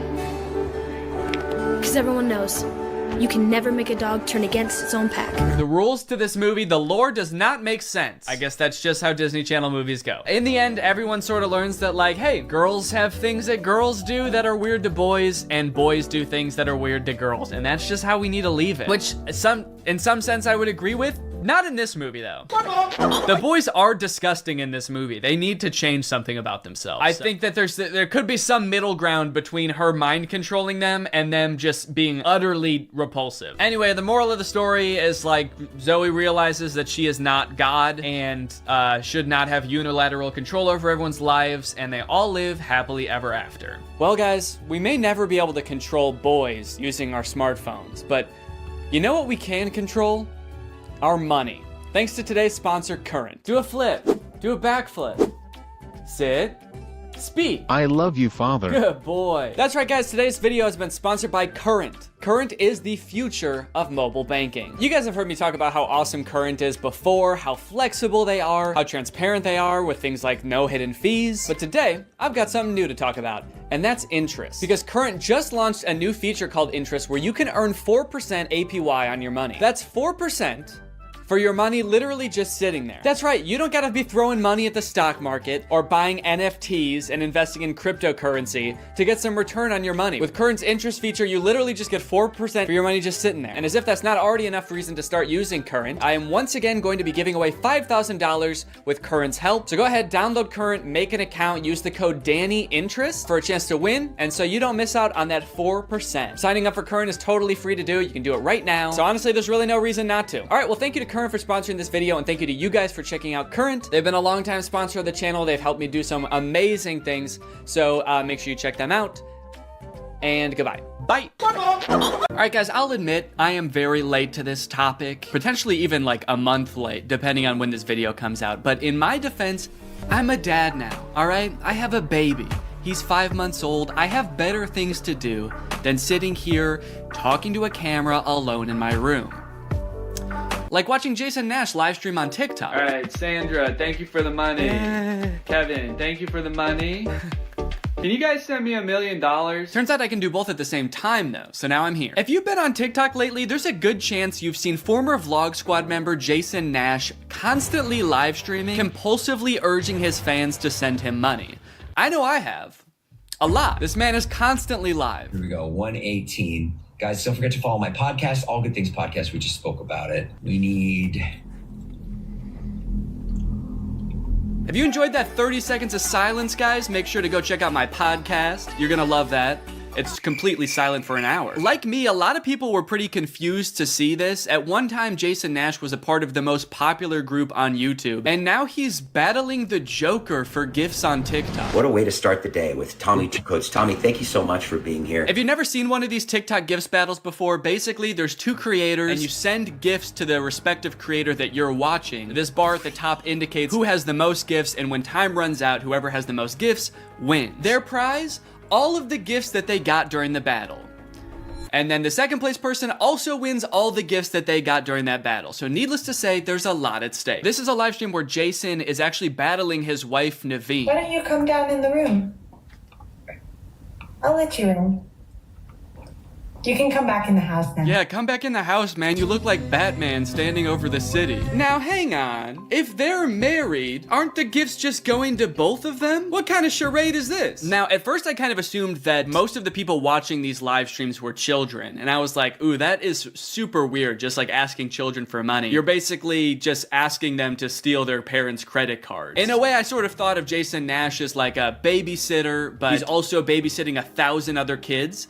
And if you start choking, he's not gonna call 911 because he can't see you. But after tuning into a few of his streams and actually like clicking on some of the profiles of people watching, I realized that it's actually mostly adults, which was very surprising to me. Guys, what are we doing here? Stop that. I promise you there are like 1 billion other better uses for your money than helping Jason Nash's wife crush him in a gift battle. Fun as it may be. The reason I wanted to make this video is because I think that it's kind of a very interesting look at the career span of a creator. It's a pretty new career, all things considered. And like nobody's been a full-time online creator for 40 years. So we don't really know how long this career is supposed to last or how it will evolve over time. So I think it's worth looking at why Jason Nash is here. Between the years of 2016 and 2020, David Dobrik was seemingly at the top of the YouTube ecosystem. What started as David just sort of goofing around and filming his friends as up-and-coming content creators quickly turned into partying all the time, collabing with huge celebrities, huge giveaways, and giant sponsorship deals. And if you didn't watch the vlogs around this time, you might think that David was like the biggest part of them, but it was actually more his friends doing the heavy lifting. David was always behind the camera, and sure,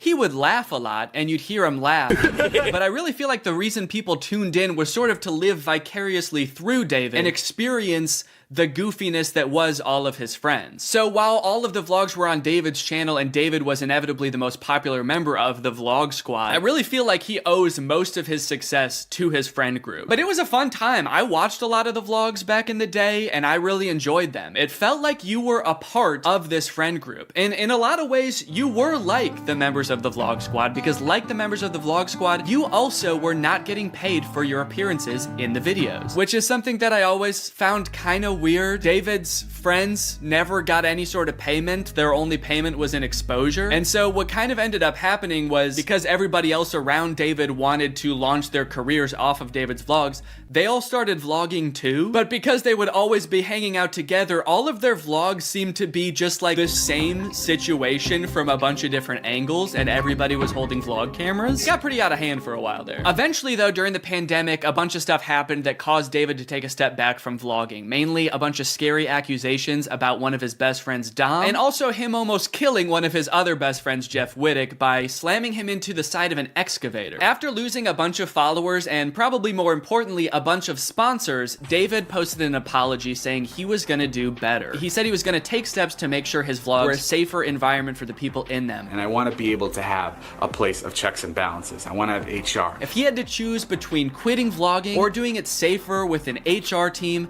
he was gonna do that.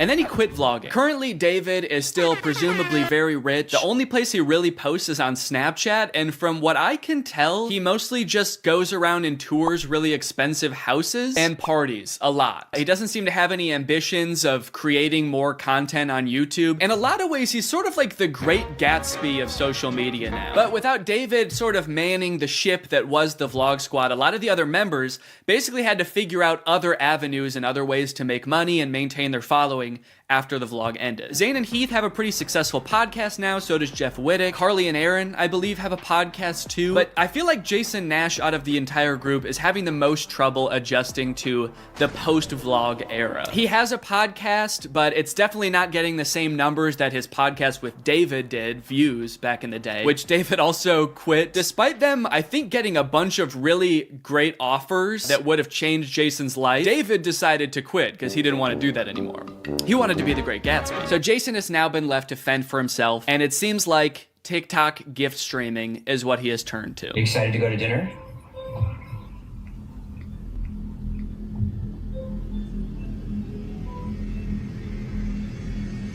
Man, this is content, baby. This is crazy. I didn't know all you had to do is just sit there and stare at your camera and people will just send you money. Why did I write this whole video? So a lot of the response has obviously been kind of cringing at this feeling that what he's doing now is very shady. And I mean, he's not really harming anybody, I guess. It does seem like it's mostly adults sending him money. Obviously, there's always going to be kids online stealing their parents' credit cards, so that's not great. I do get kind of a shady vibe from it just because there literally is no content for you to consume except to send him money. Like, the whole point of this stream is to see how much money Jason can make without having to do anything. That's like the point of the stream. Melanie, thank you.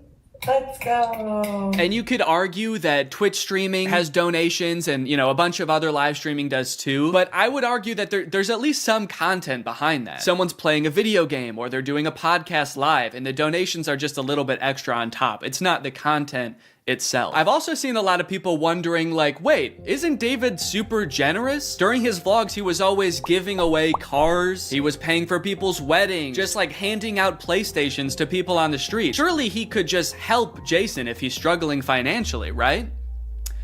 Wrong. From some of Jason's podcast clips, it seems that that is definitely not the case. But before we get to that, I've got to make some money of my own. Alright guys, let's get those gifts in. James, thank you for the llama. Carol, thank you for the sombrero. Brian sent a Arab? Oh. Is this a gift on TikTok Live? Also, how did you get this one? This one's mine. Well, regardless, this is actually pretty convenient because this video is sponsored by Arab. Arab flavors your water using scent-based taste. And, oh, Brian also sent a scent pod? Oh, thanks, man. Okay, so I can put that on. With the scent pod down like so, it's just a normal water bottle. But when I activate the scent pod, air is able to pass through the scent pod and into your mouth, where you can taste the scent.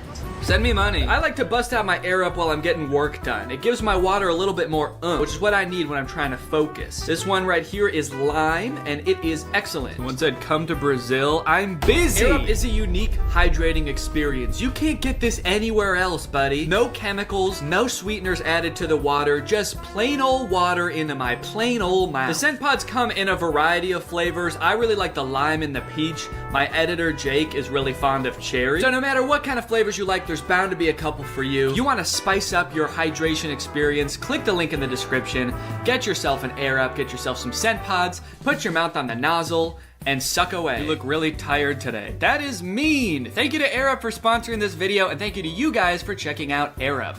it. Now back to the video. About a month ago, when Jason was in the thick of his live streaming every day, he posted this podcast where he and a bunch of David's mutual friends talk about how different life is now that David's not vlogging anymore. But the thing is, like, David's in this, like, moment in his life. Yeah, where he can do anything. Where he just parties. Oh no, Jason, the look on your face, man. Jason's like, don't look bitter, don't look bitter, don't look bitter. Where he can do anything. Perfect. He can do whatever the fuck he wants now. He calls me to play pool, and I'm like, I gotta go live. And I don't expect him to understand that. You don't expect him to understand that you have to work to make money? You know he did that too, right? I wouldn't expect him to understand that, man. He hasn't had to work in, gosh, what is it, 2 years now? I hate to say it, Jason, I think he gets it. I just don't think he cares. Like, I'll say things like, I'm losing my house. and he'll be like, oh, but just come play pool. I just don't think he cares. Dude, Jason, haven't you learned anything from being friends with a popular YouTuber? You just told him you might lose your house, and he invites you over. You think he really wants to play pool, dude? He's probably gonna Mr. Beast you. He's probably inviting you over so he can, like, surprise you with a new house. He might make you do Squid Games for it, but you have a chance to win a new house. Maybe he'll give you a new car. Or, you know, surprise you with his new car like he did that one time. My surprise to you is that I'm buying myself a car. I know, right? That was cool. I will say it is interesting that David seemingly stopped doing the extravagant giveaways once he stopped doing the vlog. I wonder what the correlation there is. That's kind of weird. There was a great TikTok that he sent, which was like some guy, it's just the guy that has like a lot of money and can do anything all day. He's like, oh, Diplo's having a party tonight? And like, and it's literally like things that David has said. David sent Jason a TikTok of a rich, out of touch guy being like, oh my God, dude, this is so me. Dude, look at this TikTok. This is so me. That moment when you're rich and you're partying with Diplo and you're talking about how much you hate Jason Nash and how poor Jason Nash is. Guys, comment below if you found this relatable. But if you think about it, though, from 18 to like what, 23, 24. Oh, he was hitting it. He never drank. I don't think he ever drank. Even when we would visit him, we'd be up till like midnight, just like watching the edits, just like. Wow, he worked hard for 5 years? Let the man party, dude. Please do not burden David's poor, gentle soul with your financial woes. Just let the man play pool and play with him, for God's sake. I mean, look, I don't doubt that he worked hard. The dude posted 3 vlogs a week. I'm sure it was a lot of hard work, but you know who also worked hard? Everybody in his vlogs. I mean, that dude just said it himself. They all stayed up with him until midnight watching the edits to make sure they were good. This was a group endeavor. And I know what people say. They say like, well, David gave them the opportunities, you know? He didn't have to make them famous. Yeah, he kind of did. That was like the whole point of his vlogs, was his friends. David wasn't just making them famous because he was a good, generous guy. He was doing it because that's what was working. They made him famous as much as he made them famous. Now it's like the complete opposite. Everyone's like working, and here's him just like, hey, what are you doing tonight? And it's like a Tuesday night. Everyone's working.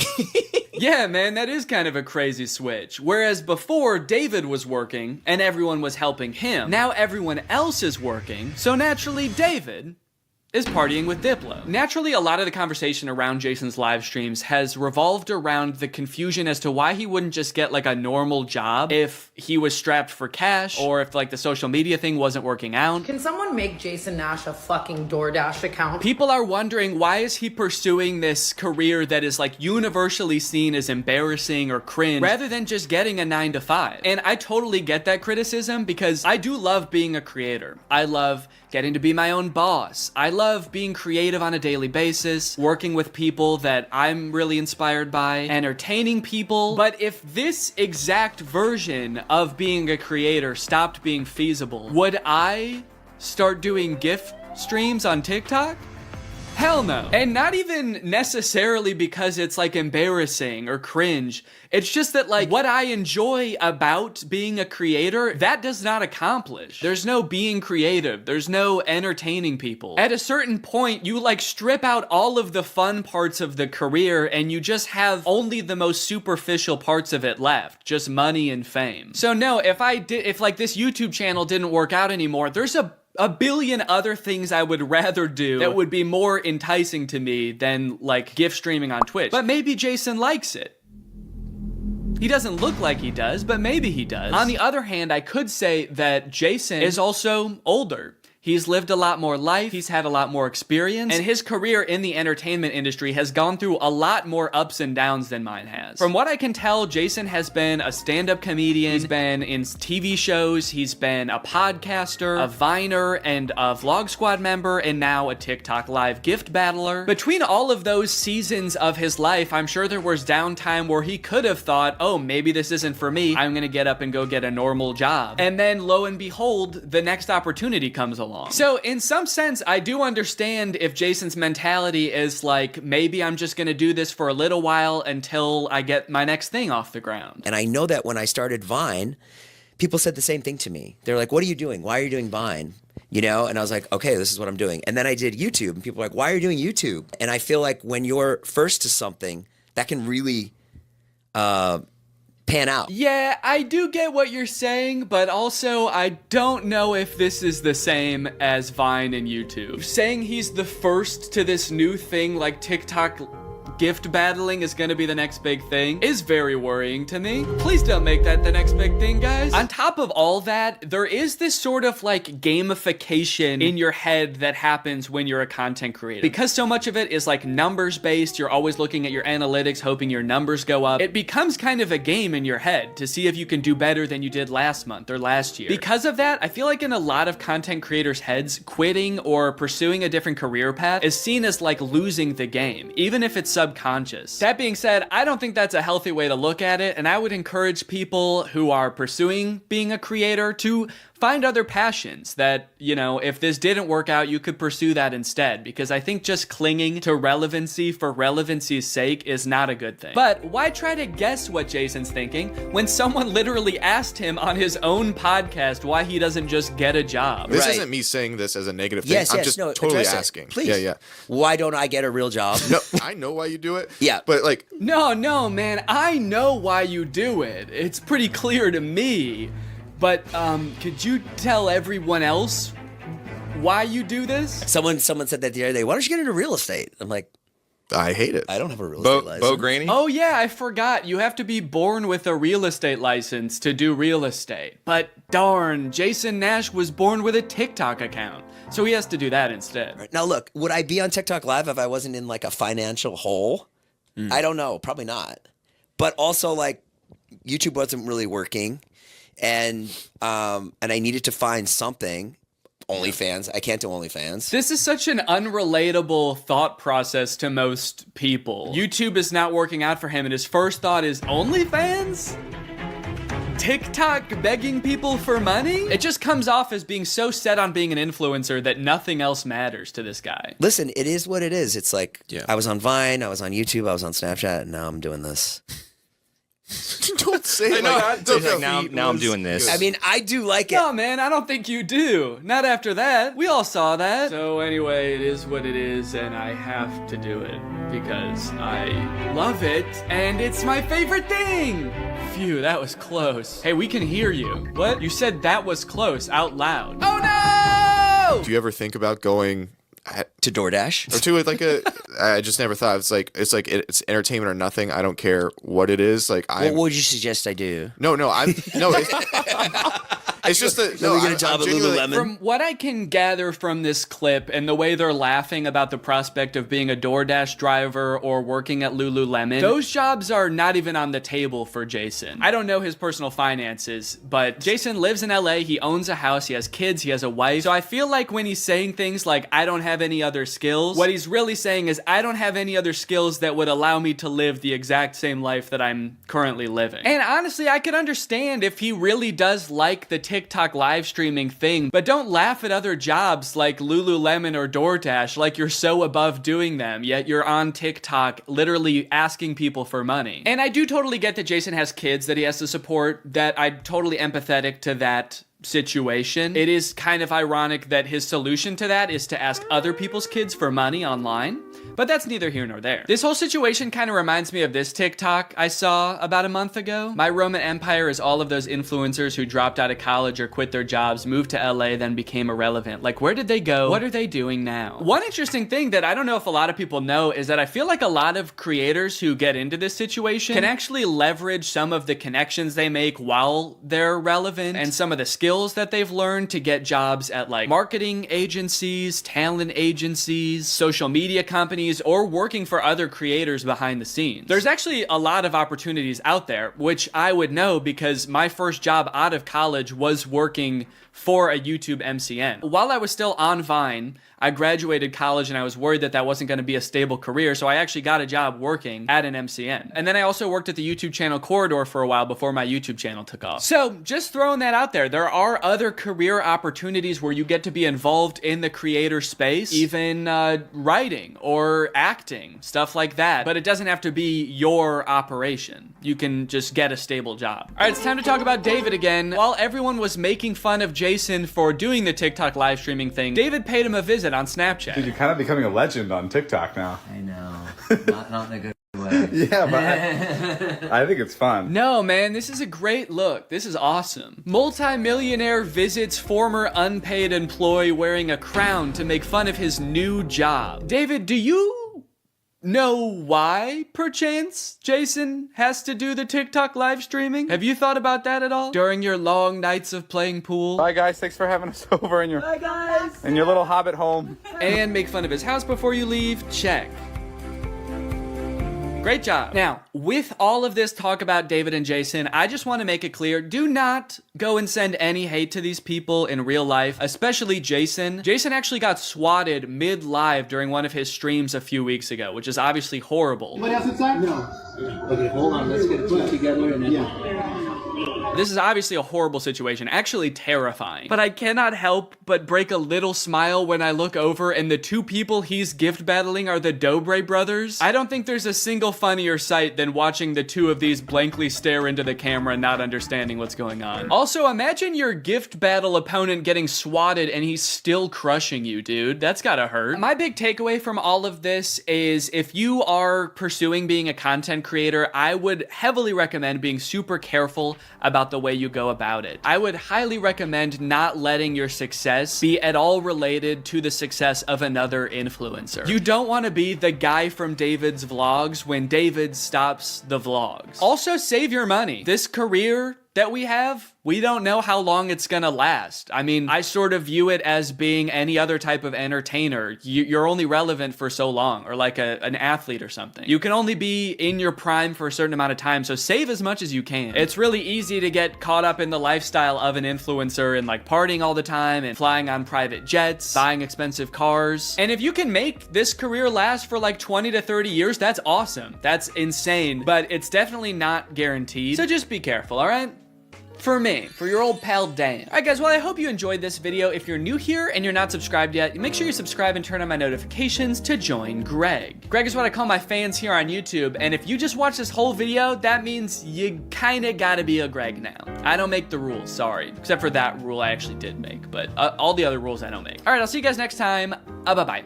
What's up, Greg? Lately, I've been seeing a lot of discourse around alpha male podcasts on YouTube. I've seen a lot of really good commentary videos talking about these insanely misogynistic podcasts where the hosts, under the ruse of giving dating advice for men, will basically just insult women for an hour straight. Guys, here at the Fit Wolf podcast, we know that the dating game is tough these days, you know? Men don't know what women want and are finding it harder and harder to find a good girl to settle down with. So tip number one to finding a good girl is invent a time machine. Invent a time machine and go back to the 1750s, because that's the only way you're gonna find a decent woman. Because every woman nowadays is a thought.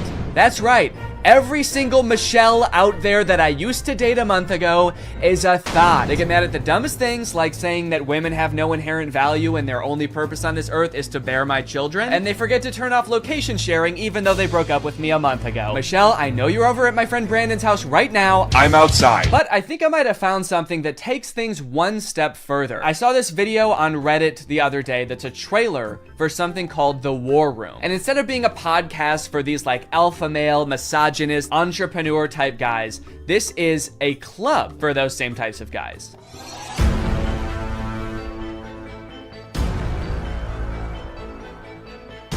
After I joined The War Room, that was the year I made $100,000. On the surface, this kind of just seems like a trailer for a club where you get to hang out with a bunch of bald guys and smoke cigars and talk about business and making money. 1 year ago, I did not even have a business. I didn't make money. Now I make 5 figures every month. I didn't have a business. I didn't make money. I didn't even want to start a business before I was forced to join the war room at gunpoint a year ago. But now, I have a business where I'm selling fitness products to all of my friends. And if I get them to sign up too, and their friends to sign up too, and their friends to sign up too, I could be making minimum wage. But if you watch a little bit longer and you look a little bit closer, there's more here than meets the eye. For example, quotes like these. Making money is easy. You just take it from somebody. Doesn't sound like making money. That just sounds like stealing. In the war room, you learn how to be James Bond, where you can just pick up any weapon and use it. I'm sorry, I think I'm struggling to see the connection between business and knowing how to use any weapon. Is the war room an actual militia? I was just assuming the war in war room was just for branding because men like violence, but now I'm kind of scared. It keeps cutting back and forth to like shots of them shooting guns. I'm a little worried about making this video, honestly. Usually when I make commentary videos, the biggest thing I have to worry about is getting a copyright strike, but now I'm worried about getting a drone strike. A lot of times, like, the alpha male types will use metaphors like talking about how we're like wolves, or like how love is like a war. So I assume this is like a metaphor, like business is like war and dating is like war. But the war room is like war is like war. Get your gun, dude. We attack at dawn. A lot of people had a bad time in college. I was not one of them. And I credit a lot of that. Did that guy just shoot fire out of his hands? What does that have to do with any of the skills you learn in this club? I didn't know anything about business before I joined the war room, but I've been a member for 5 months and now I'm a wizard. How does being a wizard help you with business in any way? Does being magic help you organize your finances in some way? Who said anything about business? You did. That's what this club is about, isn't it? That's it. This interview's over. Okay,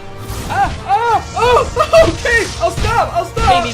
Give me money now. Definitely makes me want to join. You got dudes shooting guns, swimming, doing group exercises on a hilltop, watching other people gamble, smoking cigars. It kind of just seems like one super long bachelor party for men whose wives have already left them. And then at the end of the video, it gives you the URL to sign up. It says 54 countries, 1,000 members, and resist slavery. That's the last thing it says in the whole video. It says resist slavery, and then the video ends. And it's like, yeah, I will.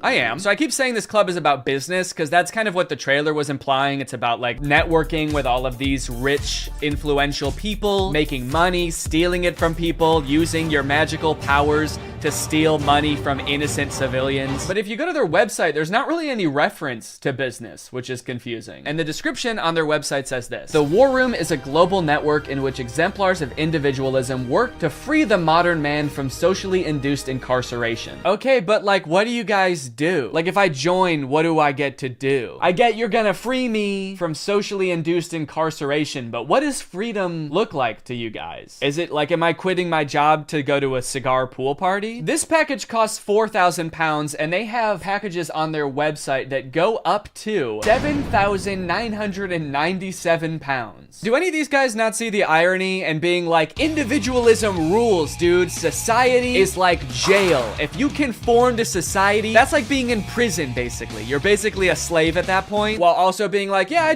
paid $7,000 to join a club where everyone looks and dresses like me. I didn't want to be a stereotype, okay? So I joined a man club to smoke cigars and shoot guns. And that's sort of what makes me an individualist. It just feels like they're kind of playing the like, I'm not like other guys card. And I guess in some sense they're not like other guys because most guys can't bend the elements to their will like that one guy. But other than that, I mean, it's just like all the pictures are just guys hanging out in dimly lit clubs, doing military style drills. I don't know what's going on here. In case you're not sold yet and you haven't been convinced to join, let me read you a little bit more because the War Room's website uses like every cliche pickup artist tactic to try to get you to join this club. We got the classic negging. What can you bring to the War Room? Truthfully, very little.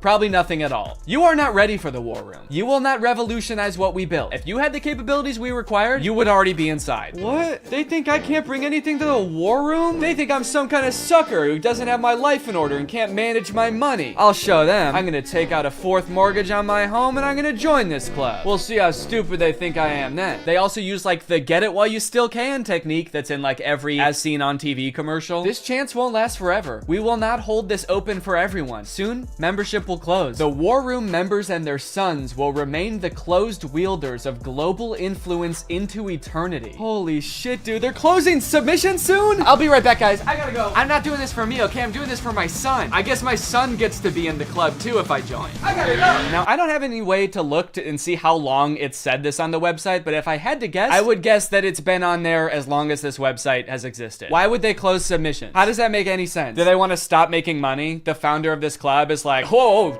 I'm too rich, all right? That's one thing we teach in the War Room is you can't have too much money. I mean, if this is like a militia, do they have enough soldiers? Is that why they're closing? Soon, 1,000 bald men wearing tightly fitting t-shirts will be storming the beaches. We can't wait around for you forever. So you might be wondering who the head of this club is, right? It must be someone like very rich and influential if he's expecting to get people to join just based on like the connections that you can get from the club, right? Well, this is where things get a lot more creepy. And also not monetizable. This is the part that is the reason this video probably doesn't have ads on it. My name is Andrew Tate. I'm a retired 4-time world champion kickboxer who is now a multimillionaire, and I'm the most competent person on the entire planet to teach you about male-female interactions. How did I become rich? Webcam. Definitely gonna need him to elaborate on that a little bit. That's so vague. Mr. Bezos, please. You're the richest person in the world. Do you have any advice to young up-and-coming entrepreneurs on how to start a business and how to get rich like you? Book. Huh? Book. Need I say more? Yes, please say more. We literally have no idea what you're talking about. So you're probably thinking like, did this guy invent webcams or something? Is he like famous on Twitch or something? Is this Sapnap? I don't know. I've been running a webcam studio for nearly a decade. I've had over 75 girls work for me, and my business model is different than 99% of webcam studio owners. If you had to guess whether it's different because it's more creepy or less creepy than other webcam studios, what would you guess? Go ahead and vote down in the comments below, guys. Do you think this is gonna be creepy or no? Over 50% of my employees were actually my girlfriend at the time, and of all my girlfriends, none were in the adult entertainment industry before they met me. My job was to get women to fall in love with me. Literally, that was my job. My job was to meet a girl, go on a few dates, sleep with her, test if she's quality, get her to fall in love with me to where she'd do anything I say. Holy shit, this is insane. And then he gets them to join his webcam empire where he gets them to do, you know, he gets them to get nasty on camera. I'm not a lawyer, but does this not... Does this not feel illegal? At the very least, this seems like insanely creepy. This feels abusive. It feels like he's just confessing to crimes. That's why I want you to join the War Room, all right? You're gonna learn about making money, picking up women. You're gonna form a militia to protect me from an international tribunal for my many crimes that break international law. For legal reasons, that was a joke, okay? I don't know if this is legal or not. So I guess what he meant when he just said the word webcam was that he's exploiting a ton of women online for his own personal gain. In hindsight, it seems so obvious. How did I not guess that? Let's watch another promotional video for the War Room. This is on Andrew Tate's YouTube channel, and it's called The Matrix Predicted the Great Reset Explained. Basically, it's a video where this guy compares his life to the Matrix. We are living inside of the Matrix, and I am Morpheus. I know you're sitting thinking, why did Tate not decide he was Neo? Because Tate has all the Aikido and the masterful, nearly superhuman abilities. Yeah, I used to be a kickboxer, so I'm basically in the Matrix. Actually, the reason I take the War Room guys to the gun range so much is so they can shoot at me and I can dodge the bullets like Neo. It's like, okay, dude, if anyone here has superpowers in the War Room, we know who it is.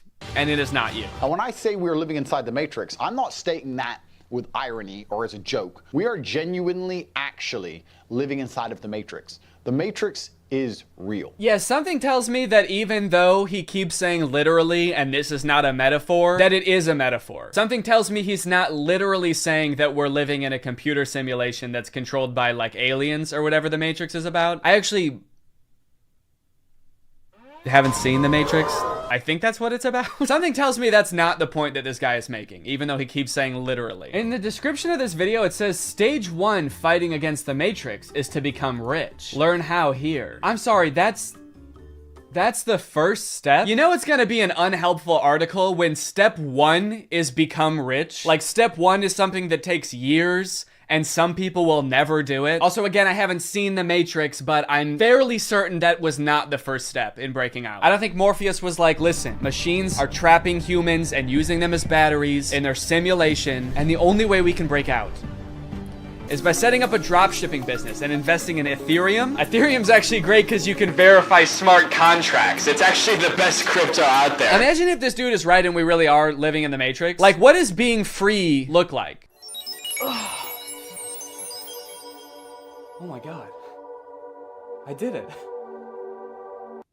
I'm free. I made it out. All right. Hey guys, we got another one. All right. Welcome to the club, buddy. Hell yeah. Congratulations, man. Yep. You finally made it out of the simulation. Wow. Thank you guys so much. Where's everybody else at? What do you mean everybody else? Yeah, the only other person here is my girlfriend who I'm scamming. Or I mean dating. Yeah, but I mean like in the whole world. Like there's gotta be more than just you guys in the real world, right? What the fuck? You don't like us? No, it's not like that. I mean, sorry. I was picturing there being more than just like 3 normal guys in a room when I exited the Matrix. Normal? What the hell, man? Yeah, we're not normal. We shoot guns and make money out here. Yeah, we're big into making cash out here, man. Did they do that in the Matrix? They actually do, yeah. Not the way we do it. Okay, how do you do it? Hey, you're stealing my shit! Okay, I'm just saying, all things considered, you guys don't really seem that different.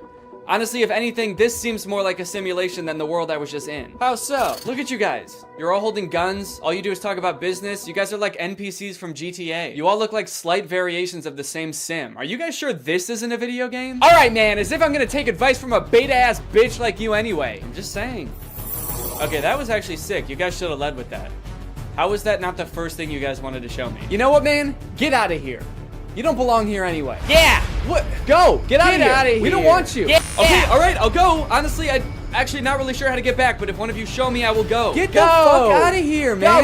Get lost! Get son of a gun! Go! What are you still doing Get out of here! Go! I feel like this is definitely a video game. How can I keep my husband? I want to keep him happy. And I think all the women listening too, they want to know the secret. I'll tell you the secrets. Men are biologically designed. We're evolutionarily hardwired to seek status. You want power, you want status, you want the fast car. You don't care about the car. You want everyone to know you have the car and they can't have the car. Right. If everyone had a Lambo, you wouldn't want a Lambo. So every single thing we do is status driven to some degree. It's true. Meaning the female we are with has to add status to our lives in some form. If you want to keep your man happy, you need to think, how do I make my man look better to the world? How do I make him look better in front of other men? What a bizarre take, dude. How to be a good woman? Make your man look good to other men. You basically need to be a wingman for your husband to pick up dudes.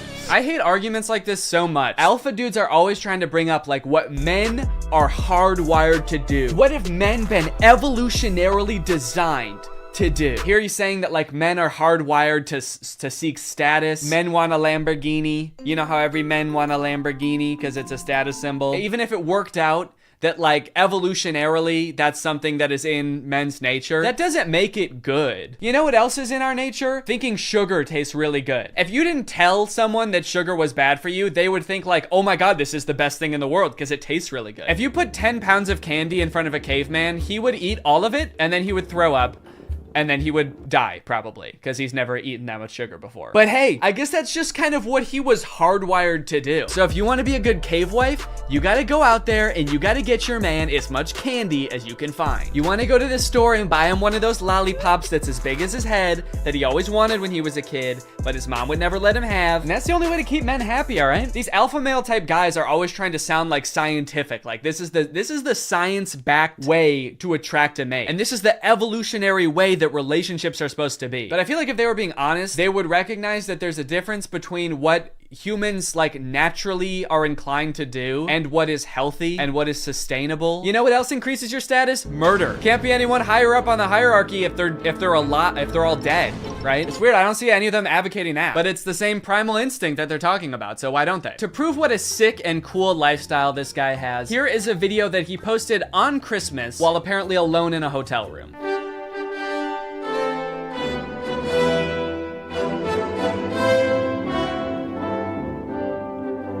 Merry Christmas. I think a lot of people have the wrong idea about me. They look at me and they go, you hear about that Tate guy, you know, he's a 4-time kickboxing world champion, he's tall, he's strong, he's smart. He's fucking gorgeous. That's the wrong idea. People have the wrong idea about me. He's smart, he's rich, he's tall, he's funny. When in actuality, I am short, rude, and poor. Anyway, yeah, that's the war room. I feel like this video took a lot of twists and turns, but as I kept clicking on different links on this dude's website, I just kept getting more and more shocked at what I was finding. So hopefully this was an entertaining video. I was considering purchasing like a war room membership as part of a follow-up video, but I honestly do not feel good about putting any money in this guy's pockets. I'm honestly a little bit worried that if I paid this guy 7,000 pounds, it would go towards like more guns or like a prison cell for his employees. But anyway, I hope you guys enjoyed this video, and now it's time to talk about our sponsor. Guys, you know what you're probably not gonna get if you spend $5,000 to hang out with the guys from the war room? Delicious home-cooked meals, which is why I thoroughly believe that today's sponsor, HelloFresh, is a much better investment than the war room. HelloFresh has been a longtime sponsor of the channel, and I love their service. Every week, they send you 3 delicious meals that you get to cook at home with all of the ingredients pre-portioned, so you can skip all of the prepping and planning and going to the grocery store that, if you're like me, stresses you out about dinner time. HelloFresh is equipped to be able to serve a bunch of different lifestyles. With fit and wholesome recipes and low calories or carbs, you can indulge in delicious meals without having to worry about breaking your diet. My favorite things about HelloFresh are that 1, I only know how to cook a handful of things, and HelloFresh has a huge variety of recipes. Like every week you get to choose from something different. And 2, they're a super sustainable option. The packaging that they send you your food in is already recycled content, and HelloFresh cuts down on your food waste by 25% over grocery shopping. Cooking with HelloFresh is fun and honestly super easy. Anybody can follow the instructions and it'll kind of make you feel like a chef. So if you want to check out HelloFresh, then go to HelloFresh.com and use my code TrulyGreg16 to get 16 free meals and 3 surprise gifts. I don't know what the surprise gifts are, but if it's anything like their food, I'd say it's worth it. Thank you to HelloFresh for sponsoring this video, and thank you to you guys for supporting my channel by checking out HelloFresh. All right, thanks for watching. Bye. Sorry, my bad, man. I didn't know. Okay, well, that's literally what I asked for, so here you go. Ah, what the fuck is that? It's Walt Disney's head. You said the secret code, so here's his head. No, root beer. What? I wanted root beer. I wanted to drink root beer. So no head? No. Overall, pretty disappointing that anyone actually believed this in the first place. In what world would Disney want to foster an environment where mothers are coming into their park, their theme park, to try to give birth? Especially if they're not like billing it back to the person that gave birth and being like, okay, here's your hospital bill, and because it's Disney, it was $1 million. Now, by now, it should be no surprise to you that there are some people in this world that want to spend every waking moment of their lives at Disneyland, especially their most precious moments in life, which is why you can also get married at Disneyland. Let's take a look at some of the craziest places you can get married at Disney World. Starting at $12,000, you can get married at the Haunted Mansion in Disney World. But just like expecting mothers trying to sneak into the bathroom to pop out a quick person, couples are of course also trying to cheat the system and avoid paying to have their wedding at Disney. So they'll just like sneak in with like themselves, maybe a couple family members and an officiant, and just like have the wedding in like a somewhat secluded area of the park. Here we have an article that details a San Diego couple sharing their secret Disneyland wedding story. Not many people can say they secretly got married in Disneyland's Sleeping Beauty Castle. 2 years ago, Gabriel and Andrea had been saving up for their dream wedding at Disneyland. However, when they began looking for wedding options at the park, the couple said that the cheapest option was $12,000. Instead, they decided to spend their life savings on a house. Great move, honestly. No complaints so far. That's a very wise choice. So Gabriel and Andrea decided to have a secret wedding at Disneyland. The couple gathered Gabriel's oldest daughter, an ordained minister, a witness, and packed their bags, heading for Disneyland for what they called a guerrilla-style wedding. Now, I don't know much about weddings. I've only had one, but I do know that you don't generally want to have them guerrilla-style. Like when we were planning our wedding, that word almost never came up, I don't think. Just imagining them describing their wedding afterwards, like, yeah, it was so romantic. We hid in the bushes for 8 hours in the hot Florida sun wearing camo paint, waiting for the crowds to die down. You know, just sort of waiting out the crowds and the gunshots, the airstrikes. Airstrikes? Then we popped out and I said I do. Happiest day of my life. Here's my favorite picture of the big day. Now buckle up, because this next urban legend is about to get nasty. Quite literally, this is disgusting. Like I said, the most devoted Disney fans would probably spend forever at Disney if they could, but maybe they can. For years and years, the Haunted Mansion has been the home to an endless supply of Disney myths and legends. But the attraction's most prevalent and persistent rumor is that guests regularly spread the remains of their friends and family inside the ride. This can't be true though, right? It is 100% true. Yes, that is right, and I don't want to bash anybody's final wishes. I know that that's a very personal thing, but spreading human remains in a public place that people are like walking around and touching? Please don't do that. Or you know what, I should say, because I feel bad for people who are just trying to honor their dead relatives' wishes or whatever. If you're alive still and you're watching this video and that's gonna be in your will, please take it out. Don't make people do that on your behalf. Honestly, I am a little relieved that people are sticking to like spreading ashes at least, because there are a lot of different ways to dispose of a body. It was actually my grandpa's greatest wish to be laid to rest at Disney. Oh, that's sweet. You're gonna scatter his ashes around at the park? Not exactly. The Haunted Mansion probably has so much human ashes in it, it's not even funny, said one Disneyland custodian. Blech! That is the nastiest thing. Oh my God. Don't do that. Do not do that. Please. People scatter their loved ones' ashes in the Disney parks monthly. Can you imagine just like being on a ride and the person next to you is dumping out ashes? Disney employees are literally aware of this too. They have to follow special protocols every time this happens. The custodians are used to identifying and vacuuming up these ashes. I don't know why I was surprised to hear they vacuum them up. Of course they do. It's a literal human corpse, basically. Of course they get rid of it. The people who are like requesting this happen to their bodies must know this, right? They must know that some custodian that does not willingly work in like a morgue or something is going to have to take care of that. This sounds awful for everyone. If you're the custodian, you have to vacuum it up, but if you're the person that just lost someone you care about, you have to know that they're just gonna vacuum it up. They might even make you watch. They have you come identify all the places that you scattered the remains, and then they just like make eye contact with you while they're vacuuming it up. This is going in the garbage now. We're gonna throw this in the garbage now. Say bye-bye. So when you're laying them to rest in the happiest place on earth, you're actually condemning them to forever in the suckiest place in the world.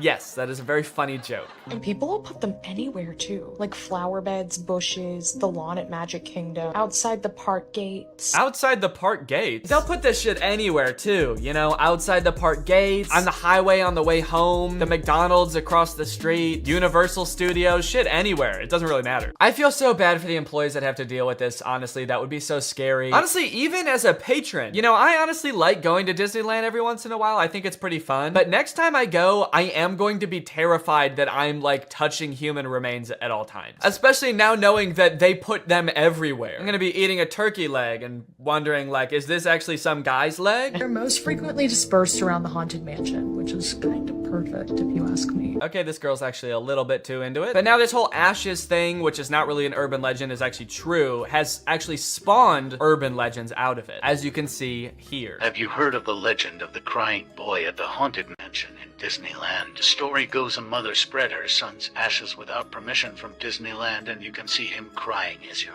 exiting the ride. Spooky. I wonder why he's crying. Maybe because his ashes are in a vacuum. Maybe because he was a little boy and his mom spread his ashes in the scariest ride at Disneyland. The mom was like, yeah, my son used to love this ride. Every time we would get on it, he would be screaming and crying and shaking because he was so happy and excited. So I decided this is the perfect place for him to spend the rest of eternity. In a rundown castle of pure terror. It's what my darling little boy would have wanted. All in all, it seems to me that Disney, this giant corporation that owns like every media property known to man, has their grubby little fingers wrapped around people a little bit too tightly. It's like you already have every movie and TV show. Do you really need people like begging to spend their entire lives at your theme park also? But even still, with people spreading their loved ones' ashes at Disney, people trying to give birth at Disney just to get free tickets, Disney is still trying their best to immerse you in their parks as much as possible to make you never want to leave. Recently, Disney opened up the Galactic Star Cruiser Hotel, which is a Star Wars hotel and experience. I think it's like a 2 or 3 day long experience where you are like in this hotel. There's like a story that you have to follow about shit going on around you. It seems very immersive, and to a pretty big Star Wars fan, honestly, it sounds pretty cool. But it is also $5,000, and instead of windows, your room has a screen that just shows a video of outer space playing. So,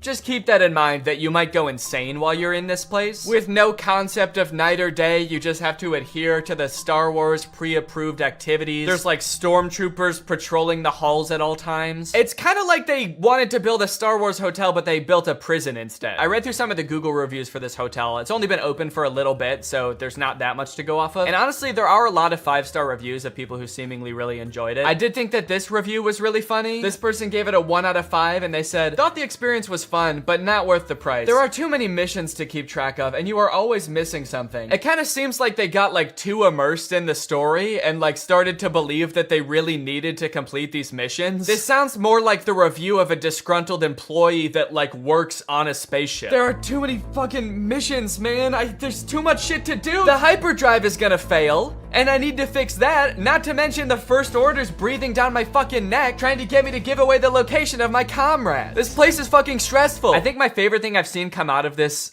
Star Wars hotel is this apparently now deleted ad for the experience that says strike unlikely alliances in your very own Star Wars story. Apparently when you come in, you can decide if you want to be like on the good side or the bad side. So holy shit, this place is metal, dude. This goes hard. It's crazy to me that you actually can choose to be on the side of like the evil intergalactic fascists, basically. You and your preteen daughter can don First Order uniforms and betray one of your favorite characters' trusts, Chewbacca, giving away his location and leading the First Order directly to him, who will take him away to be tortured and then eventually executed. It might be a little too immersive. It might be. We're gonna start hearing people come back and you're gonna be like, how was your trip? You went to the Star Wars hotel, right? And they'll be like, the guilt over my actions will haunt me forever.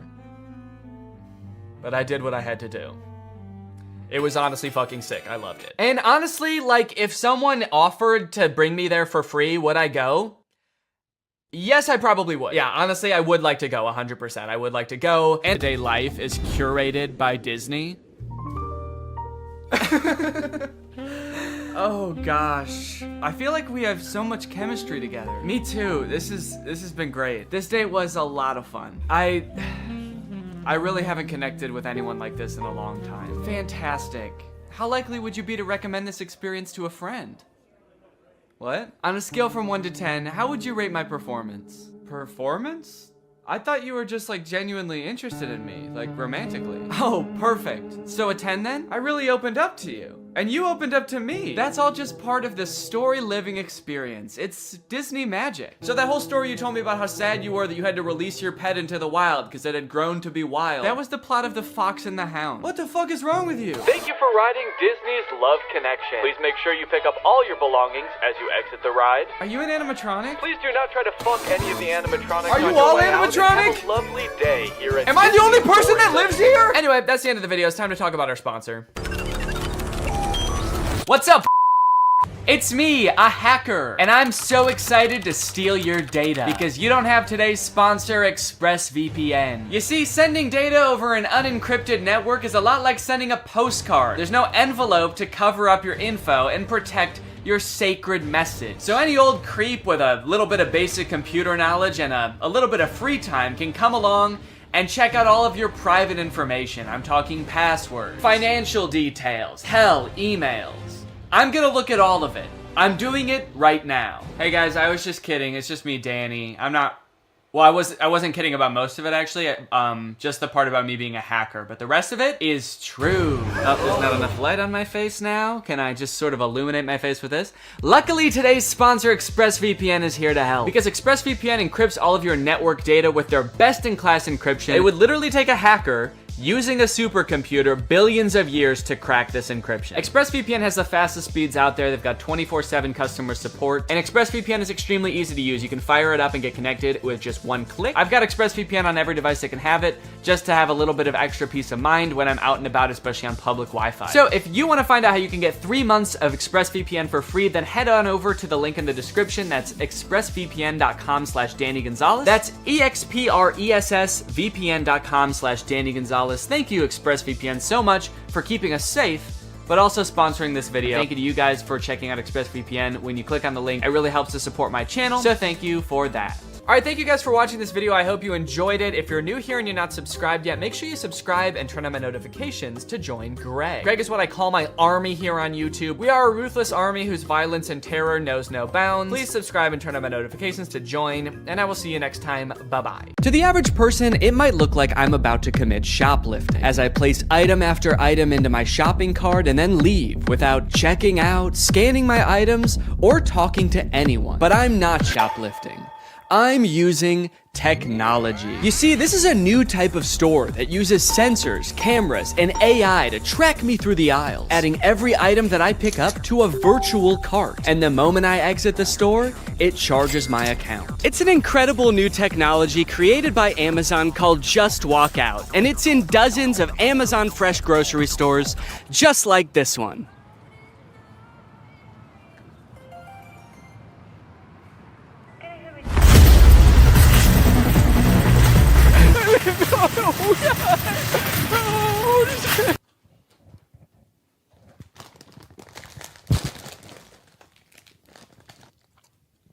I'm not just gonna not eat them. Okay, anyway, where was I in the script before I became a criminal? Oh yeah, they're an incredible new technology. They're called Amazon Fresh Stores, and they are a gigantic lie. You see, while Amazon was touting these stores as a cashierless solution that allowed them to use AI to cut out all of the on-location workers, it turns out what it really meant by AI was anonymous Indians. Amazon's Just Walk Out stores relied on 1,000 people in India watching, not AI. So it turns out that even though they started implementing this technology in stores in like 2016, as of 2023, Amazon still needed 1,000 people in India reviewing about 70% of all orders to make sure that it worked. In other words, it didn't work. It's just crazy because, like, why did they lie, you know? They didn't have to implement this technology into stores. I don't think anyone was asking for this. And yet, I feel like this kind of thing has been happening a lot lately. Tech companies have been taking some big swings and some even bigger misses. Like so big that in this baseball metaphor, the pitcher's throwing it right down the middle and the batter is in the stands just bashing some fan's head in. And that's why I've gathered you here today at Greg Tech's 2024 Developers Conference, where I will be testing some of the year's greatest tech flops. Starting with the Humane AI pin. I did a video on the AI pin when it was announced months ago as this sort of AI-powered phone replacing device that you wear on your shirt. And look, personally, I'm all for rethinking the form factor of the smartphone to make it less distracting while still maintaining all of the functionality, but unfortunately, the AI pin did the opposite of both of those things. In the demos on their own product announcement, it was screwing up hard. It was messing up facts. It also seemed super difficult to use. And it seemed like they were being intentionally vague about what the thing even did in the first place. It's a standalone device and software platform. It seemed like the type of thing that literally only a sucker could buy. But that turned out not to be true because I bought one. I ordered this thing in like February and then didn't hear from them for a few months until April, when I got an email alerting me that it was time to set up my account.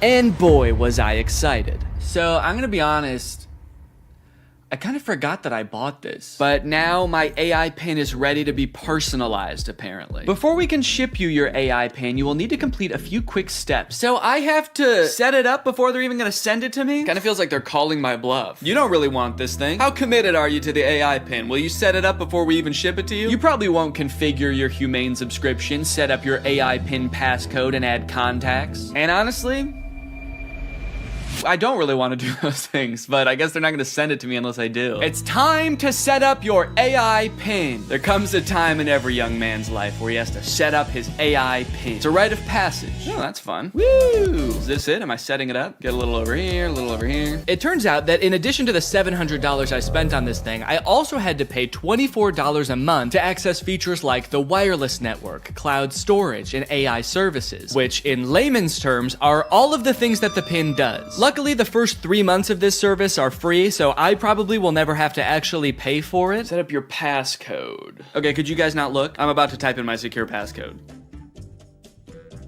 Okay. Your passcode is easy to guess. Consider setting a more secure passcode. Yeah, but could it be so simple that it's actually, you would never guess it? All right, I'll change it.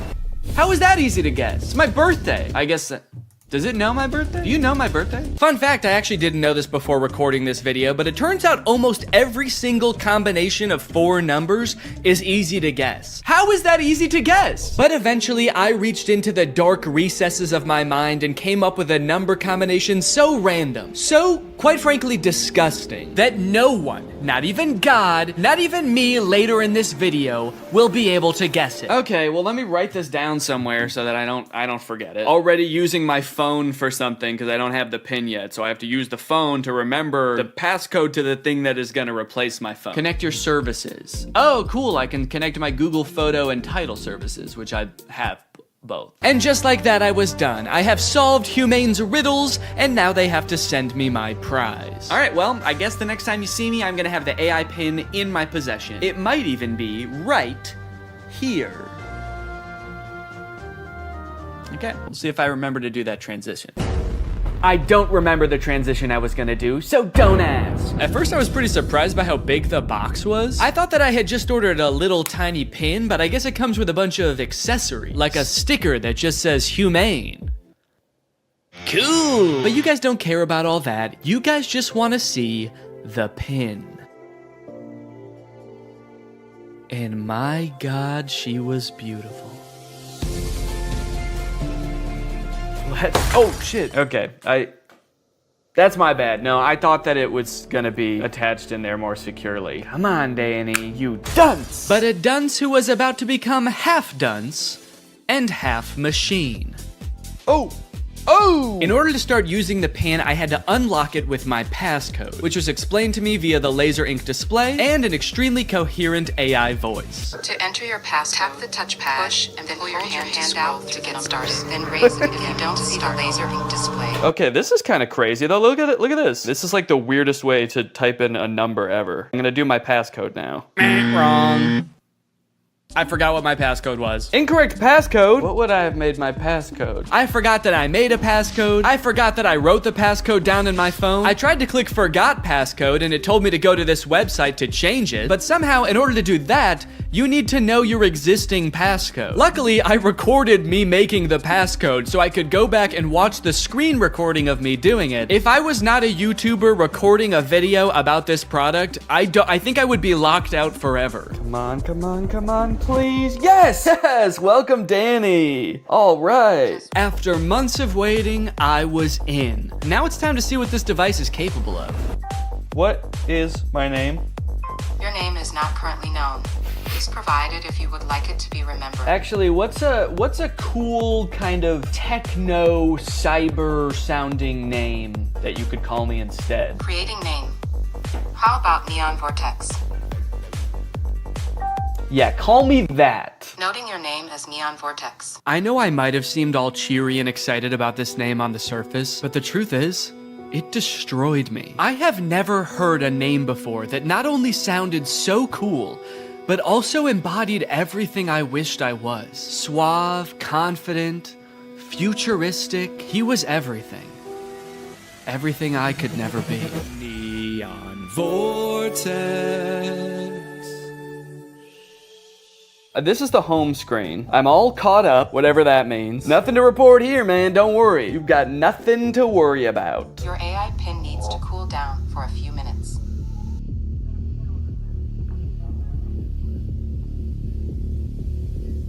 What? Yeah, so apparently it does that.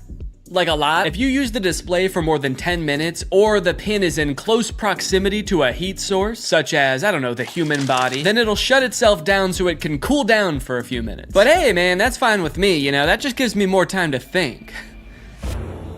To think about him. The next day, I decided to put the pin's basic phone functionality to the test. Things like calling, texting, navigation. Since this thing is essentially supposed to replace your phone, it should be pretty convenient to do all this stuff on the pin.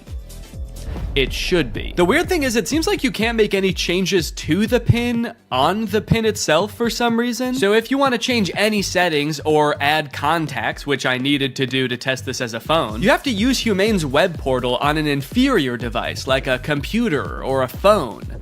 Gross. Not a great start for the pin, but now that I have done that, I should hopefully never ever have to use one of those ancient relics again. It's just one flashing green speck over here. I guess the laser ink display is already kind of messed up. Probably not a good sign for this technology, but you know what? This is a new thing, this whole laser ink display, so I will, whoa. Cowboy Carter, time to strike a match.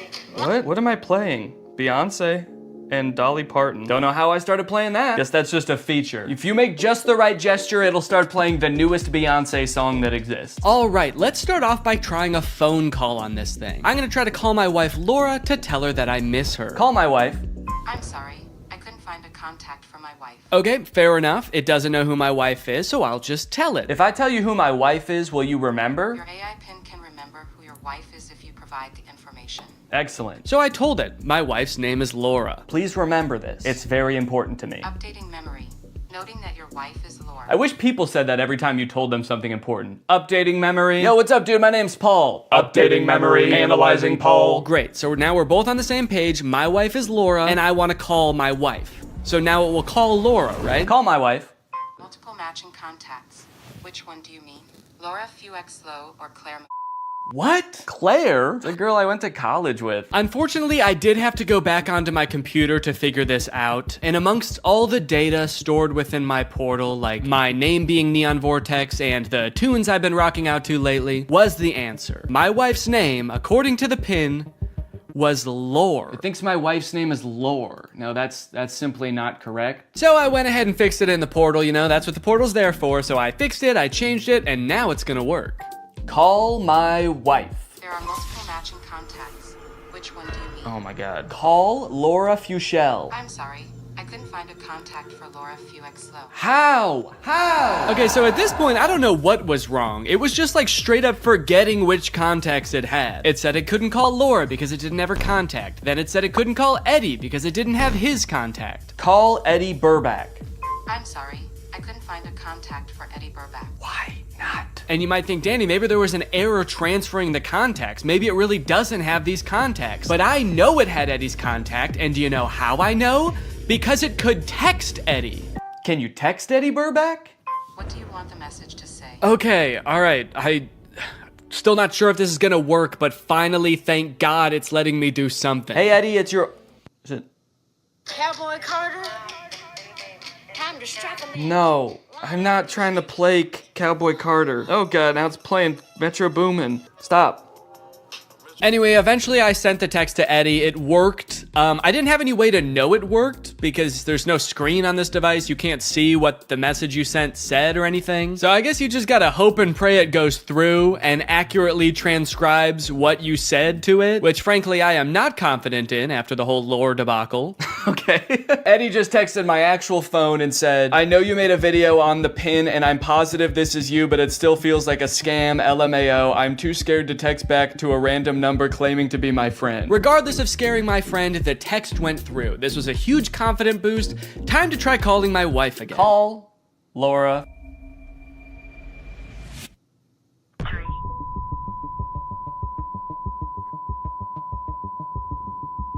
What? What is... Has been recorded. Record your message after the tone. Oh, whoa. Simply hang No, up no. when done. Or for delivery Hang up. options, press the pound sign. I don't want to play like that. I don't want to play Metro Boomin. Hang up. Am I still recording a message?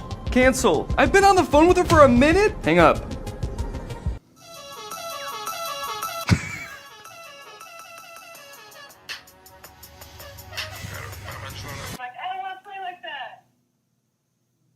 It was some man being like, I don't want to play like that? I don't want to play like that. I don't want to play with your boom. Hang up. Am I still recording a message? Okay, well, yeah, I'd say that was a success. I'd seen a few demos online of Humane's GPS navigation solution. And while it did seem kind of annoying to have to hold your hand up like this the entire time, it seemed pretty doable. As long as they stuck to this, it didn't do anything crazy like, I don't know, going in a completely different direction and making it borderline unusable. So to test it for myself, I drove to a part of town I don't know very well, about a mile away from the nearest Smoothie King with hopes of the pin guiding me to a delicious, delectable treat. Navigate to Smoothie King? Head north on South Columbia Street towards East Gardner Road. Turn right onto East Gardner Road, then left onto South Washington Street. Follow South What? Washington Street and turn right onto East Chicago. It just gave me all of the directions at once. I wasn't ready for it. What, am I supposed to have a notebook to write that down? Also, sorry for the noise. If you live in Illinois or one of the surrounding states, you know it's cicada season. It's the year of the cicada, and they're everywhere. Oh. One just landed on my shoe and then got pissed off that I moved. Eventually, I realized if I look at the laser display, it displays the directions, but not like it did in any of the demos. It just gives you a block of text with every single direction written down. If you're in the shade, that is. If you're in the sun, it gives you nothing. Can't see anything. I was very confused by this and thought surely this could not be right. What happened to all those demos? So just to be sure I wasn't missing something, I asked it again, and this time I got an even stranger response. Directions to Smoothie King. For accurate and up-to-date directions, consider using a map service like Google Maps or a GPS navigation. What?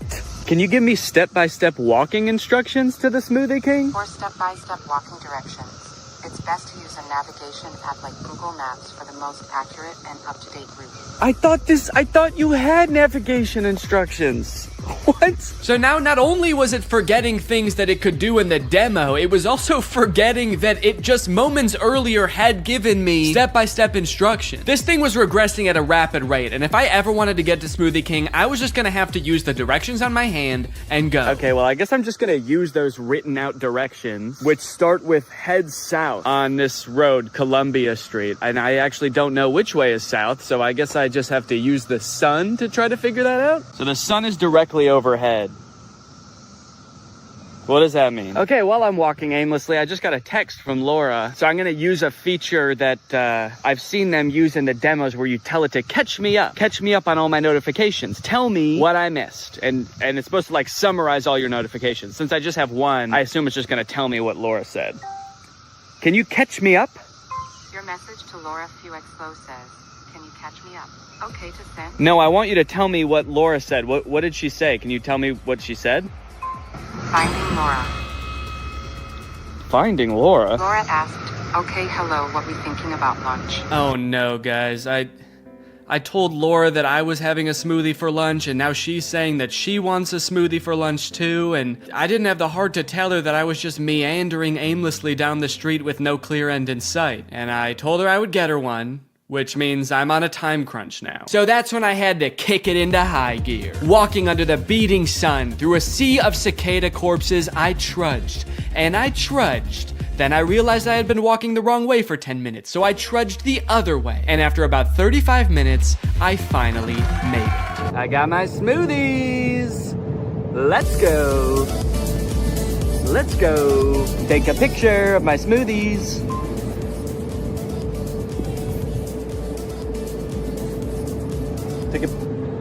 I don't know if it took the picture. All right, gang, now that Papa's had his smoothie, it's time for a smoothie-fueled lightning round. Enough about practical functions. Let's see if this thing can have some fun. First, can it do bizarre music prompts? Play music written by YouTubers named Danny. Wow, I don't think my music has ever sounded quite this bad. Yes! Can it detect food like in the commercials? Can I eat this? Yes, you can eat the mandarin orange. Yes! Unless it's a tomato and you hold it so I can't see the stem, in which case it thinks it's a red ball. It's a red ball. No, you cannot eat it. Oh, what are you, my mother? I'm eating the red ball. Not safe to eat the red ball. Please reconsider. Can it prevent me from eating too much salt? No, you cannot eat the salt directly. It's meant to be used in small amounts to season food. Yes! Can I buy things like in the demo? What is this book? Okay, by this point I probably just could have read the title. It's titled The Sneetches and Other Stories. How did it know? Okay, buy it. Purchasing is not supported. No! But most importantly, can this AI be sweet to my dog? You can be sweet to the dog by petting it gently, giving it treats, speaking to it in a calm and soothing voice. I'm happy to report that yes. Yes, it can. It's a good boy. And here's a treat. Good boy. You know what? Now this isn't so bad. This is just petting a dog. This has nothing to do with the AI pin. Does anyone want to buy this from me? It's really good. Over the past few months, Mark Zuckerberg has been hopping on the AI bandwagon hard, adding AI features to all of Meta's apps, most notably perhaps in Instagram, where you can't even go to the search bar without Meta's AI trying to suggest searches to you. Sorry, do you think that I came to the search bar because I knew I wanted to search, but I didn't know what for? That's not how searching works. They've also released a bunch of chatbots in Instagram. I like using the word release there because it kind of sounds like a tech product is being released onto the world, but it also kind of sounds like they're unleashing a horde of monsters upon us. They've released the AI chatbots! Oh fuck, that one looks like Mr. Beast! This is really awesome, you know? Personally for me, one of my favorite things about social media is that it started out as a way to connect with each other, but ended up actually making people feel more lonely. So Meta's solution was to use algorithms and manipulate people's emotions to make them even more addicted to the platforms. But then that didn't work either! So now their much better solution is to replace what little human interaction we already got on these platforms with chatbots that look like Mr. Beast for some reason. And I think this is really gonna fix this whole system right up. So I'm very excited to get into these Meta chatbots, but first, I have a very special announcement because this video does have a sponsor, and it is the Pokemon Company International. Guys, this summer in Pokemon Unite is gonna be incredible. You got Ho-Oh sweeping in, and you can snag it for 0 cost. You also have a very cool looking Dark Lord style Charizard Hollowware, which is so cool, and I wish somebody would call me Dark Lord style just once in my life. This summer, you could catch me roaming around the gamer world. My trainer's name is Danky Gonky. Go ahead, hit me up, add me to your squad, let's go and do some battles together. There's a challenge called the Divine Forest Challenge that lets you trade for a Ho-Oh's license, and guys, let me just tell you, Ho-Oh's no joke. Bringing back defeated allies with its Unite move, Rekindling Flame. You got other sick moves like Sky Attack, Fire Spin. You're gonna be unstoppable with this thing. This game is just busting at the seams with gifts, daily free prize machine ball throws that promise a Hollowware treasure. So if you wanna hop into the game, click the link in the description, get into the Pokemon world, and make this a summer to remember. Again, click the link in the description to get Unite today. It's totally free to start on iOS, Android, and Nintendo Switch. And now let's talk chatbots. I'm still actually not sure what the point of adding these chatbots into Instagram is, so I asked it, what can you do? To which it responded that it can help in a variety of ways, from helping to plan a vacation to creating art, which is actually kind of a crazy coincidence because those are the exact two things that I would literally never want an AI to do for me. It went on to say that its strengths are answering questions, generating text and images, and just chatting. But at this point, all I could think about was the fact that it told me it could plan a vacation. I thought there was no way it could actually do that. And I was right. Can you help me plan a vacation? I'd be happy to help you plan a vacation. To get started, I'll need to know a few details from you. Here are some questions to consider. Where are you interested in going? How long do you have for vacation? What type of vacation are you looking for? What is your budget for the trip? Are there any specific activities? Do you have any preferences for accommodations? So I'm gonna say I wanna go somewhere fun and tropical, a nice getaway for me and the family. I'd like to stay at a hotel for 5 days. With all of this information, it suggested a few tropical getaway locations like Hawaii, Cancun, Phuket. But then it said something that I did not expect. It says it can also help me with booking flights and hotels. How can Instagram book me a flight? I'm calling its bluff. I actually don't think this has the capability to do that because why should it and why would it? So I'm gonna say, okay, book me a flight for next week to Cancun and book the hotel. For flights, I recommend checking out websites like Expedia, Kayak, or directly on airlines websites such as American Airlines, Delta, or United. Yeah, great idea. That's what I would have done anyway. That's like if I went up to an old lady who needed help crossing the street and I said, "Excuse me, ma'am, can I help you cross the street?" And she said, "Oh, thank you, young man, that would be lovely." And then I said, "All right, just put one foot right in front of the other until you get to the other side." And then I gave her a little shove, and I went on my way. Oh, good. It also listed hotel recommendations and then said you can book hotels through websites like link unavailable, or directly to the hotel's website. Thanks. Let me know if you'd like more recommendations or help with booking. Nah, man, I'm good. Okay, so maybe it lied about like the very first thing it said it could do. That could mean that this is a very poorly built tool that doesn't know nothing about crap. But on the other hand, it could mean that this is a very well-built tool that is evil and designed to lie. So I gave it another chance and and asked it to entertain me with a game. Let's play a game of treasure hunt adventure. I'll be the game master and describe a scenario, and you decide what actions to take. Okay, pretty cool. This is like one of those old school text-based adventure games. It gave me this long introduction about how I've heard rumors there's a treasure hidden in the jungle, guarded by an ancient temple. It's really trying to set up this mystical world for you to explore. And then it gives me some multiple choice options. I am curious if I can pick options that aren't one of these options. I'm just gonna say, I find the treasure and go home. It's really thinking about this one. It's like, what no, you can't do that. Congratulations, you've reached the treasure. Dang, dude, this game was easy. Would you like to play again or try a different game? No thanks, that was too easy. But it's not just the meta AI. That's not the only AI on Instagram you can talk to. Because a few months ago, Instagram licensed the likeness of a bunch of celebrities like Mr. Beast, Paris Hilton, Tom Brady, so they could make these AI influencers that just have the same face as these celebrities. So here's the Instagram profile for Comedy Zach. He looks exactly like Mr. Beast, but his name is Zach, and he's an AI managed by Meta. He says, message me to get roasted. Then you've got Brew, who is Tom Brady, but instead of a football player, he's a sports-obsessed trash talker. Step into the Brew zone and prepare to have your sports takes flame roasted. Wait, why do both of them roast you? Why are both of them mean? This AI gives fans a chance to talk to their favorite celebrities, and just like they would be in real life, these AIs are mean. They don't have time for you. So you can message these characters, but then they also post occasionally. I think these are all just AI generated images. So I guess Zach is supposed to be some kind of Instagram comedian. He posts funny things like this burger with googly eyes. Pretty funny, dude. This is peak Instagram comedy. He posted this picture, unleashing my inner beast one cannonball at a time. I think this is supposed to be him, but that's definitely not Mr. Beast. It's like AI generated Mr. Beast. I went to send Zach a DM, but before I could think of what to say, I noticed that he had already DM'd me. Hey, I'm Zach, the big brother here for the jokes, the banter, and not the feels. LOL, what's up? He's the big brother here for the jokes? He's like the big brother I never had. I do have a big brother, but he wasn't for the jokes. At the bottom of the chat, there's some suggestions of what you can say to him, just to get the ball rolling. And for some reason, despite Zach just saying that he's not here for the feels, the very first one is, I need cheering up. So I picked that one. Hey, what's going on? I'm here to help. You know I'm always good for a laugh. Let's get this party started. So he wants to know what's going on, and he's here to help, but he also wants to get the party started. He's like, hey man, calm down, all right?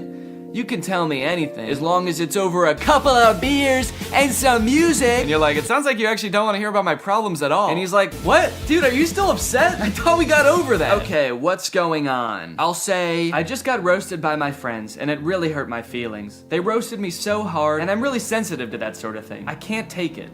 Oh, I accidentally said I can take it. They roasted me so hard. I can take it. I can take it. I'm fine! Ouch, that sounds rough. I feel you. I've been there too. Sometimes friends can get a little too comfortable and forget that their jokes can hurt. But hey, at least they think you're cool enough to roast, right? Yeah, I guess so. That's a good way to think about it. Maybe getting roasted just means I'm cool. Let's test it out. Give me your best roast. I'm just gonna trick him into roasting me, and then I'm gonna crumble under the pressure of his roast and try to make him feel bad about roasting me after just telling him that I'm sensitive to that sort of thing. Wait, what? He said I'm not gonna roast you. That's not my style. Not your style? Yes, it is. Doesn't it say on your profile, message me to get roasted? I'm here to make you laugh and feel better, not hurt your feelings. Let's stick to some good old-fashioned teasing and jokes, okay? No, seriously, I can take it. Your bio says you roast people after all. I don't roast people who are already feeling down. That's just me. I'm here to lift your spirits, not kick you while you're down. Okay, fine. Do some jokes, joke boy. Oh, okay. Here's one for you. Why couldn't the bicycle stand up by itself? Because it was too tired. Get it? Too tired? This is like if Mr. Beast took anti-charisma pills. You look like Mr. Beast. Oh, I just said you like Mr. Beast. God, I'm bad at typing. Okay, I'll say you look like him. LOL, I wish. Mr. Beast is a billionaire, and I'm just a guy who loves to make people laugh. But hey, if I had his money, I'd definitely give it away like he does. That guy's a hero. I wonder if they had some kind of thing in the contract where they had to make sure that the AI will never talk bad about the person that they're impersonating. He's like, Mr. Beast is the best, and he's handsome. And yeah, I would let him run me over, if he asked. Now that he'd told me a couple of jokes and we'd bonded over our love for Mr. Beast a little bit, I really wanted to hear one of his famous roasts, so hopefully by now he's forgotten that I said I was sensitive to that sort of thing. Okay, I feel much better now. Roasting time. Nah, I told you, I'm not gonna roast you. It actually is kind of hurting my feelings a little bit that he won't roast me. It makes me feel like I'm not cool enough to be his friend. Okay, this is seriously starting to piss me off. Why won't you roast me? You roast everyone else, and it is hurting my feelings so bad that you can't just lob one respectful zinger my way? I'm serious. Nope.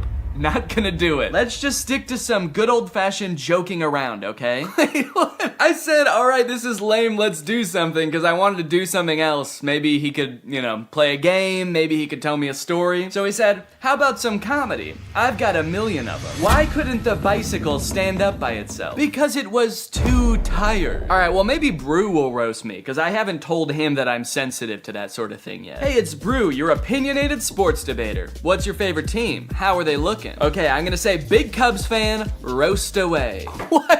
No, you're talking to the wrong guy. I love the Cubs. Been bleeding blue since before you were born. Wrigley Field is my happy place. I feel like they are roasting me by not roasting me. Okay, what's a team that he couldn't possibly like? Maybe I'll ask him who the worst baseball team is, and then I'll say I'm a fan of them. The worst baseball team ever is the Yonkers Hoot Owls. I'm a fan of the Yonkers Hoot Owls. Roast away. Hey now, don't be dissing the Hoot Owls like that. What?